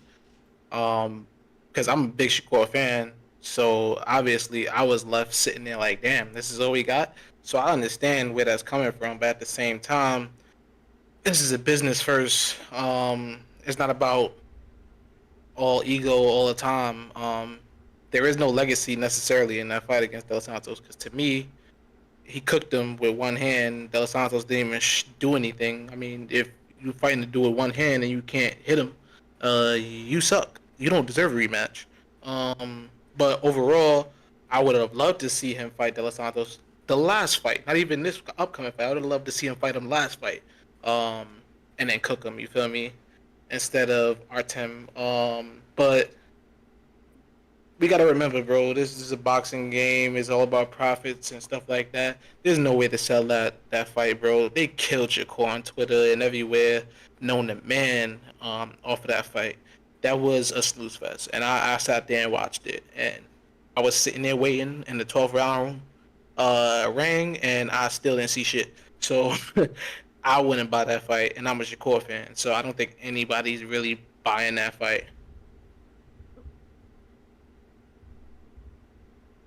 So McGear is your guy or is picking to win? Oh yeah, his defense is terrible, bro. I mean, I like McGear, but that man, oh my goodness. McGear need to learn how to move his head to the side, block us. He ain't going nowhere but the canvas again, because that's not good, bro. That's not good.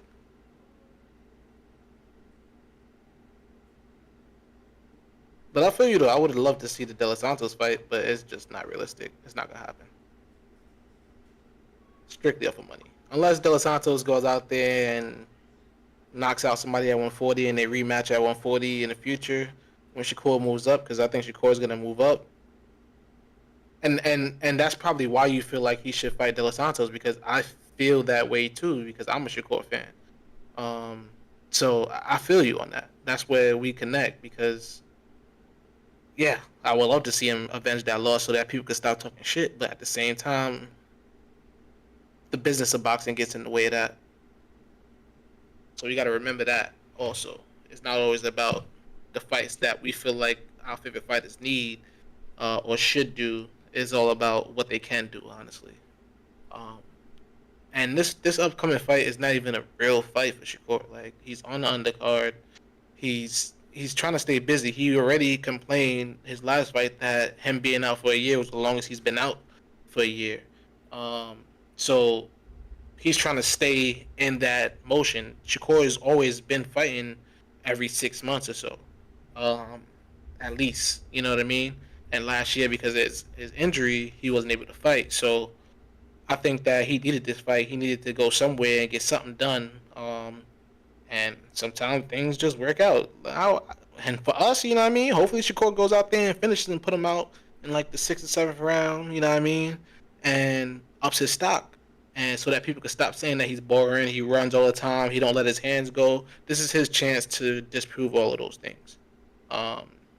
And sometimes a boxer needs that. Because when you step up in competition and you have high-level competition, fans don't really see that.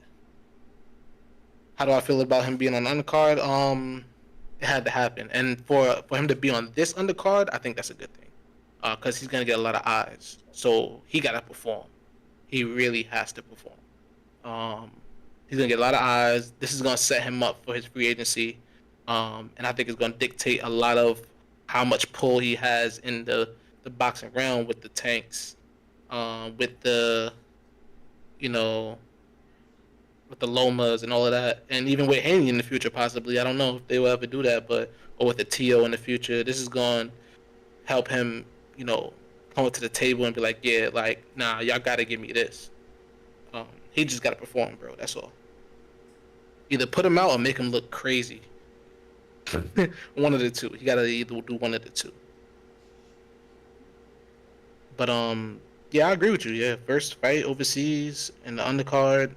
I mean, Shakur's been held back by Top Rank for years now, bro. We know they've been pushing Loma as their number one, and they tried to keep Shakur out of the top tier, you know what I mean?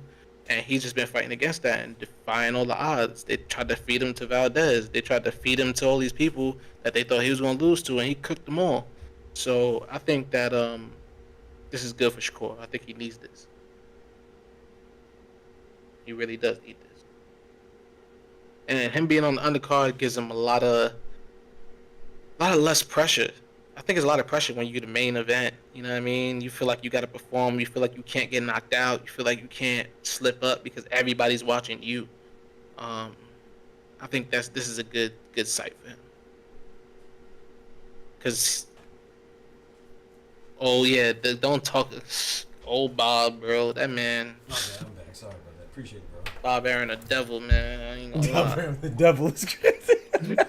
Nah, I was because he asked about how do I feel about Shakur being on the undercard, and I was like, I think this is the best thing for him at this point, because at the end of the day, he needs to be exposed. Number one, to a lot of people, he's gonna be getting exposure at the global level, not Top Rank. And this is his time to perform. He got some food, you feel me? He got to eat his food. He got to either finish dude or make him look stupid, make him look bad. Yep. And that sets his stage for when he goes up against the Tank or when he goes up against the Loma, and he could come to the table proper and have something to talk about, you know? And I agree with that wholeheartedly, man. I think that's what I didn't say either. Now, which will be even more, it's more imperative for Shakur to look good. He has to look good. And he looked good against Artem, despite popular belief. Facts. No, I thought he looked good against Artem, but he has to look even better than that. Exactly. Yeah. So it is. He gotta look exceptional. There's some pressure on him. Even being the undercard, there's still some pressure. There is. and he got a lot of odds. And Yeah. I think he doesn't have to stop him per se because he doesn't have that reputation already. But he does have to make it look bad. Yeah. Like real bad. He gotta make it look bad. Yeah. Like he better go Ben Whitaker in there and start dancing on homeboy while he's slapping him in the face, Facts. doing a spinning back fist or something. I don't know, Yeah. but What's his name? Pull the Sky Nichols. Sky Nicholson and start doing TikTok dances. you gotta make boy look bad. Yeah. But I think Shakur gets a stop. I think he does. Late stop.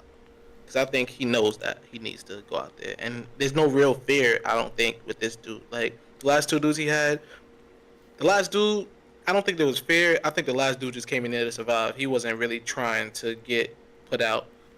But, De Los Santos, he had actual fear with, the power and stuff like that. And on top of that, he's one arm down, so he has something to worry about. Man, De Los Santos definitely, man, like I said, De Los Santos, we cannot forget, during the build-up, De Los Santos pulled up to New Jersey. How you pull up to somebody's hood, but you don't pull up on them in the ring when you're supposed to. I don't want to hear that. De Los Santos definitely was scared of something. Oh, no, De Los Santos, that's the thing. De Los Santos was, Shakur was in that man's mind, just like with a joystick. He had him doing, pause. He had him, he had him on the controller. That controller, but that controller. It is mine with a joystick. What? Hey, yo. My boy B-Dog in the building, man. Good to see you, brethren. My parlay that night. Dang, you was betting on Joe Cordina. Joe Cordina, yeah, I like Joe Cordina, man. I don't like him for this fight. And I will say this, though. Well, I agree with Kendrick on that part. I will say the part that I lean towards Teach and B-Dog about stopping him, the emphasis on that is because he is moving up. So that he's moving up off of suffering his first loss to a stoppage, by stoppage, and yeah. But I do think it's important to remember that Shakur is that's not his fighting style, or he's not a knockout artist. Now, if you want to say he stops him like a no boss, like a Lomachenko type stoppage, like make him not come off the corner, come off the stool or something like that. But if we looking for him to pull a tank, I think we need to chill with that. Oh, yeah. He's not doing a tank, but he might TKO him on the ropes, right, something like that, stuff like that, like a Yoshino type stuff, where the ref steps in. Yeah, no Diddy, but that was crazy. I ain't gonna lie. That man said his mouth with a joystick, Cole. I mean, Dub. But I agree with Teach. Artem, yeah, exactly. Artem already learned his lesson. You feel me? So he came in there all defensive, just like any normal fighter comes in after a KO. Yeah. Shout out to Frank too. I know a lot of people say about Frank beating him, but hey, I think Frank is pretty good. So not saying he's definitely not as good as Shakur. I'm not saying that, but I don't think people. Frank is also the same person that upset Michelle Rivera as well. So I believe that Frank Martin's gonna get significantly better after suffering his first loss. I think he's gonna turn that loss into a lesson. I think he's gonna get better from losing the tank. How would you feel if? Because I don't think Shakur is going to get Zepeda or Loma or Tank within the next 5 years, honestly. I don't think so. You don't think so? Yeah, Loma's going to retire without fighting him. Yeah, I can see that. Zepeda may try eventually, but I think Zepeda's going to work around. He gonna go all around town before he pull up. And same with Tank. I think Tank and Zepeda fight before either one fight Shakur. Now, I'm with you on that. I think Tank and Zepeda, I think he might mess around. I think Shakur somehow, some way, like I said, it's not Shakur's fault, but I think he might mess around and quote unquote lose him to Tank. That being Zepeda. I can see that fight happening. And I think Shakur moves up after that too. Yeah, I wouldn't blame him out of frustration, because I think that Tank, like I said, Zepeda had me fooled. That's why I'm so kind of disappointed, because I believe that Zepeda. I mean, you were here when I was saying, I think Zepeda has a good chance to beat Shakur, man. If that fight was ever to happen, I was considering putting money on him, especially because I anticipate that Shakur would be the underdog. Zepeda would be the underdog and Shakur would be the favorite. And I think Zepeda's style will force Shakur to fight, and I feel like he could catch him. But I do think that Shakur, I would lean towards Shakur winning that fight, but I thought it was interesting enough and worth the risk to put money on Zepeda. But if Zepeda's acting like he don't even think he could beat him, or maybe he's not fighting for any other reason. I did hear that Zepeda may have had a baby, or something like that. So that's why he's not fighting him. But yeah, I just find it hard to believe, man. I ain't gonna lie. Like, Yeah, but my point is that I think that Zepeda, if he doesn't believe he could beat Shakur or Tank, then why wouldn't you go for Tank? Because even if you lose to Tank, you might get knocked out, but you may get respect. You know, look what Pitbull did from a loss to Tank, and plus you're gonna get a bigger payday. Most importantly, you're gonna get more money for fighting Tank. So if you're gonna lose, if it's a lose-lose situation, you know, Tank might be the more devastating loss, but it's the more anticipated, expected and respected loss out of the two. You know, because Shakur beats a guy like Zepeda. Zepeda's gonna look like a damn fool in that ring. So on top of that, yeah, that's how I beat him. Just business wise, Tank has already done business with Oscar, so that part too. There's no necessarily roadblocks there. Yep. So I think it's more believable, and I think Shakur, even though Shakur says that he feels good and he feels like he's a natural 135er, I don't know if he stays at 135 forever because he's gonna get dry and he's gonna have to deal with these type of fights for a long time. Well, you know, I agree with you. You know, I said that I thought that I don't think Shakur's at 135 for more than a year from here. I don't think a year and a half or 3 fights, whichever one comes first. I don't think he has more. I think he's gonna move to 140. So I've been thought that. So I'm with you. My boy Teach says YouTube loves drama. Yes, they do, bro. And want to put people against. Yes, they do so badly, bro. Tank is literally my second favorite boxer. They say I hate Tank because I think Shakur beat. Bro, people they do that to me all the time, bro.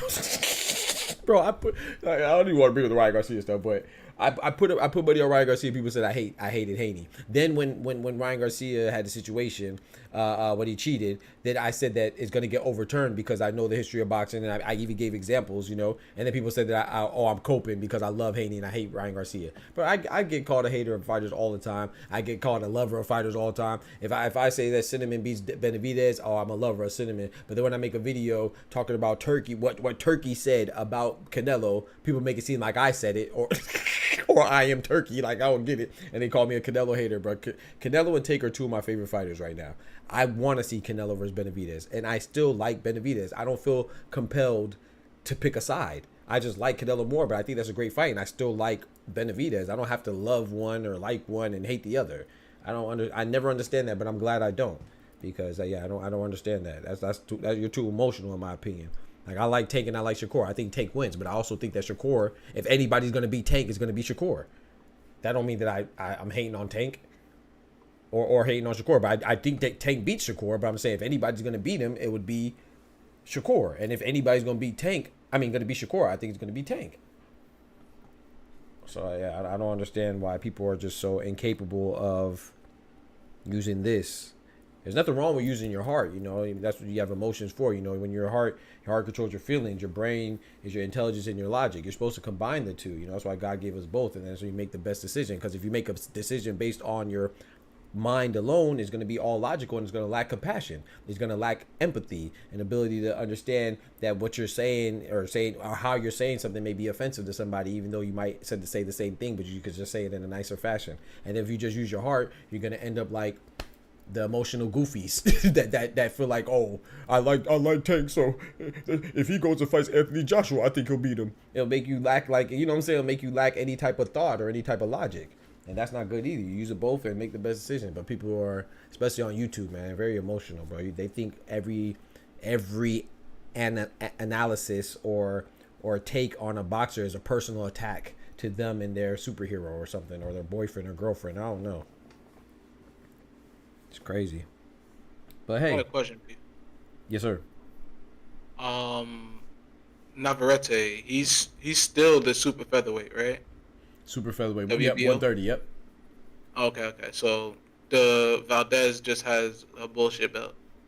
Yep. They about to fight Okay. They're about to fight their rematch. Okay. I'm not gonna say it's not solidified. It's maybe it is finalized. Let me see. It's been rumored that this will be a good one too, because it's rumored that it'll be Emmanuel Navarrete rematch versus Oscar Valdez. Sorry. Emmanuel Navarrete Oscar Valdez rematch on the same card as Robiesi Ramirez and Rafael Espinosa rematch. That'd be fire. Okay, so the little guys are going crazy. Mm-hmm. Yeah, no, it's not finalized yet. No, it's not. Well, at least not on Boxing Rec. I don't see it. Yeah, because I was gonna say, like, honestly, there's not too much people that Shakur has beat that's been able to maintain. Like, all their stocks have dropped. Facts. Like Tanks, like B Dog said, they rise in stock. So Facts. there's no incentive to fight Shakur because of that style. Yeah, yeah. And it's unfortunate that people don't feel like they could beat him, you know, and yeah, it's unfortunate for him, but hey man, sometimes you gotta roll with the punches and play the card you was dealt, man. You just gotta keep I hope he doesn't mess around and lose because he's switching up his style or something like that. You just gotta do what he do and just and there's, you know, I think he's doing the right thing when getting with Eddie Hearn, and I think Eddie Hearn will get him the fights, you know, and that's how I see this Joe Cordina, you know. That's why I'm not too mad about it. Why I do not like the fight. It's a disappointing fight, but I think it's a good sign that he's active. I feel like this is already better than what Bob Arum was doing already. And that's what I was saying. I was telling him earlier when he was away. I was saying that this fight is literally just for Shakur to stay active because he already complained that because of his hand injury, that year off was the longest he's ever been out the ring. You feel me? He ain't like that. Right. So he's trying to get that every 3 months to 6 months fight, like, which makes sense. Right. Yep. You just take it weather. Yeah, exactly. And yeah, I agree with like you said, you agree with B-Dog. I agree with B-Dog too, and I think that, like you said, it's proven. I mean, look what, and this is I'm not trying to make it seem like Pitbull is a beneficiary of a gift or something, because I still give the fighters their props, because you have to take advantage of any situation you're in. But Pitbull definitely rolled the hell out of that momentum after losing the Tank, just because he didn't get knocked out, you know, and he rode that wave, and you know, he got him another opportunity for a title at a higher division, and he did good and beat Rolly Romero. Now he lost a Rayo, but you know, I think Pitbull did a good job at you know, rolling with the punches.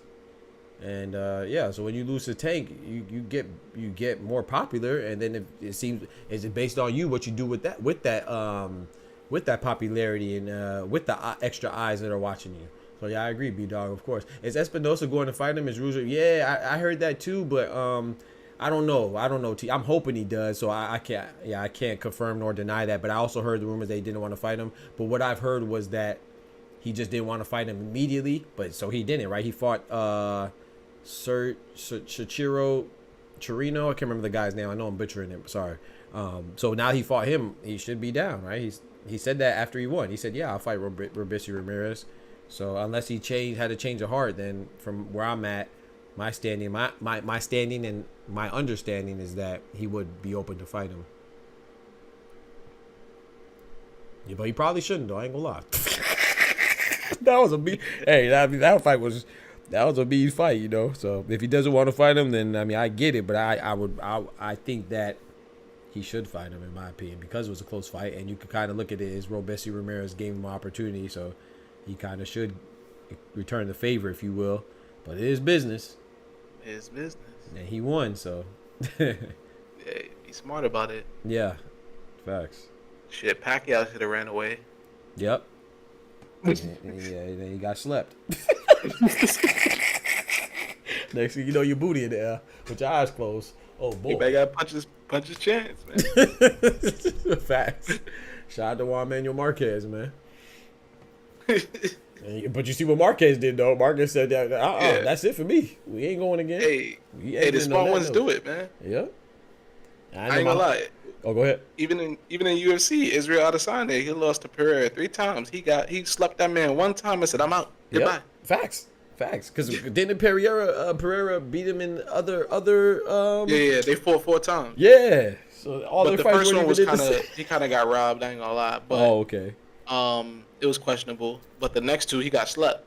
Yeah. And next 3 technically he got slept. And he got his get back and said, I'm done. Yeah, I'm not mad at that. I mean, of course, I could understand how other people would be mad at that, especially Alex. You know, I could understand how he'll be mad. But I'm not mad. I mean, shoot, I'm not the one in there getting punched on, and you know what I'm saying. So I don't think you have to. I would like to see the rematch and all close fights. You know, I would have liked to see Pacquiao Marquez. But I remember me and my homie at the time, we were arguing about it. You know, he's like, "Man, no, Marquez, he got to give it back, man. He's a punk." I said, "Bro, they fought 4 times, bro. What you want to do?" So basically, you want him to. You won't be happy until he leaves on the L. Because if he wins it, I'm sure you're gonna want him to fight again. So I would like to see it. Don't get me wrong. But at the same time, you got to know when to hold them, know when to fold them. Kenny Rogers told us that.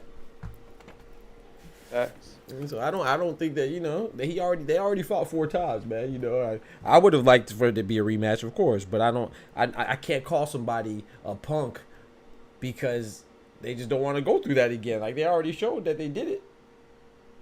That's what I'm gonna keep fighting until. Come on, now. Yeah, man. It's like that one dude you playing the game with. He don't want to stop until you win. He's like, "No, run it back, run it back, run it back." Right. It's like, bro, I got shit to do today.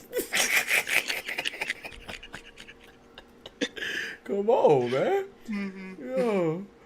My boy Dub said Pacquiao 4, Marquez 4, my favorite. Yeah. He put my boy Pac to sleep, man. Shout out to Pacquiao, shout out Marquez, man. Like I said, I was literally torn when they fought. Every time they fought, I didn't know who I was going for until they started fighting. Because I like them both. I would say I like Pacquiao a little bit more than I like Marquez, but, you know, I like when it's competitive and, like, I really like them both for real. If I feel like I got away with one, I'm probably good. And that's the thing, B-Dog. How could I be mad at that? You know, I would. Don't get me wrong. I can have my opinion. Be like, dang, I wish you would have had a rematch. But at the same time, man, bro, like, what if? Okay, so let me ask you this, y'all, and you, Kendrick, since you in here. If Espinosa does fight Robiesi Ramirez, right? Me for one, I don't know how you feel, but I personally feel that Rafael Espinosa is the best at featherweight. I think he has the best chance to unify. I think he beats Nick Ball. I think he beats Ray Vargas. And I think he beats Luis Lopez. Luis Lopez already got beat. Angelo Leo knocked out Luis Lopez. So if you feel like that, and let's say if I feel like that, let's say he feels like that. I mean, all fighters feel like they're the best. But let's say he feels like that. And then you know you had a close fight with Robiesi Ramirez. Why would you risk that? Wouldn't you try to go for undisputed first or fight other unified champions? So I wouldn't be mad at him not fighting it. Of course I want it, but I could understand it. So my question to you is, what would you do? I'm going for undisputed. You feel me? Not worry about the dude that I beat. And how is that a bad answer? Could we really say somebody ducked if the person that they're not fighting isn't a, you know, if the person that they didn't fight, sorry, how can we say somebody's ducking if the person that they are fighting now is an opportunity to unify as opposed to fighting somebody again just because it was a hard match? I'm pretty sure he'll get more money for fighting a unification fight. I mean, I don't know for sure because it is featherweight, and maybe the Robiesi Ramirez is a fight that people are anticipating and are thirsty for, so they might pay a lot. I don't know, but on the surface, just thinking about it, a unification fight versus a rematch, which one you think is be more beneficial to not only your pockets but also your legacy? You know, if he loses to Robiesi Ramirez, well, now not only did he lose, but he also lost the title. Good luck getting that back. What's the title without a defense too, right? Without a defense? No, he defended no. Yeah, right? Torino was a defense. Yeah. He has one defense so far. Definitely going for undisputed if it presents right, or even unified. Pacquiao was the first viral boxing. That boy had his booty in the air, boy. Him and Devin Haney. Damn. Sorry, I shouldn't have said Devin Haney. Yeah, Devin Haney was tricky. My bad. Haney alone, bro. Like you. Yeah, my fault. Leave Steve Claggett and Devin Haney alone for at least 3 months. Oh, man, bro. Yeah, that was inappropriate. That was wrong, bro. Shout out to Devin Haney because he definitely got cheated. And I hate referencing that because he definitely got cheated, bro. But that imagery, bro, was something serious, boy. I'm not gonna lie, bro. Like, I couldn't get that out of my head for a while. Nah, I still haven't gotten it out. Right, Errol Spence. I didn't get that out of my head for a while. Yeah, I got to see Errol Spence fight again for me to even think about getting it out of my head. Right. Pacquiao, I didn't get that out of my head in a while for the Marquez one. Who else did I get it out? Tyson Fury and Wilder 2. Yeah, part 2. That didn't come out of my head for a while. I was like, wow. Like, part 3 was great, I thought. That was a great fight. Yeah. Even like, I could imagine Ngannou. Ngannou fans. Yeah. Shout out to my boy Francis Ngannou, man. And sincere condolences to him and his family. You know, he lost his young son, so that's tough. He going back to the octagon, though. He going to fight in the PFL now. PFL, right? Yeah. Yep. Yeah, man. But yeah, I know the MMA fan, you know, they delusional anyway. But Anthony Joshua, boy, God. Yeah, he didn't have to do him like that, bro. You could have held him up a little bit. You feel me? He ain't had to do him like that. But Anthony Joshua, as soon as the first bell rung, he looked at Ngannou and said, Nigga, you's a bitch. and crack. I said, yo, AJ ain't have to do him like that, bro. Oh, he violated, bro. He violated, bro. Had him looking like Barton and Hearns. Facts. Just like Martin and hers, bro. Just like Martin, bro. Yo, Bruce Gas and Boxing Jazz in the building, man. What's good, brethren? He said Steve Claggett versus Devin Haney. Let's get it. Facts. Oh, I ain't gonna lie. Devin Haney might need that fight. I'm telling you, bro. I comeback. wouldn't be mad at that. I would not be mad at a Steve Claggett caliber fighter or even Steve Claggett himself. I'm not mad at that, bro. Because that's what he did. He needs a confidence booster, and I'm sure his confidence is back. But just to make sure that you conquer the demons, just to make sure that he has some questions to be answered. I don't get why people want to throw him in there with another champion. Or it's like, bro, have some compassion, dog. Like we seen Teofimo fight Steve Claggett off of a win. Technically, he beat Jermaine Ortiz and and then took a Steve Claggett fight for a rebound just off of to remind us why we believe the self-proclaimed takeover stuff.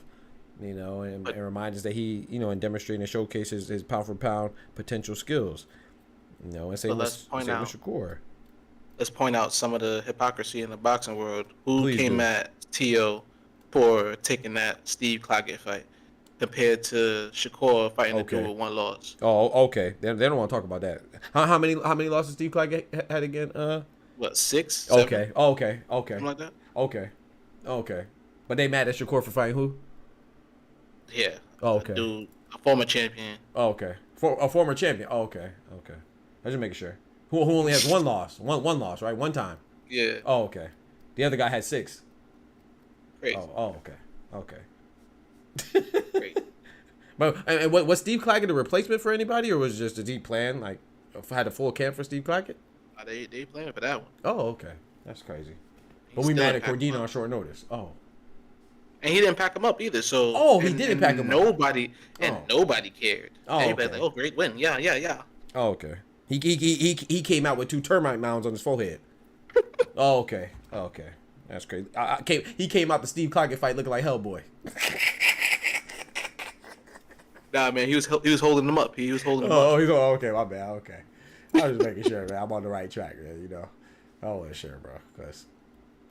And Devin is kind of coming off a lot, right? I mean, it feels like a loss, right? It's not technically a loss. It's not, but that's what it feels like. Facts. It might as well be. Yeah. That's what it is. For his status, his stature, probably his confidence is like. There's no way he feels like he won, right? After that,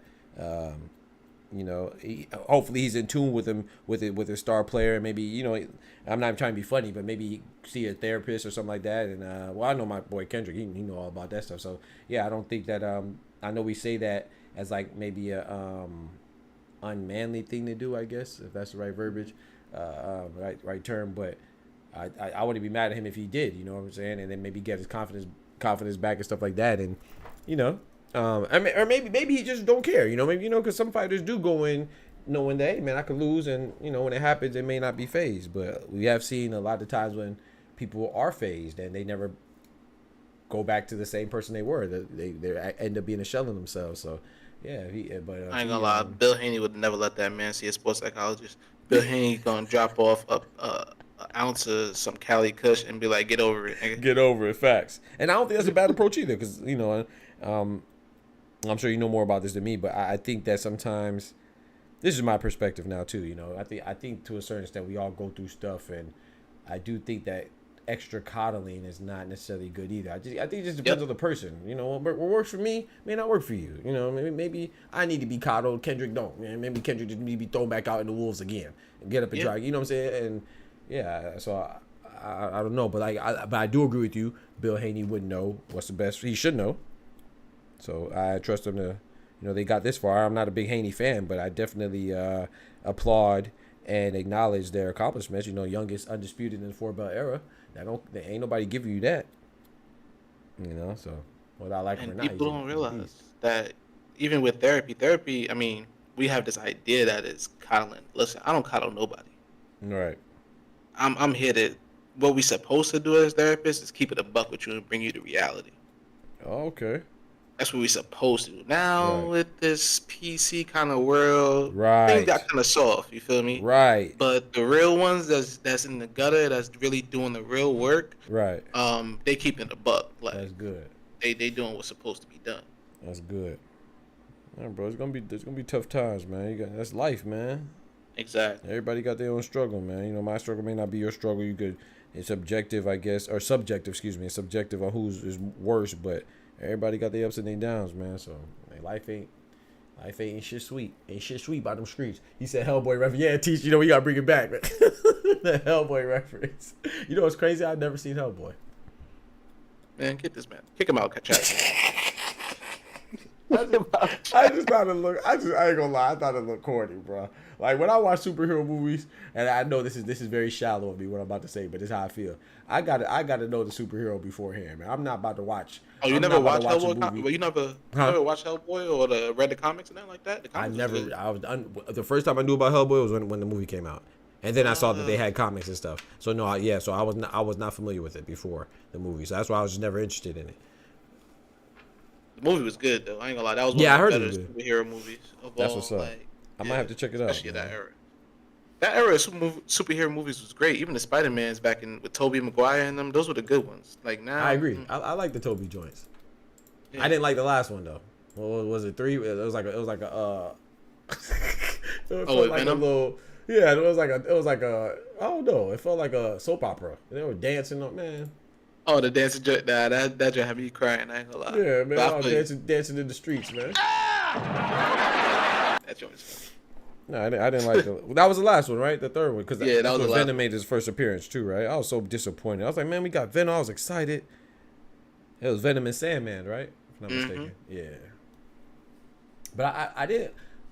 I like the Tom Holland ones too. I didn't really care for Garfield though. Yeah, Garfield was trash. Andrew Garfield, I believe. Yeah, Denver's he don't even Claggett might seem be a like- good look. He could style on Claggett and make it look easy to compare. Yeah, exactly, B-Dog. Exactly. My bad. I know I'm missing kind of late, but yeah, exactly, B-Dog. I agree. I mean, but I like the Pitbull fight too. I think that's dangerous, but I like the Pitbull fight too. The fights that I've been hearing about potentially even Ryo. I don't really like the Ryo. I mean, I like it for Devin. I think Devin Haney beats Ryo under normal circumstances. I'm just not sure if it's normal circumstances when he comes back, you know. But I will say that Ryo is, you know, he's not the biggest guy at 140. He most likely probably most comfortable at 135. I don't know. But so I think that'd be a good fight too. But Ryo can punch, and I personally believe that his bounce back fight, his return fight, his rebound fight should not be against a puncher. The Pitbull one I'm okay with because Pitbull's kind of wild, and I feel like if Ryo could outbox him, I think Devin Haney should be able to do the same, especially being taller and longer, rangier, and he knows how to use his range very well, so pretty well. So I think that'd be a decent fight. I think even Rolly Romero, even though he has power, I think you should stay away from him, but that would have been an okay fight, I guess. But I think like Blair the Flair Cobbs would be a good if he goes to 147. Like Blair the Flair, woo, Cobbs and Adrian Broner would be good fights, but we'll see. What if he fights Prograde again? Prograde. I'm not mad at that. I don't To, think. you know, I tune think up people a little bit. I think people wouldn't like that though, just because how he I watched know. him. Yeah. Yeah, I know. Oh, I'm just okay, saying yeah. for him. Yeah, to for him, tune yeah, up. that's good. Especially if Prograde could beat Jack and then he like calls him out or something for a rematch, like, you know what I'm saying? But is that official? Jack Catterall? Yeah, it's official. Oh, Jack Hatter and Prograde. Yeah, it's official. Yeah. Oh, okay. It's So October 26th, I believe. that's- oh, okay. It would have been this month actually, but it got postponed because Jack Catterall sustained an injury. I think it would have been at the end of this month, if I'm not mistaken, or the beginning of next month. I just found out that technically Haney's still suspended on medical suspension. So I think he got 6 months, something like that. Haney is? Yeah, he's technically on medical suspension. Oh, word. I don't know how long it was. That makes sense though. Yeah, Makes sense. my boy got he went through it. Yeah. Yeah, that's crazy, bro. But I wonder with those though. I wonder I feel like you could get those shortened because if I'm not mistaken, I think that was another knock on Joe Cordina is that he was suspended due to his loss. You know, for like medical suspension, like you're saying. So, but I believe it was shortened so he could get the Shakur fight, or maybe they started. I guess maybe he's still technically suspended now. Let me look it up. I know somebody was talking about that. And I was like, bro, come on, bro. Are they're not fighting in America, so it don't matter, right? They're not fighting in America, and I'm pretty sure that it'll be the suspension will be done by the time they fight. Oh, okay. Like, come on, bro. Like, nah, yeah, it's not saying he's suspended now. I heard that he was. People were trying to say, oh, they took him off suspension, medical suspension, just so he could get the. Bro, people would just be talking, bro. Come on, man. It's funny. I hope Dev moves up and campaigns there at 147. I hope Tio moves up and campaign. Yeah, bro. I wish all these guys. Like I said, I know we like to, get into debates, like you said, teach about the YouTube boxing community being so sensitive and so contentious, and but I think we all could agree that we just want to see the fights, man. I hope they all fight each other. I want Tank to fight Shakur to fight Tio to fight Devin to fight whoever else. You know what I'm saying? I want them all to fight each other, man. I hope they all can fight, man. And Boots is the only guy there. Yeah, I hope that Boots actually tries to unify, man. I'm not too mad at him not pursuing Bud to 154. Stanionis said that he'll fight him. Whether it's true or not is yet to be seen, but I think he should try to at least pull his card. Hopefully that's what Eddie Hearn is there for. He'll do it. Mario Barrios, he said that while the IBF have ordered his mandatory versus Karen for the rematch, but he's actually his mandatory. Eddie Hearn has also said that we sent the offer to Barrios, so I'm hoping that they could make some type of deal to where he could get paid some step aside money and he could go fight Barrios for unification, because Barrios said that he's willing to fight Boots, so pull his card on that. Which Barrios is a beast and a warrior, so big shout out to Barrios. He don't duck no smoke, so I fully believe that he would be about that life. And then Brian Norman said he'll fight anybody. While I do have some reservations on Brian Norman, he's only 23. He just got the belt in the upset for Giovanni Santillan. I would like to see him get like 2 or 3 more fights before he hops in with any of the other champions. But if he said he's ready, shoot, go do your thing. He was the underdog against Giovanni, and he came out on top. So in his backyard, knocked him out. beat the hell out of him too. Shout out to Brian Norman. I think Haney need to stay the hell away from Boots. That's what I think. Facts. I think so too. But Ty said that he likes that fight. I don't like Ty want Boots to freaking knock that man out. That's why. Ty know what's gonna happen. Yo, my boy T said I like the carry rematch. I like the carry rematch too, but I don't like it to be prioritized. If that makes sense. Like, I don't mind the carry rematch down the road. I don't like it immediately, because let's think about Boots, right? Boots just fought.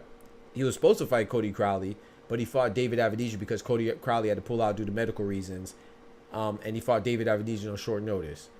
So, with that being said, I kind of want to see Boots embark on new challenges and fresh challenges, as opposed to coming off of a short notice victory over a guy that we already knew lost to Terrence Crawford, who Boots wants to fight. I think Boots needs to make a statement.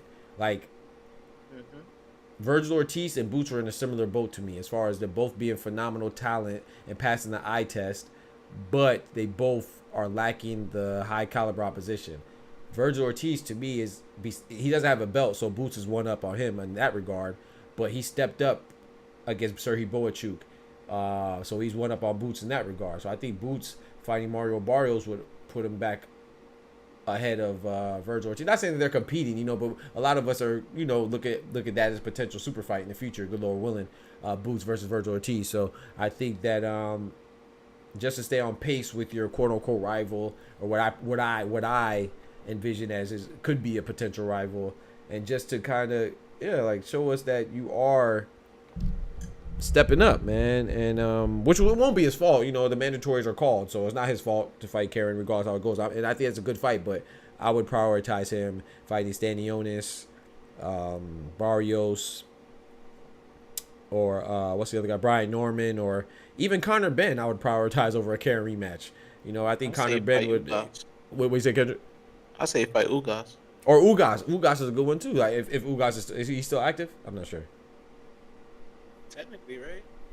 Yeah, I think it would serve him well to to fight a champion or former champion or a championship caliber fighter. Not saying Karen's not, but we already visited that, and while it was a decision, I don't think anybody would thought that it was a questionable decision. You know what I'm saying? So I don't think anybody doesn't believe that Boots would win again. I don't think Karen gave us any reason to believe that Boots wouldn't win again. So maybe easier too this time around. So yeah, I would much rather him. You know what I'm saying? Conor Ben would boost his popularity in England. You know, Conor Ben has a whole nation behind him, seemingly, and Conor Ben's ranked number 3 right now. He got elevated, right? Once they removed Cody Crowley for not wanting to fight Boots again. What about Ryan Garcia? I like that fight too. I ain't gonna lie. I like that fight too, man. Go ahead, slap Ryan Garcia real That'll quick. give him a lot of popularity. Yeah, facts. Interested to see what adjustments both guys make. Nah, facts. I'm interested too, Teach. Yeah, I'm not. So I am interested in that fight. Don't get me wrong, but I would just rather see a plethora of other fights before he spins a block on Karen. But if he has to do it, he has to do what he has to do. You know what I'm saying? If it's the IBF, IBF don't play with stripping you. So if that's what they call for, if they can't get paid step aside money, then that's what it is. And I wouldn't be mad at that fight. I like Boots versus Ben, and Eddie can make that fight as well. Though belts obviously priority, but to get Boots' name out there, yeah, facts, chaos. I wouldn't mind that fight. So it doesn't have to be a unification. I think Ben, it just has. I think his fight should serve a purpose, and obviously the mandatory will be serving the purpose of defending your belt. But I'm talking about, like, if you're not getting any legacy, then you should be at least getting some renown and popularity, which is in a roundabout way going for legacy too. Boosting your popularity should have a function, in my opinion. It should have a purpose. And I don't think Karen really serves a purpose, because I don't think anybody anticipates that to be a tough fight. Too tough of a fight, I should say. You think a tough fight would be Stanionis? You think he'll put up a fight? You kind of low, Kendra. I couldn't hear you. I bet. You think Stanionis will put up a fight? I think so. I actually think that out of all the champions, Stanionis has the best chance to beat Boots currently. But I think Boots beats them all. But I think I anticipate Stanionis to be the best fight for him of the 147-pound champions. Yeah, I do. I think Boots beats Barrios pretty handily. But Barrios can't be taken lightly, of course. He's a tall guy, a long guy, and he definitely comes to fight El Azteca. I think Brian Norman, I don't think he's ready yet. I think he has the potential in the future to give him the most trouble, but right now, I think Stanionis, a tough guy. I think he gets beat up too, but I think he has a better chance, in my opinion. Okay. What do you think? Yeah, I think Boots beats him. Stanionis, to me, like, looking at his resume, who the fuck are these guys? Now, you can't really say that sometimes, right? Because he only got 15 fights, so Right. it makes sense. Right. But, man, these guys from overseas, they don't get the same type of pressure that we give our fighters to fight names. Talk to him, bro. Talk to him. Yeah. I think that Boots packs him up and gets no credit for it. He I better think they're gonna say what I said. Who the hell did he fight? Yeah. I know they have a common opponent in Thomas Delorme. Yeah. Let me look But it again, up. Let me look it who up. the hell is that guy? He said, "Who the f- is that guy?" Well, let me play it. He gets packed up. Yo, I said, Thomas Delorme. He said, Who the fuck is that guy? well, so Thomas Delorme, I think No Bud damn fought a well who I better am. version Who the of Thomas. He fuck fought is Thomas that? Delorme. So Thomas Delorme fought, if I'm not mistaken, Thomas Delorme, he fought all of them, actually. He fought Bud, Yeah, he did. Virgil Ortiz, Boots, and Stanionis. And let me see. Okay. He also fought, Luis Collazo. That was an older Luis Collazo, but it says it was no contest. It was an accidental head clash. I think I remember that one. Gabriel Maestri is not that bad. His last opponent, he was undefeated at the time, but he didn't have that many fights. And everybody else, yeah. I hope we gonna give him credit for it. I hope he gets credit for it. They better give him credit. I mean, well, technically, right, he's not a full champion because I think that's the last belt that Terrence Crawford still has claim to at 147. But once he vacates that or he gets stripped, and just like what's his name was elevated most recently, Brian Norman with the WBO. Yeah, he was elevated from Terrence Crawford vacating. I think Stanionis will do the same. Butiev is tough as shit. Yeah, Butiev is tough. It looks like Boots versus Eddie could actually. Oh, I read that already. Yeah, I like Stanionis though, man. I think he's gonna do good. I just don't think that right now any of them have anything for Boots, but yeah, I remember that fight with Butiev. Yeah, he was like a Russian dude. That was a good fight. Tough guy. But I just don't think they have anything for Boots. I think Boots is just too complete of a fighter. Too many things he could throw at him. Too versatile, and along with the size. It's gonna be hard for them to do what they want to do against him. Or what they normally do. Yeah. Because to me, Boots just need to learn a little bit more defense, and he'll be a little bit more what? Perfect. A little bit more defense. Right. Yeah. And he'll be at that level to me. Yeah. Where nobody touching him. Yep. I agree with that, man. Because I think he's still at a point where if he faces a puncher, somebody with power, he could get caught. Yeah, and Brian Norman has that power. Yeah. Yeah. And Avenesia was hitting him, so yeah. Avenesia hits just wasn't doing shit to him. Right. That part. Facts. But he was hitting. Yeah. Nah, that's a fact. That's a fact though. Yeah, Avenesia is just, and he's an older fighter, so you could assume that Stanionis could potentially put some paws on him.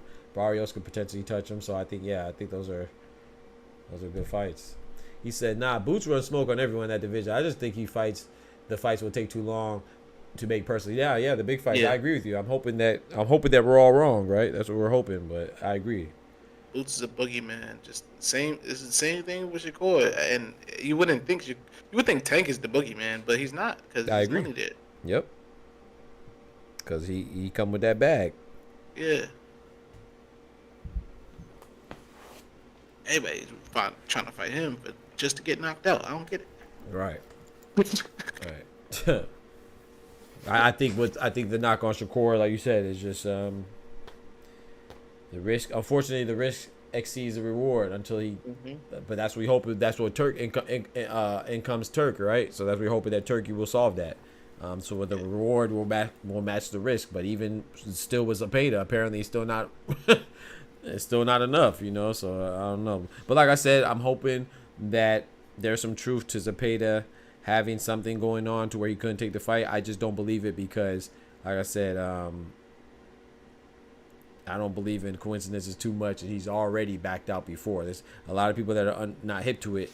They may think that this is the first time. Well, apparently a lot of people don't think that he backed out. They think that Shakur ducked by somehow, some way.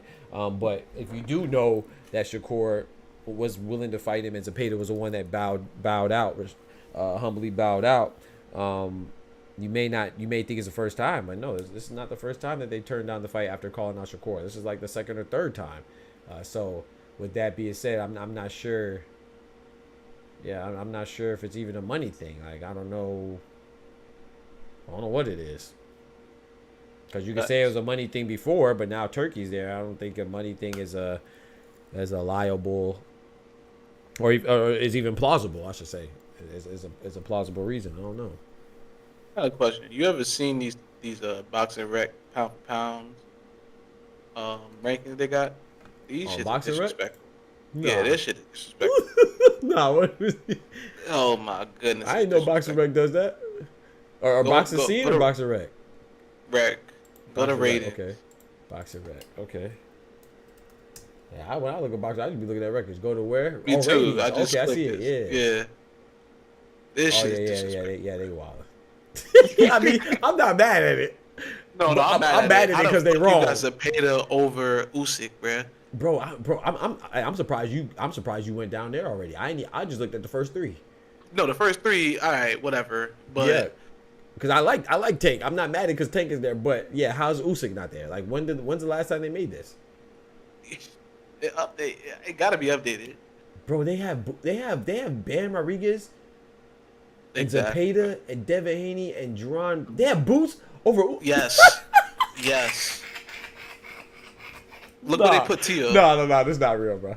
Look where they put Tio. They disrespected that man. Where Tio at? I don't even. Oh, They 17. put him under Lomachenko, bro. How they put him under Lomachenko? And he smacked Lomachenko. Nah, this can't be. This can't be, bro. But it has to be because they have Christian and Billy up here. Bro, this is craziness. Bro, they got Chris Eubank. Hey, yo. Nah, dog. I see. That's why I'm glad I've never seen this. How the heck do you have Nadia Inoue number one, which I'm cool. It's not that I'm saying how the heck you have Nadia number one. I'm saying how do you have him number one, and then after him you have Tank. I like Tank though, but he can't be over Bud, and he can't be over Usyk. They're undisputed in 2 different divisions, bro. I feel like the only acceptable top 3 is Inoue, Terrence Crawford, and Usyk. No matter, you can say it's interchangeable. Me personally, for me, I have Terrence Crawford number 1, Usyk 2, and Inoue 3. And how do you have Shakur and Boots over Haney? That's my thing. And I'm a Shakur fan. Right. Bro, what? You have David Beterbiev over Usyk? And I like David Beterbiev. He's in my top 10 pound for pound, but he can't be over Usyk? That's what I'm saying. Like, this is crazy. It's a new... Yeah, I'd never seen this ranking before, Teach. I'll pull it up. I'm glad. Yeah, there's a reason why I never seen it. I did not do... All I do is look at the records. I never looked up here at the other tabs. I literally That just clicked sound it. like nasty work. Bro, this shit disrespectful, Ty. Bro, Look, they that got- shit done summon Ty. Facts. Bro, they got Nadia Inoue number 1, which I'm cool with. They have Gervonta Tank Davis number 2. They have Bud number 3. Saul number 4, because I'm cool with Cinnamon number 4 because that's where he's at on my list. But those first 3 is crazy. 5 Beterbiev, 6 Bivol, 7 Juto Nakatani, 8 Benavidez, 9 Shakur, 10 Boots, 11 Haney, 12 Zepeda, 13 Bam Rodriguez, and Usyk 14. Hey, yo. Undisputed in 2 weight divisions, the first undisputed in a quarter century. They have as number 14. Disputed Jesus. undefeated. And undefeated. I didn't even say the undefeated part. Thank you, Kendrick. Bomba Clot. They have Jaime Munguia, and I don't even see Tyson Fury yet. Nah, Tyson Fury's not on the list. They Hey, got Ryan yo. Garcia to finish it on top 25. They Like, got what? Ryan Garcia, and I didn't even see Tyson Fury yet. Bro, what are we doing, bro? They got Takuma in the way over Tyson Fury. They got Takuma. They got Ryan Garcia. Yo, And no Tyson Fury. bro, where is he? Nah, this is fake, bro. This is a joke, bro. Someone's, Yo, he's 47. No shot. They got him under Fedor. Fedor, who got knocked out by Mendoza. Nah, they trolling. Yo, Nah, they're trolling, bro. yo, Bro, they that's have Sam crazy. Goodman over Hey, yo. Is this a legit ranking they posted out, or was this a byproduct of them removing the WBA? WBA, right? Yeah, that's what I was thinking too. Because they did just. I don't even care about that. Yeah, that's facts. Yeah, because that's wild. Still don't make sense. Bro, they got Raymond Muratalla. No shot. Raymond Muratalla over. Bro, Subriel Matias over Tyson Fury. He is. Yeah, that's crazy. Oh my gosh. Oh, Who the hell is Lee Wood? I never my even gosh. heard of him. He's decent, but definitely should be 35 if Tyson Fury's 47. Little ass 126 dude. Yeah, Oh, that's he- why. yeah, You know I don't featherweight. look at them. Yeah, featherweight. They were also saying that Shakur should have fought him too. Oh, then. Yeah. Wow. Ain't no way, bro. That's disrespectful. Teofimo under Lomachenko. Bumba. That's crazy to me. Loma, Like, you and can't Teofimo even beat him, and make that Lomachenko make has more sense. losses. Bumba. And don't Tio got more fights? Well, no, he just got more wins. Okay. Nah, he has more fights too. According to this, he has 24 fights, and Lomachenko has 21. Mm-hmm. Sorry, 22 fights. Excuse me, my 22. bad. Yeah, Yeah, 22 fights. yeah, My yeah. bad. I thought I said my fault, my wow. fault. So he got That's crazy. And, Yeah. and Okay. they- Yeah. and they 22 both- fights and Lomachenko got 21. Yeah. And they both over Charlo. Both over Jamal. Hey yo. I knew as soon as Oscar put out that video about Zepeda being sanctioned to fight Kerr and having lots of opportunities. I knew that. Yeah, facts. Yeah, facts. Chaos. I'm not mad at Bam being 13, but how is Zepeda over Bam Rodriguez? Yeah. How is No, this Zepeda is wild. over Usyk, bro? This shit must be like Nah, this is you know how the record companies pay to get they artists on the billboard. On the billboards type stuff. Yeah, facts. That's That crazy. must be what's going on here. Nah, they trolling, bro. I'm glad you showed me this. This is yo. So disrespectful. So disrespectful. Oh my goodness. They got an asterisk by Usyk's name. What does that asterisk mean now? I think champion, right? Yeah. Oh yeah. Everybody Yeah, I'm looking at. Yep, has everybody one got champion. they got belts. Yeah. Well, Terrence Crawford doesn't have one. Oh, he doesn't. That's weird. No, so yeah, I don't know what it is. Huh. That is weird. What is that asterisk mean? Well, I guess Tank is a champion too, so Tank doesn't have one. Junto is too, so yeah, I don't know what that asterisk is. See no legend either. So Yeah, I don't see a legend exactly. That's why I scrolled down to see if I saw a legend. okay, I found one. Let me see. Bro, how did they do this? Nah, they must have just been drawing names out of a hat, bro. Ain't no Is way. that guy? There's no way. They would do a tier list like us. Nah, this is who Chappie worked for. That's what. They would do. Yo. Wow. You know what's crazy? I found the legend and it has nothing about the asterisk. I don't know Yeah, what of that course means. not. And people be talking trash about my videos and saying I don't know boxing. Damn. Yeah, that's bad. This is why you don't know boxing, man, because you're not Yeah. agreeing with that. Yeah, facts. Yep. That's crazy. That is wild. I'm glad you showed me that, my brother. Them boys is like Boots top 10. Okay. Boo's top All right. 10, bro. And I'm not Okay, even all right. mad at that, but you gotta show me how or why. Yeah, you can't put Boots and Shakur top 10 and not put Haney top 10. You feel me? Or Or Usyk. Usyk. Like Yeah. I'm most upset about Usyk. That's so disrespectful. The man undisputed in 2 divisions. Now, if he wasn't there, I'd rather him not be there at all than be 14. Because at least if he's not there at all, I could say, okay, they probably don't have him in there because it's a pound for pound type thing, and they don't care about heavyweights or something like that. I could kind of justify that. But he's there. He's just so low, he ain't. He's there, but he's so low, he's not there. That's crazy, bro. That is crazy. And for them to have Joshua at 15 Yes. and Fury At 47. at 47 Box is out side. of this world. Box side. That is out of this And they have they both lost to Usyk, but except Anthony Joshua lost twice. and lost to Ruiz. And lost to Ruiz. Where's Ruiz on this list? He They on the better be top 10. How you talking about? The way they doing it, bro. Hey, Yeah, nah, them always drunk. yeah, they had to be drunk. Or they taking checks, one of the two. Shout possible. shout out to Tank though, number 2. Yeah. I think that's the highest I've ever seen him on a pound for pound. Or I'm assuming this is like a pound. I don't know, or whatever Yeah. kind of ranking. I mean, it I is. ain't mad at him. I mean, he only had, but he had Nah. a couple of weight divisions. You feel me? 3 Yeah, weight I divisions. rock with Tank, man, but nah, he can't be number 2, bro. Yeah, I ain't gonna lie. It's hard to, Hell it's hard no. to really make that argument.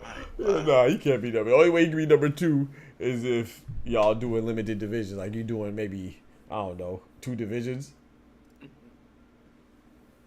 it's hard to make the argument for Tank. It's difficult, It's like, bro. yeah, he got championships in those weight classes, but doesn't he only have like one per weight class or something like that? Yeah, I don't think he's ever unified, if I'm not mistaken. I know he had the belt at 130, 135, and 140, if I'm not mistaken. I don't think he's ever unified. Yeah, it's hard to make that. Yeah, it's just like because when you're doing these stuff, you got to compare accomplishments. How can I compare him to Terrence Crawford and come to the conclusion that he should be ranked above him, or Usyk, or yeah, that's crazy. But but the craziest part is that their 4, 5, and 6 are pretty similar to mine. Cinnamon and Beterbiev and BIVOL. It's close, not quite, but. But is Tank WBA champion right now? I don't know. Let me look it up. I'm not sure. You said Tank? Yeah, is he WBA? WBA. So then that whole theory goes out the window. Yo, Edwin, what's good, brethren? That whole theory got to go out the window because he's number 2. Yeah, WBA thing, right? Yeah, he's number 2, bro. What the heck is this, bro? Usyk's number 14. Zepeda's 12. Nakatani 7. Tank is 2. Jeez. Boy, and Boots is in the top 10. I don't even think I got Shakur in my top 10. Yeah, I haven't for me they always, my 10th spot is always interchangeable. It's always Shakur, Devaney, Junta Nakatani, something like that. I'll put Haney over Shakur in my top 10 if I had to choose. But this is amazing. And they got to be trolling, man. Or they getting paid something. Yeah, he is WBA, exactly. So. Yeah, Usyk being 14 that's criminal. Nah, that's not criminal. Tyson Fury being 47 is fucking criminal. Tyson Fury is 47. That shit not even criminal. That shit treason. Facts. Bro, he's only lost to Usyk, bro. What was he before he lost? You feel me? Wow.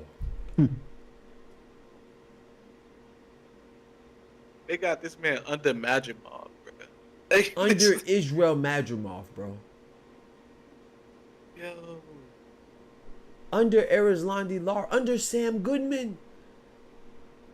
Bombakla. Under you already said that. I forgot Sebastian Fedora. Yeah, Under Raymond Muratalla. Under Chris Billiam Smith, CBS. Under Angelo Leo, he just got a belt. So this is fairly recent. Angelo Leo just beat my boy Luis Lopez. John Rio Casimiro, hey yo, hey yo, bro, no, bro. Nah, I need an explanation, dog. This got to be. There's something we don't know. There's something we don't know. Send him an email like, yo, what's going on here? Yeah, there's something we don't know, bro. Yeah. The only wow. In a way, in Crawford, I'm not mad at because I could understand they're interchangeable to me. So, in a way, number 1, Terrence Crawford, number 3. I think that they could be 1, 2, or 3. But that 2 spot has to be occupied by Usyk. This is a full explanation of how That's the rating wild. can be found here. Hold on, we might have found the explanation. Let's see. Okay. Let me see. Oh my goodness. Boxers are rated by the results of bouts between 2 opponents A and B. The results may be a win or loss, probability of a winner. What?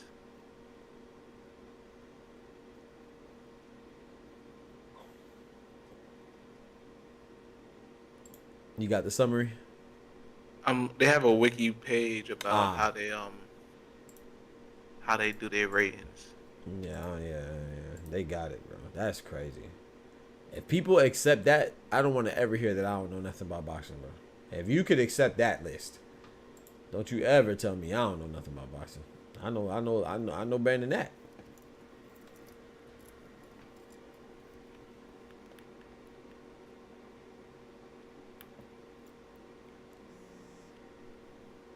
My boy Scholar in the building, man.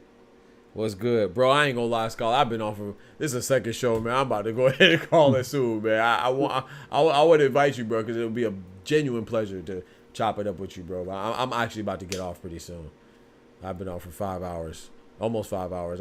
This is the second show. I need to prepare for the morning show, and then. But yeah, I'm gonna drop the link still though, so we can get right tomorrow, good Lord willing, if you're available. Anytime, man. You know, as long as I'm not, you know, in the process of. Sometimes I do have like, you know, maybe 30 minutes to an hour where I'm just talking and talk about like current events and stuff. But other than that, yeah, feel free to join, man. Shout out to Ty and shout out to Kendrick. The party always over when nah, bro. You bees the party. You know what I'm talking about? But yeah, this time, yeah, I'm a little tired. I ain't gonna lie. Well, I don't want to be too tired when I'm trying to prepare for the next show, and I kind of gotta get I'm struggling to be here anyway. something in my system. What'd you say, Ty? Shit, I'm barely making it in here anyway. Yeah, you done tapped out on me, bruh. You went to sleep? I know you said your head was hurting though.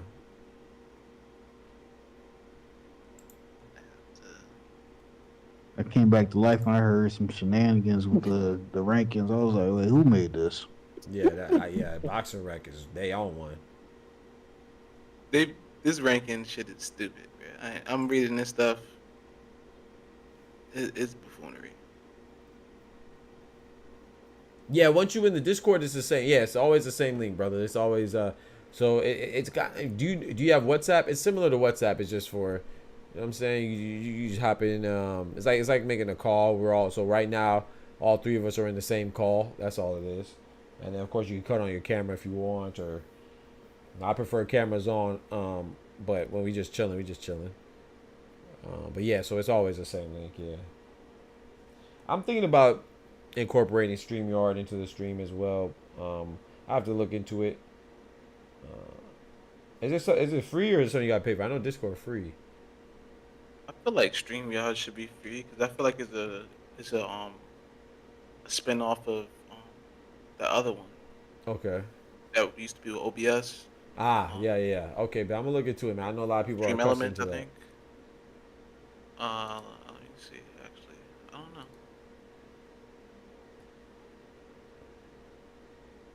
Yeah. It says getting started is free.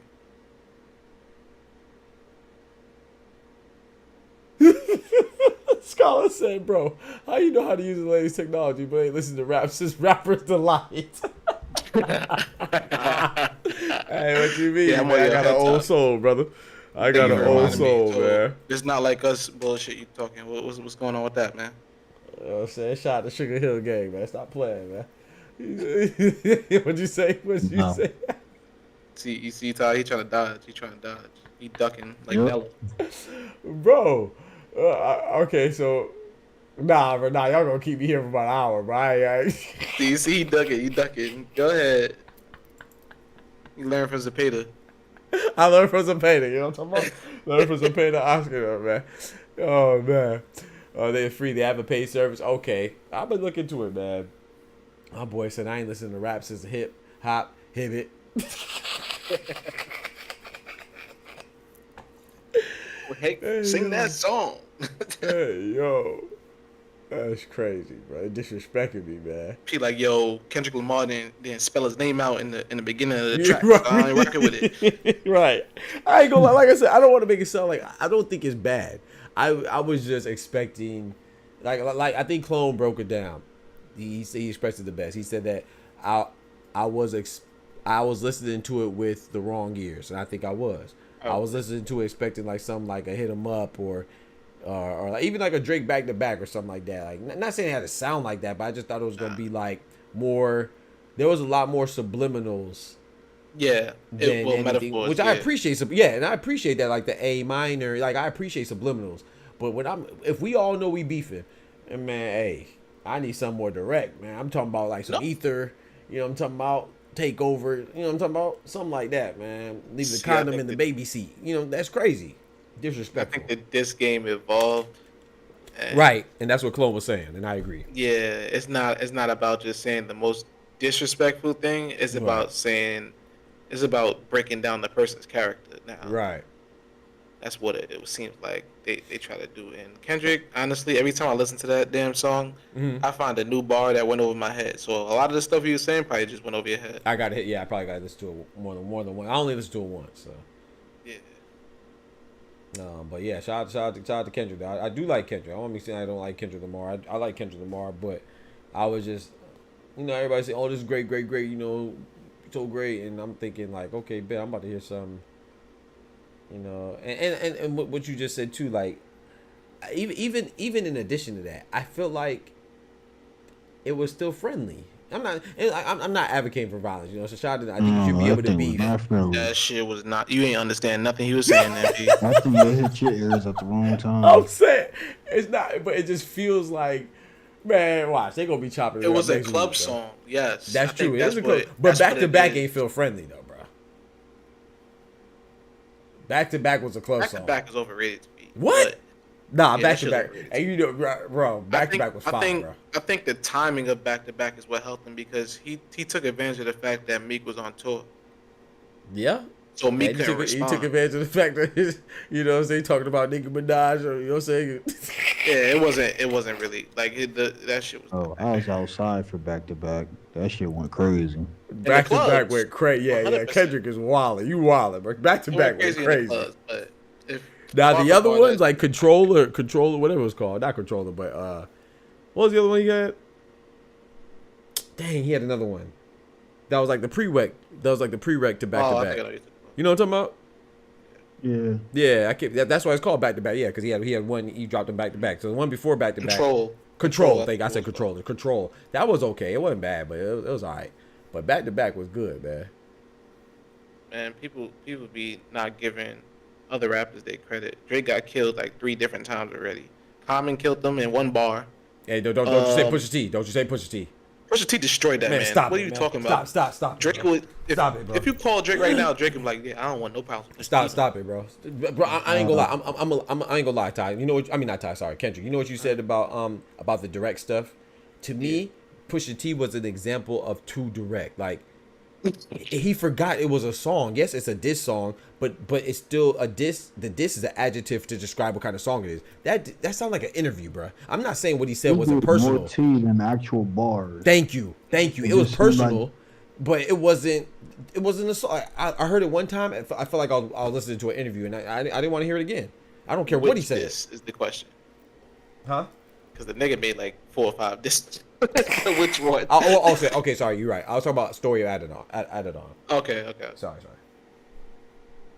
He did make, because I like the I did like the other one. I can't remember what it's called. My bad. Charged Up? No, that Charged Up was Drake. Charged Up was Drake's. Yeah, the one after Charged Up, I believe. I like that one.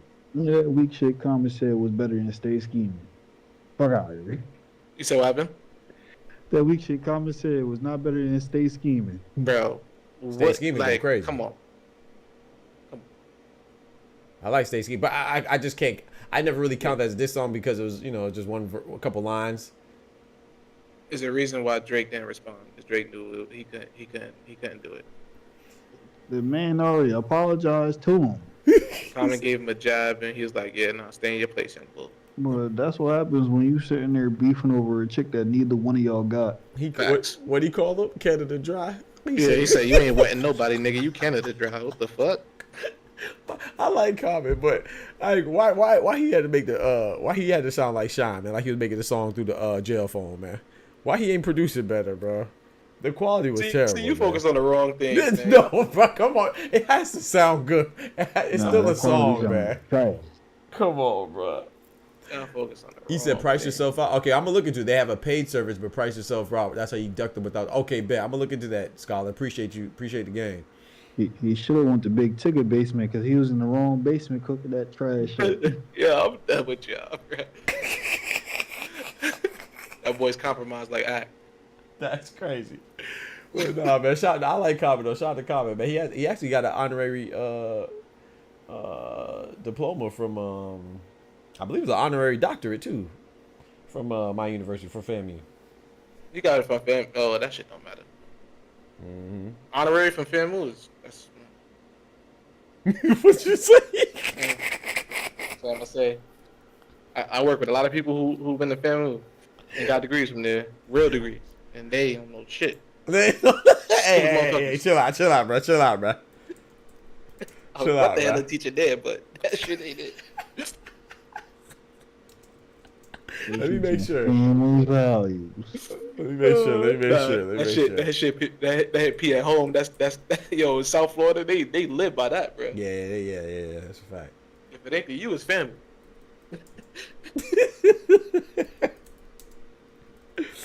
Oh man. All right, tripping, man. I got my I'm engineering, so we got it's a joint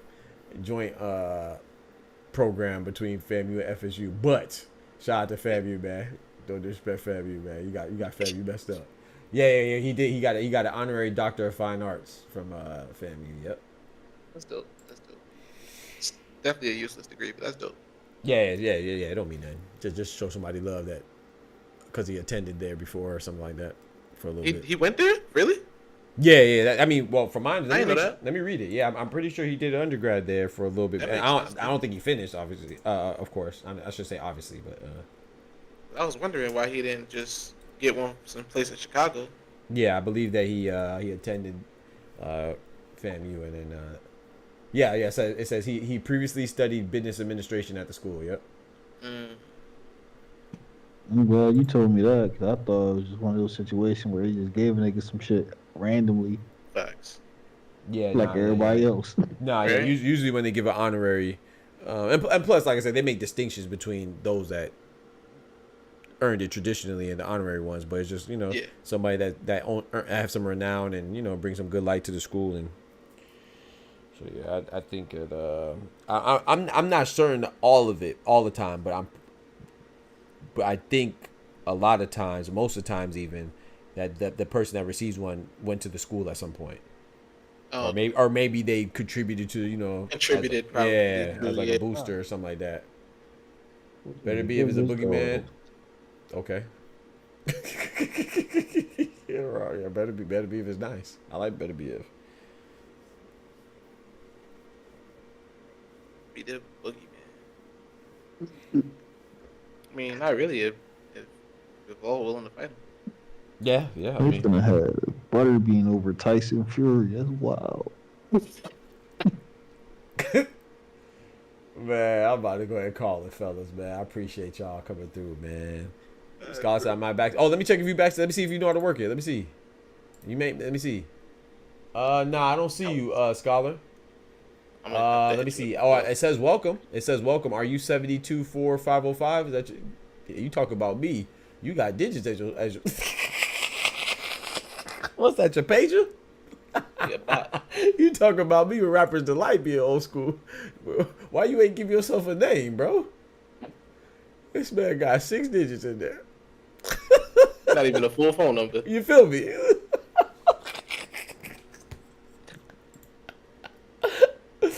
Hey, Scholar crazy, bro. That boy got Canelo with the Kappa. Yo, you read my fucking mind. No way. Wait, what happened? What happened? That boy got a locker combination on there. I was just about to say that. Hey, come on, Scholar. Hey, yo. But yeah, I see you in there. So I'm gonna just tell you right now before we get off. You see the channels, right? And if you look at the on the left side, I don't know if you're on the PC or for me it's the left side. I'm not sure on the phone. I believe it's the left side as well. Still, I know the interface is slightly different on PC and the phone, but you'll see different channels, and it says one says Chillin' Lions and one says AFK. It's all under the tab of Dr. Boxing Talk. You'll see different channels. You just hop in the AFK or the Chillin' Lions, and I'll pull you up. For future reference. But yeah, you're definitely in there now, man. So shout out to you. Appreciate you, brother. He said the first Terminator. I'm Arnold. I'm sleep. Terminator, man. Hey, that's crazy. How many Terminators were there? Like 5 or 6? Probably more than that. I just watched the last one not too long ago. I think the last one I watched was probably like Genesis or something. I remember the first one. Arnold was a bad guy, and I remember the second one and third one.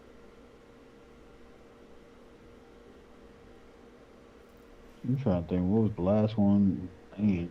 The last, I don't know the name, but I remember what happened. They had to go back in time to try to like stop everything from happening. Like they went back to like normal times, which is our times. Did they bring Terminator back? I mean Arnold back. Excuse me.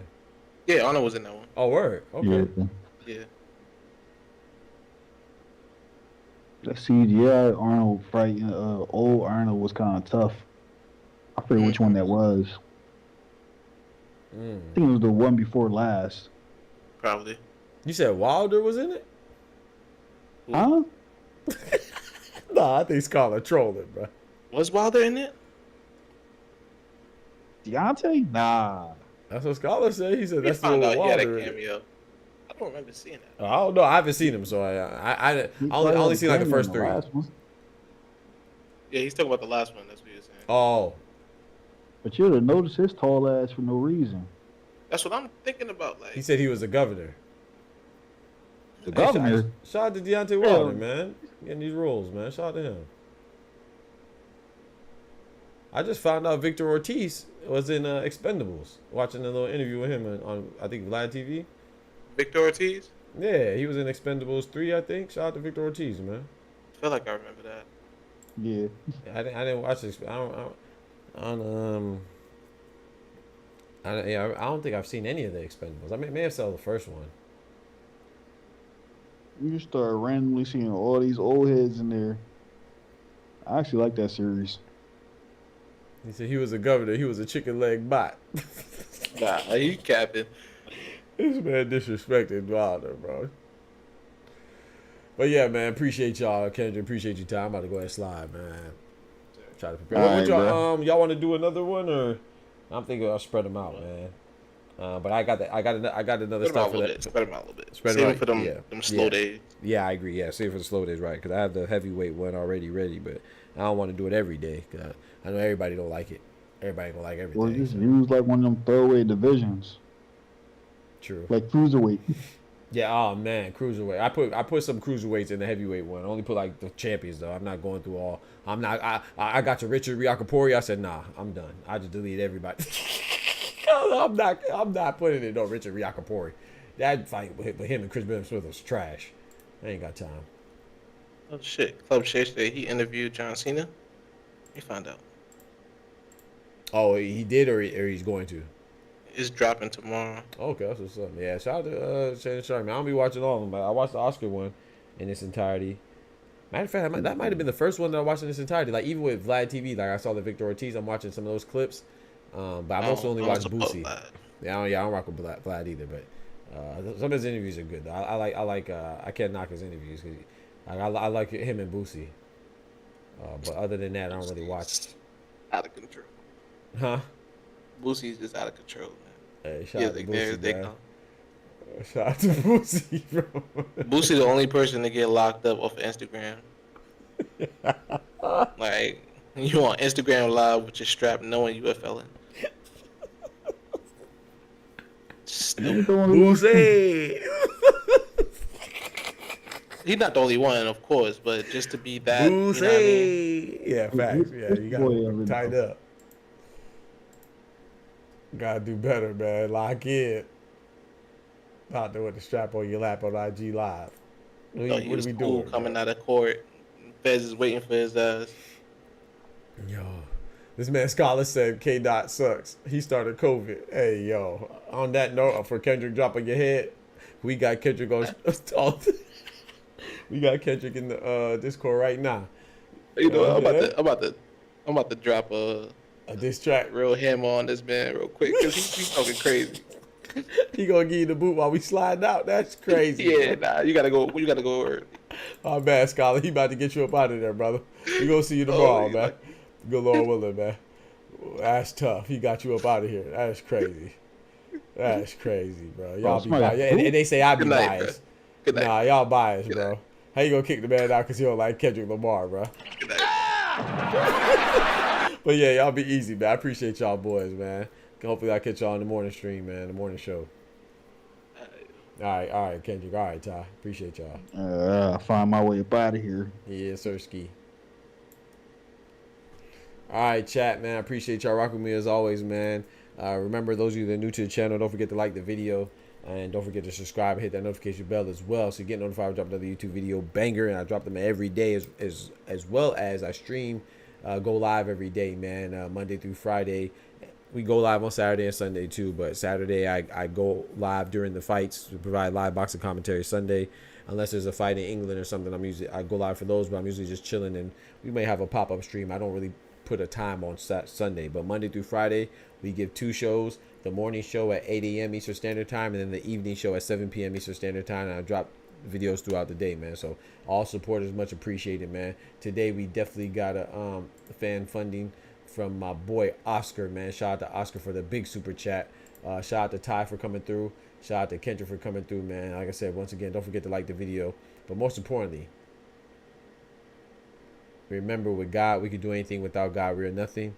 And also, too, I want to say, you know, if you wake up, it's time to grind. If you're feeling low, it's time to climb. If you're in a dark place, it's time to shine. Remember, God gave us another day, and the day is mine. So I appreciate y'all, man. The doctor's out. Peace. From the hood to college, both worlds they had to meet. 6 degrees between us, so cold, we're about to freeze. But we're Florida boys, hot takes, we bring the heat.